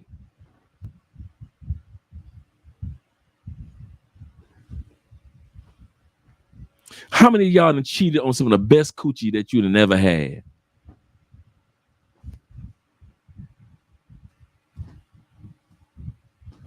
How many of y'all done had a female that gave you fire head and you cheated with her with a chick that gave you trash head?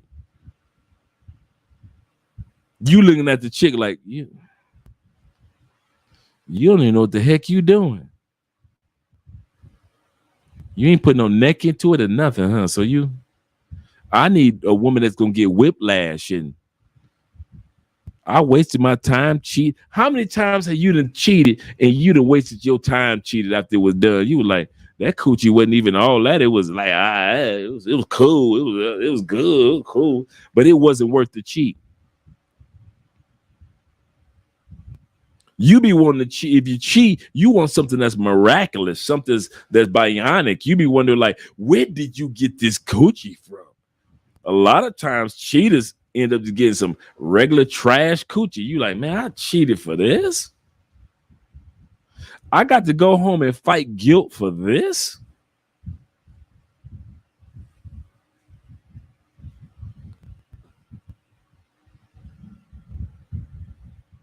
It's like, man, are you freaking serious? I snuck out on gorgeous, beautiful, sexy, nasty woman just to give me something on the side, and your sex game is trash. I know I ain't the only one that sat back and cheated with some trash coochie. Y'all gonna quit acting like I'm the only one that's guilty of stuff. I know that. Sat up there and did some stuff with somebody on the side. You like, it was all right. It was cool, you know. Yeah, okay, I got it. It was almost like I got away with it. Okay, all right. I got away with it. Okay.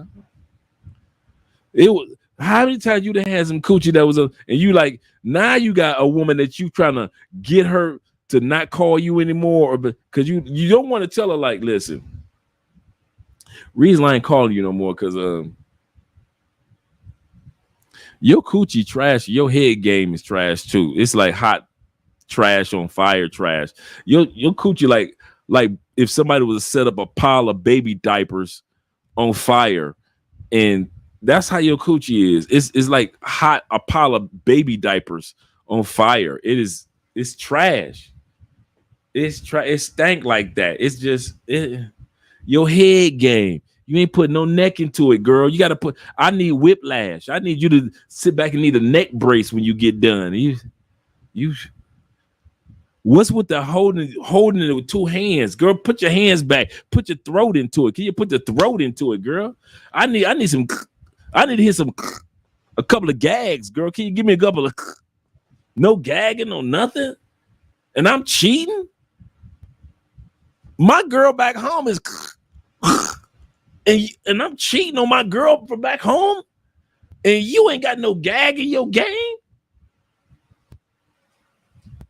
You like, what the? Why am I out here cheating? And now you're mad at yourself, like, I cheated on my woman for this. You like, let me keep my butt. Hey, sexy boo. Okay, I'll see you in a few minutes. You see what I'm talking about? She came and she said, I don't know if she came because of the cheating part or she came and she said she was asleep. She was like, it's going to be 2:00 in the morning. That's Andrea's sign of come to bed, get you some proper sleep. Because lately, like this last week, I finally got a good sleep habit. Going to bed like 10 o'clock, getting up like 4 o'clock in the morning.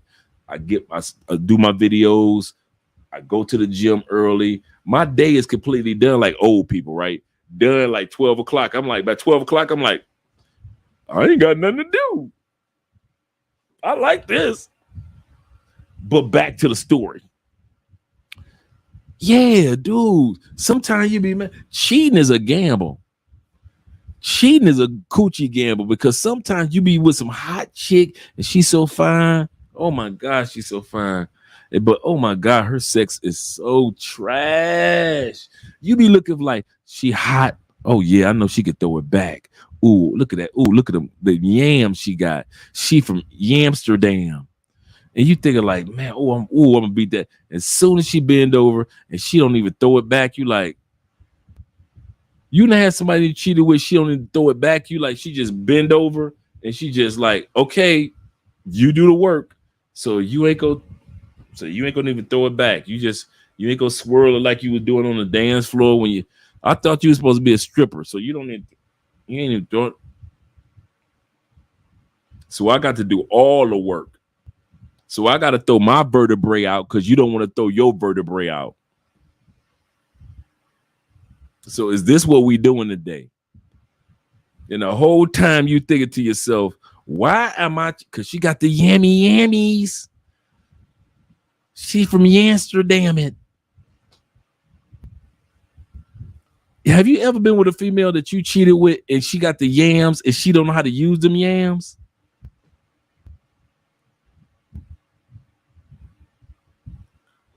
And you just sit up here like, why am I doing this? What lies am I telling myself? What lies am I telling myself to smash this chick? Or have you ever had some coochie that it's so bad that you just want to get up, get dressed, walk out, and don't speak to that person at least for 4 or 5 days, if ever again? You be like, you know what? I'm out of here. Let me put my clothes on. You be like, I take a shower when I get to the gym because you can't go home with that shower. So you're like, with that smell, I put my clothes on. This is just uncalled for. Your coochie is uncouth. It's just not necessary for a man to be sitting up here. I'm sitting up here cheating on my woman, and you're not cheat worthy. Nothing but all looks. She just look good, and you looking at her like. And don't let somebody have all the ingredients of cheating. Like she got the big full lips, and she got the fat behind. She got the big breasts and the small waist, and she got pretty eyes. And you sit up here like, ooh, I want to make them eyes cry so bad out of pleasure. And the intimacy was trash. You like, this is a waste of space.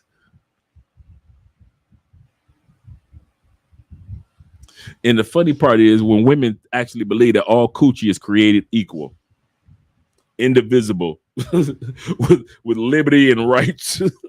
Like what ladies, all coochie is not created equal. That's why you see some dudes jump off a bridge for a coochie, and you gotta see dudes jump off the porch for some coochie. It's just, it ain't all equal, baby. It ain't all equal. At the end of the day, I see you guys are just laughing at your boy.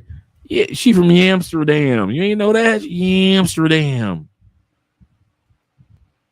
That's right. You stupid rich. I'm just saying, man.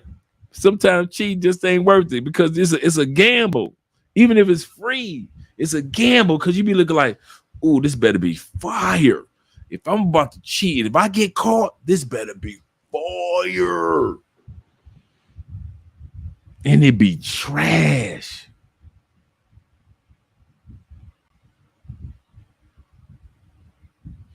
You know I got stories. How come one time I was cheating in the States and the girl had hair around her nipples?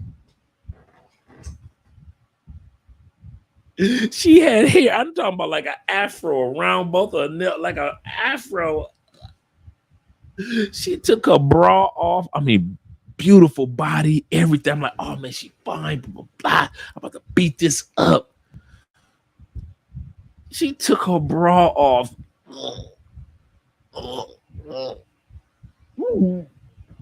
And she had hair around her nipples.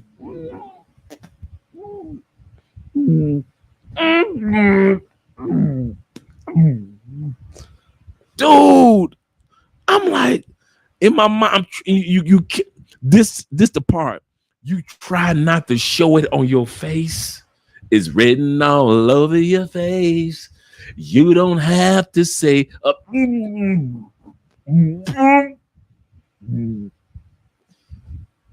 dude, I'm like, so all you dudes that think that hairy nipples is just a line or is a myth, y'all know I done been with quite a few. So you know I done been with some niceys, but I done been with some stuff that was like zoomorphic, some stuff that only the X-Men could only you can understand. Like, are you an X-Man? What the fuck is wrong with your body? I had one chick.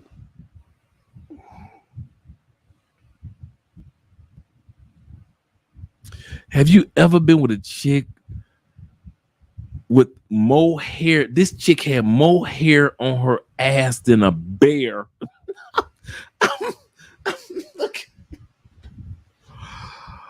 Oh, you don't notice it because you noticing the beautiful face, the breasts look like damn, the waistline, you hitting it from the front, right? And dude, she turned around. True story. First of all, the crazy part was she drove to my house through a hurricane. This is a hurricane going on in Tampa. She drove from her crib to my crib. She drove from St. Petersburg, across the bridge to Tampa in a hurricane, in a tropical storm. Everybody either leaving Tampa or bunkered down or in Orlando. She drove from, I said, you drive, I'm coming over. I said, you coming over where? I'm gonna come see you. Now I wanted to smash her anyway. I know about her hairy booty issue.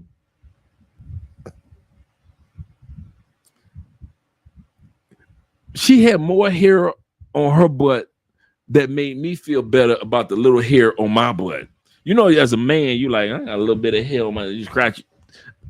You know, man, I'm being graphic, but I don't care. It's late at night. We got 20 more minutes. Dog, she had more hair on her butt than Winnie the Pooh. It was like a carpet back there. When she bent over like, bam, hit it for the back, daddy.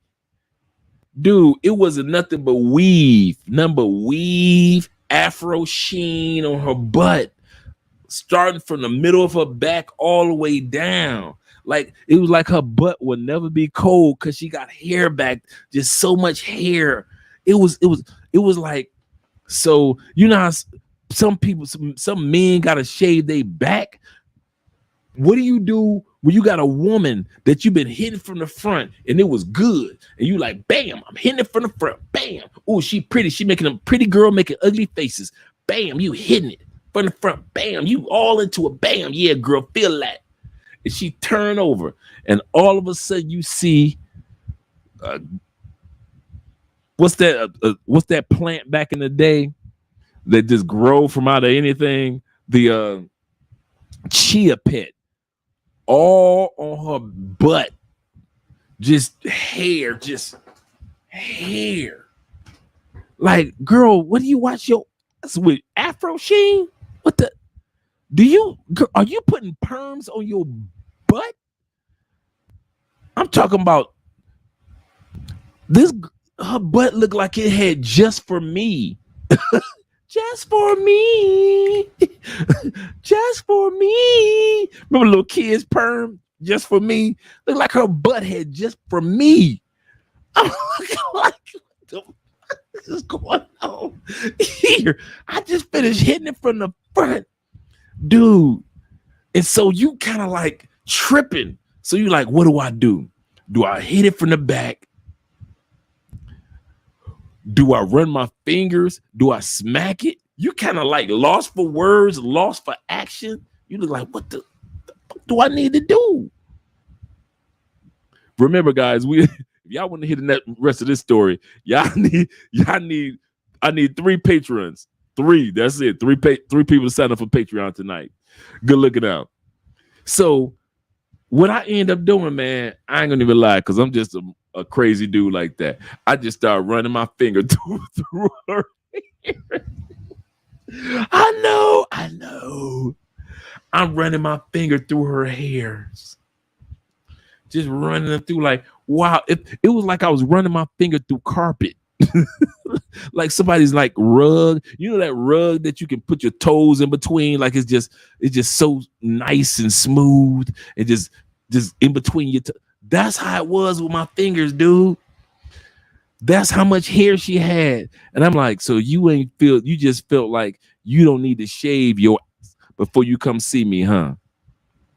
I'm not shave worthy. I'm not worthy of the shaving. Girl, Gillette is the best that a man can get. But in your case, it's strong. It's made for a man, but it's strong enough for a woman. God, girl, you need to shave. You need to tell your little sister, your little niece, or cousin, dude. And it was all on her butt. I could have halfway took a little hair on the back.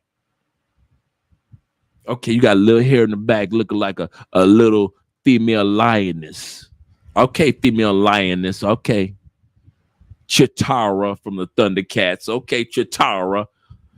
This female looking like Chitara from the all the way from the lower part of her butt all the way to like the mid thigh was nothing but poof afro sheen. I could have sat back and was like, anytime the female butt looked like Don Cornelius head, you're gonna have a groovy good time with this afro sheen butt. Love, peace, and soul. I'm looking like, what the? It was the hairiest thing, dude. I don't know which one was worse. Which one would you guys vote on? I don't need a vote. Before I go, we got 10 minutes. Before we go, I need a vote. If you had to, you gotta smash one. You gotta smash one. Hairy nipples, and I'm talking about hairy nipples. I ain't talking about no a pluck here, a pluck there. You gotta smash hairy nipples, both of them, or bare butt. Which one you gonna smash? Bare butt or hairy nipples? Both of them are beautiful women, so don't they weren't ugly women. I don't do ugly, never have, never will.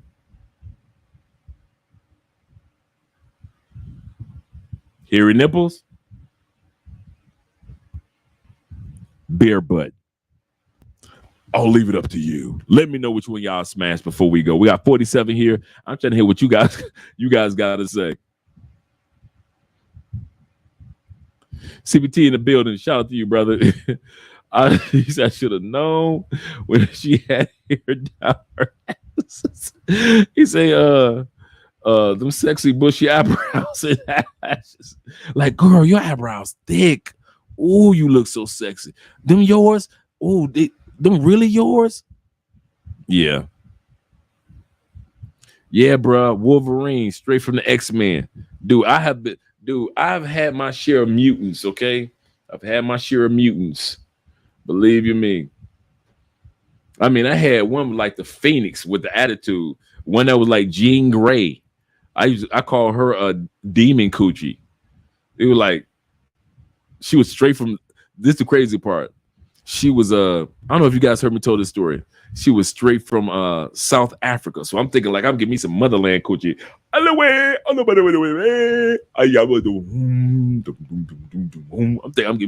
finally getting my first piece of motherland coochie.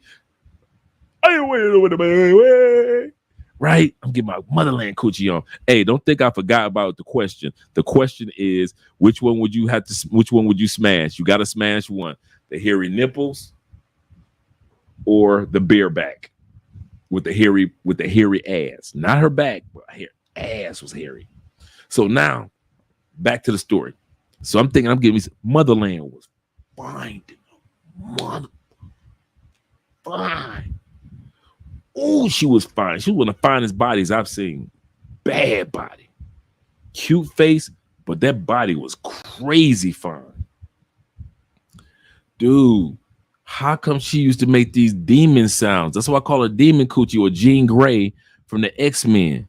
She make these demon sounds. Why?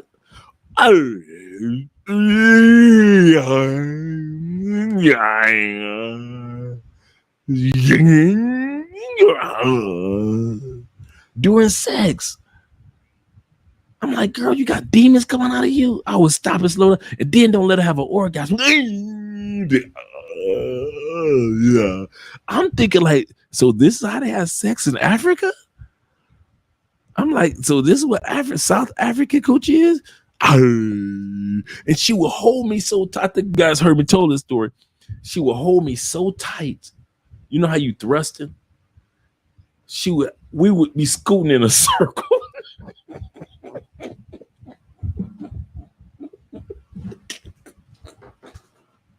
We'll be scooting in a circle because you know you thrusting, so you thrust forward, you push her body, and all of a sudden, so you having sex is like skirt, skirt, skirt, skirt, skirt, skirt, like this circle, man. So we doing a circle around the bed, and she making these demon sounds.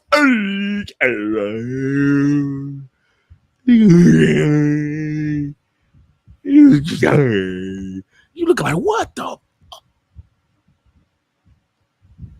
I'm never having sex with her again.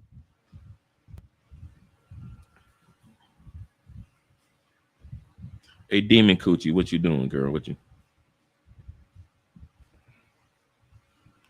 you doing? You ain't doing nothing. I'm about to come pick you up, Demon. All right. Every time she was so just like a regular female. She was in medical school. That's why she was in the States. And but when it came to that intimacy, she's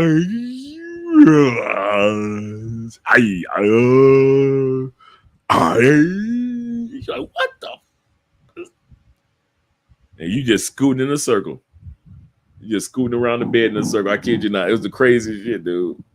It's like you just scooting in a circle. Then you thrust, and she would hold me so tight. And you just scooting just in this big ass circle. Just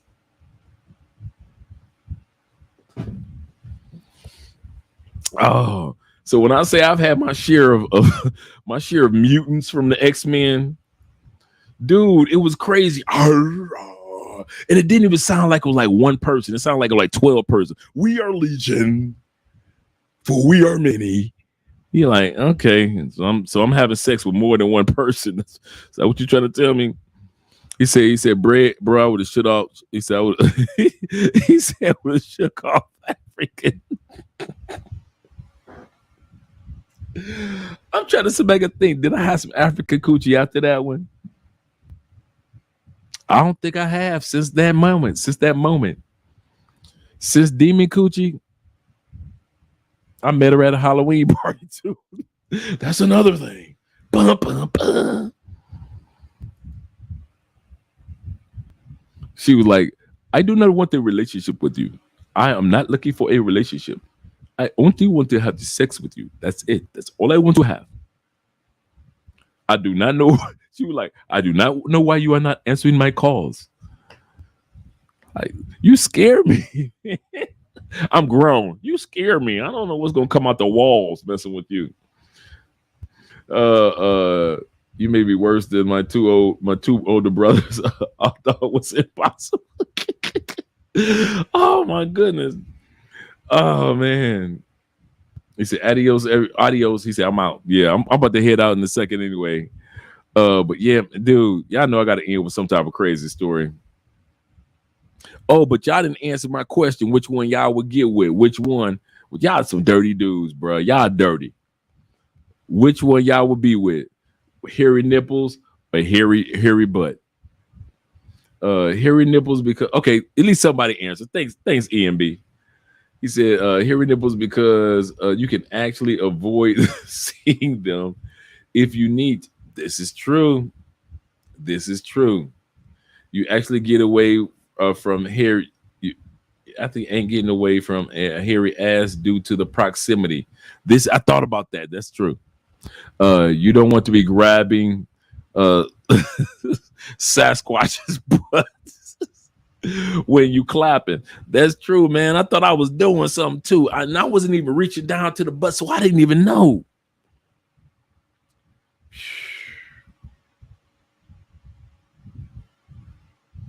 I would tell y'all about the coming to American coochie. I'm gonna say that story. Her and I. That was a funny one. And we both looked at each other like, that coming to American coochie. Okay, cool. He said, I'm dying over here. I'm with you, brother. I'm dying. We're over here truth tellers. Dude, I told y'all to have some mutants in my life. Never had hairy breasts. He said I had keloid. Dude, it's oh, if women knew the heck that we go through. Bare butt, not bare back, but bare butt. Yeah, absolutely correct. Both of them, both. I think it would have been creepier if it was just one hairy nipple. Ooh. But because it was, dude, It was so gross looking.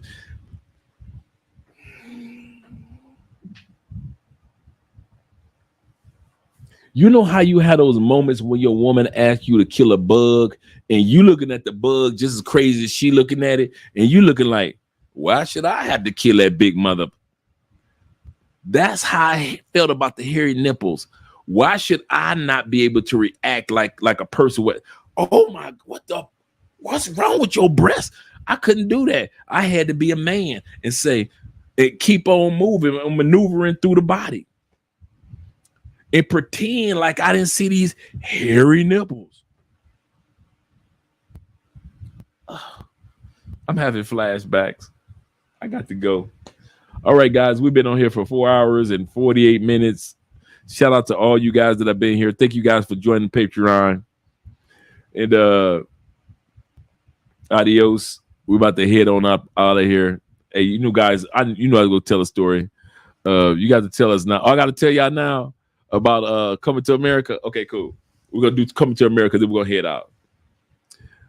I'm with this chick, dude, right?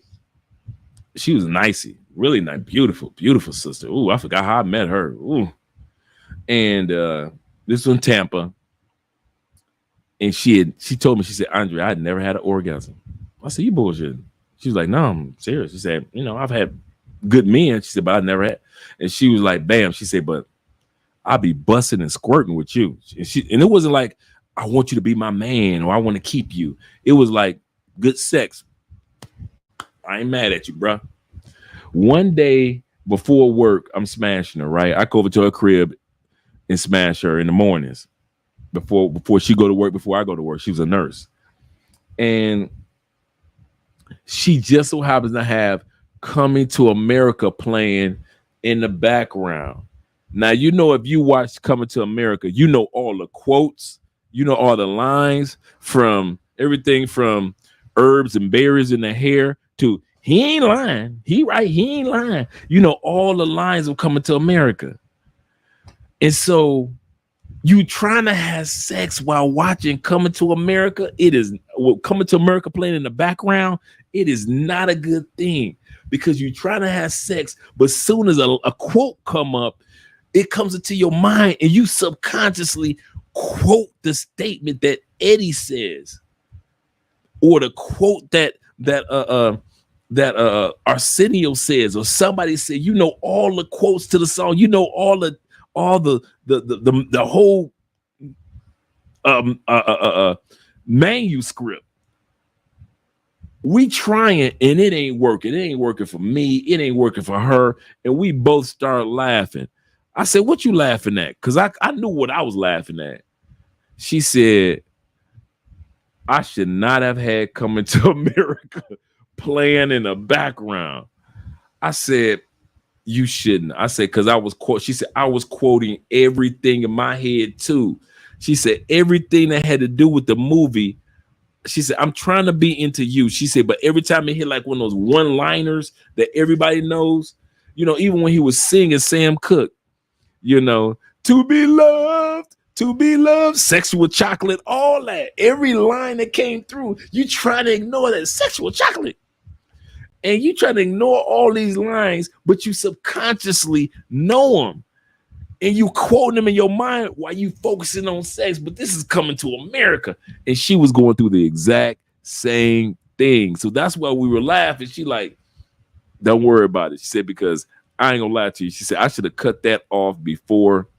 I said, what you need to do, little mama, is cut that off now, so we can go and finish what we was doing. But it was one of those situations where it was like too late. She had to get ready to go to work. I had to get ready to go to work. It was cool. But it was so funny to sit back and realize how much cinema has an impact on us. You know, it really is locked in our subconscious minds. And I didn't realize how much Coming to America was a part of who I am as Andre. And we're going full circle with this live stream, because this live stream started off talking about, would you be like Eddie Murphy and you would go to America looking for a woman, looking for the wife of your life?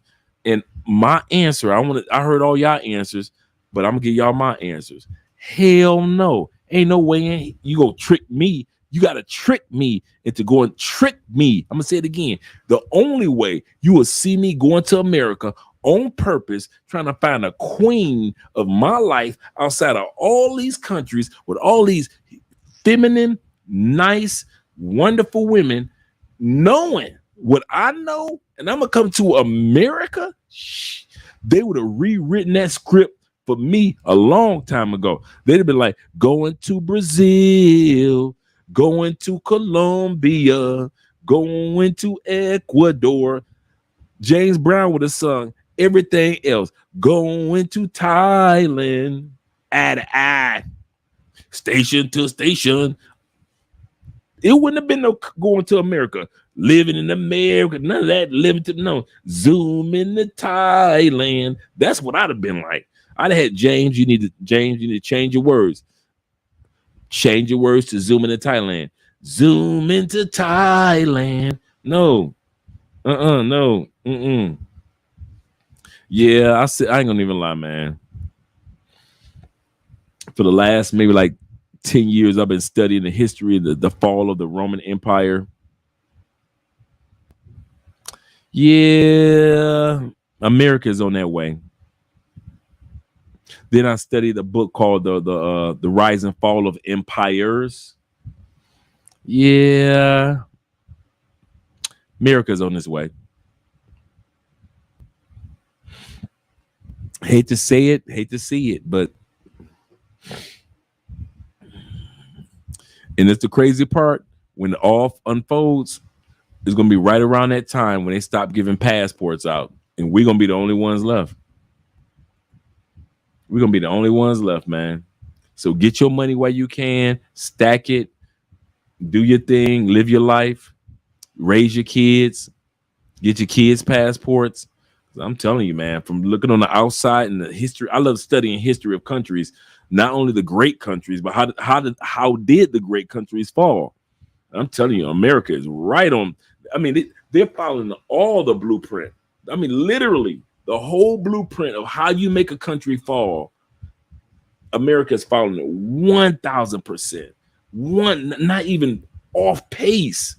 You be like, well, America is different because of this, that. Just like America just prints money during time of inflation and just floods the economy out there with just new, fresh printed money. The Roman Empire used to do that with coins. They used to shave off some of the silver of the coin, and then they just flood it out there. They take the shaved off part, turn that into new coins, and just flood the market with it. Just like America. America learned a lot of how it does in Rome.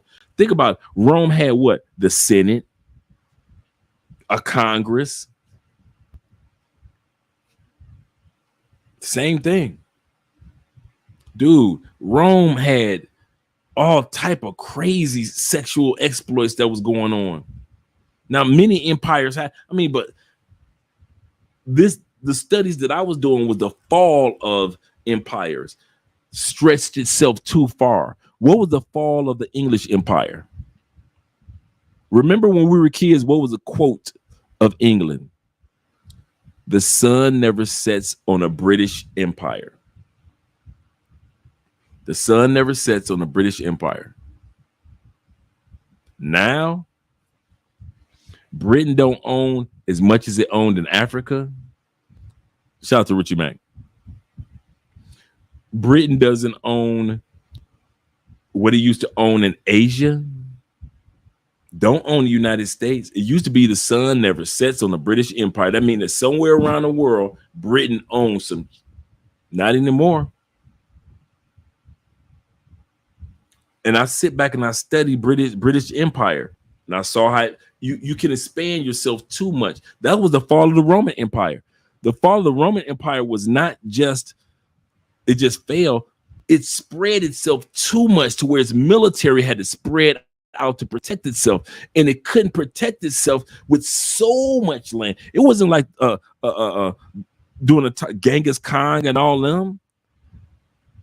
Their military was not enough to spread out. Then they had disease rampant. Sound like the States. rampant, especially sexual diseases.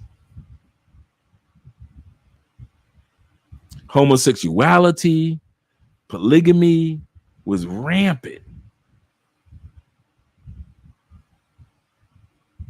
A lot of you.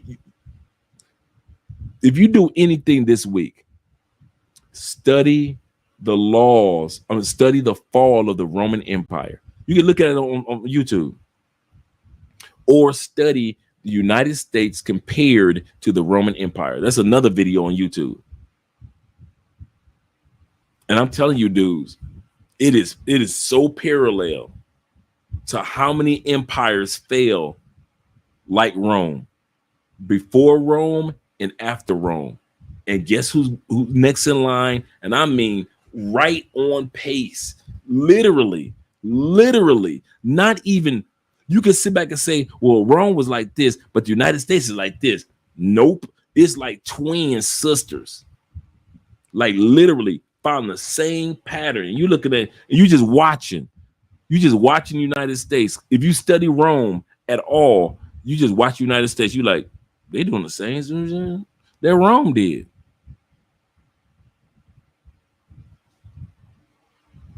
I'm just saying. So when you guys say that, I don't just mean, but it's on this. Who is this beautiful, gorgeous woman in our presence? Is that Gail, the Southern Belle, who's been on some of everybody? What? First of all, what is Gail still doing up? What are all of us still doing up? Wait a minute. Ooh, I'm supposed to be gone. I was supposed to be gone 7 minutes ago. Andre already walked in here like, okay, you keep on playing. Gail over here working it. I know, right? Gail out here doing big things. Boy, woo. I love me some Gail. Shout out to Gail's man for sharing the love that Gail has with the rest of us. Shout out to her, whoever her man is, whoever she dating. Good looking out, brother. Thank you for allowing Gail to show love to all of us knucklehead men out here too. How don't they remember the history? They're doing, those that don't remember their history are doing to repeat it. Absolutely correct. Don't pretend like you ain't got no man, Gail, or somebody ain't trying to holler at you. Somebody that you just ready to make some plates for tomorrow morning. Don't be pretending. We got you. We want to see you happy too. He said, just ended my contract. See you soon. I see. All right, Jay. All right. Make sure you guys subscribe to Jay Fleming, up and coming YouTuber. Channel is excellent too, man. Jay really is very professional at what he does.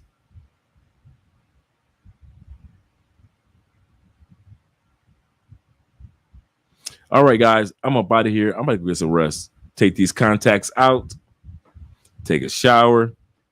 Sit my butt down. We'll lay down. Give me some sleep. I will see you guys mañana, tomorrow, or Sunday.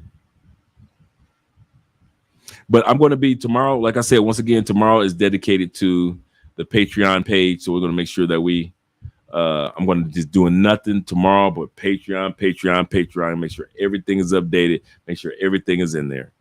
Shout out to you guys. Make sure you subscribe to my man, Jay. I'm telling you, do not sleep on this, brother. He said, these are facts. History repeats itself. Yes, we never learn, man. We never learn. I kid you not, man. And you know what? That'd be a good video to do next week sometime, is the video on America versus Rome. Just a part of it, just to let you guys see, man, how parallel United States is to the fall of Roman Empire. All right. Thank you, Gail, for sending the link for the Patreon. I appreciate that. All right, guys, we are up out of here. Have a great evening. Get you some rest. Relax. Gail, that includes you. Don't be running to somebody else's channel. Just get you some sleep. Tell Richie to leave you alone. Turn your phone off. Get you some rest. You deserve it. All right, guys, we're up out of here. Talk to you later.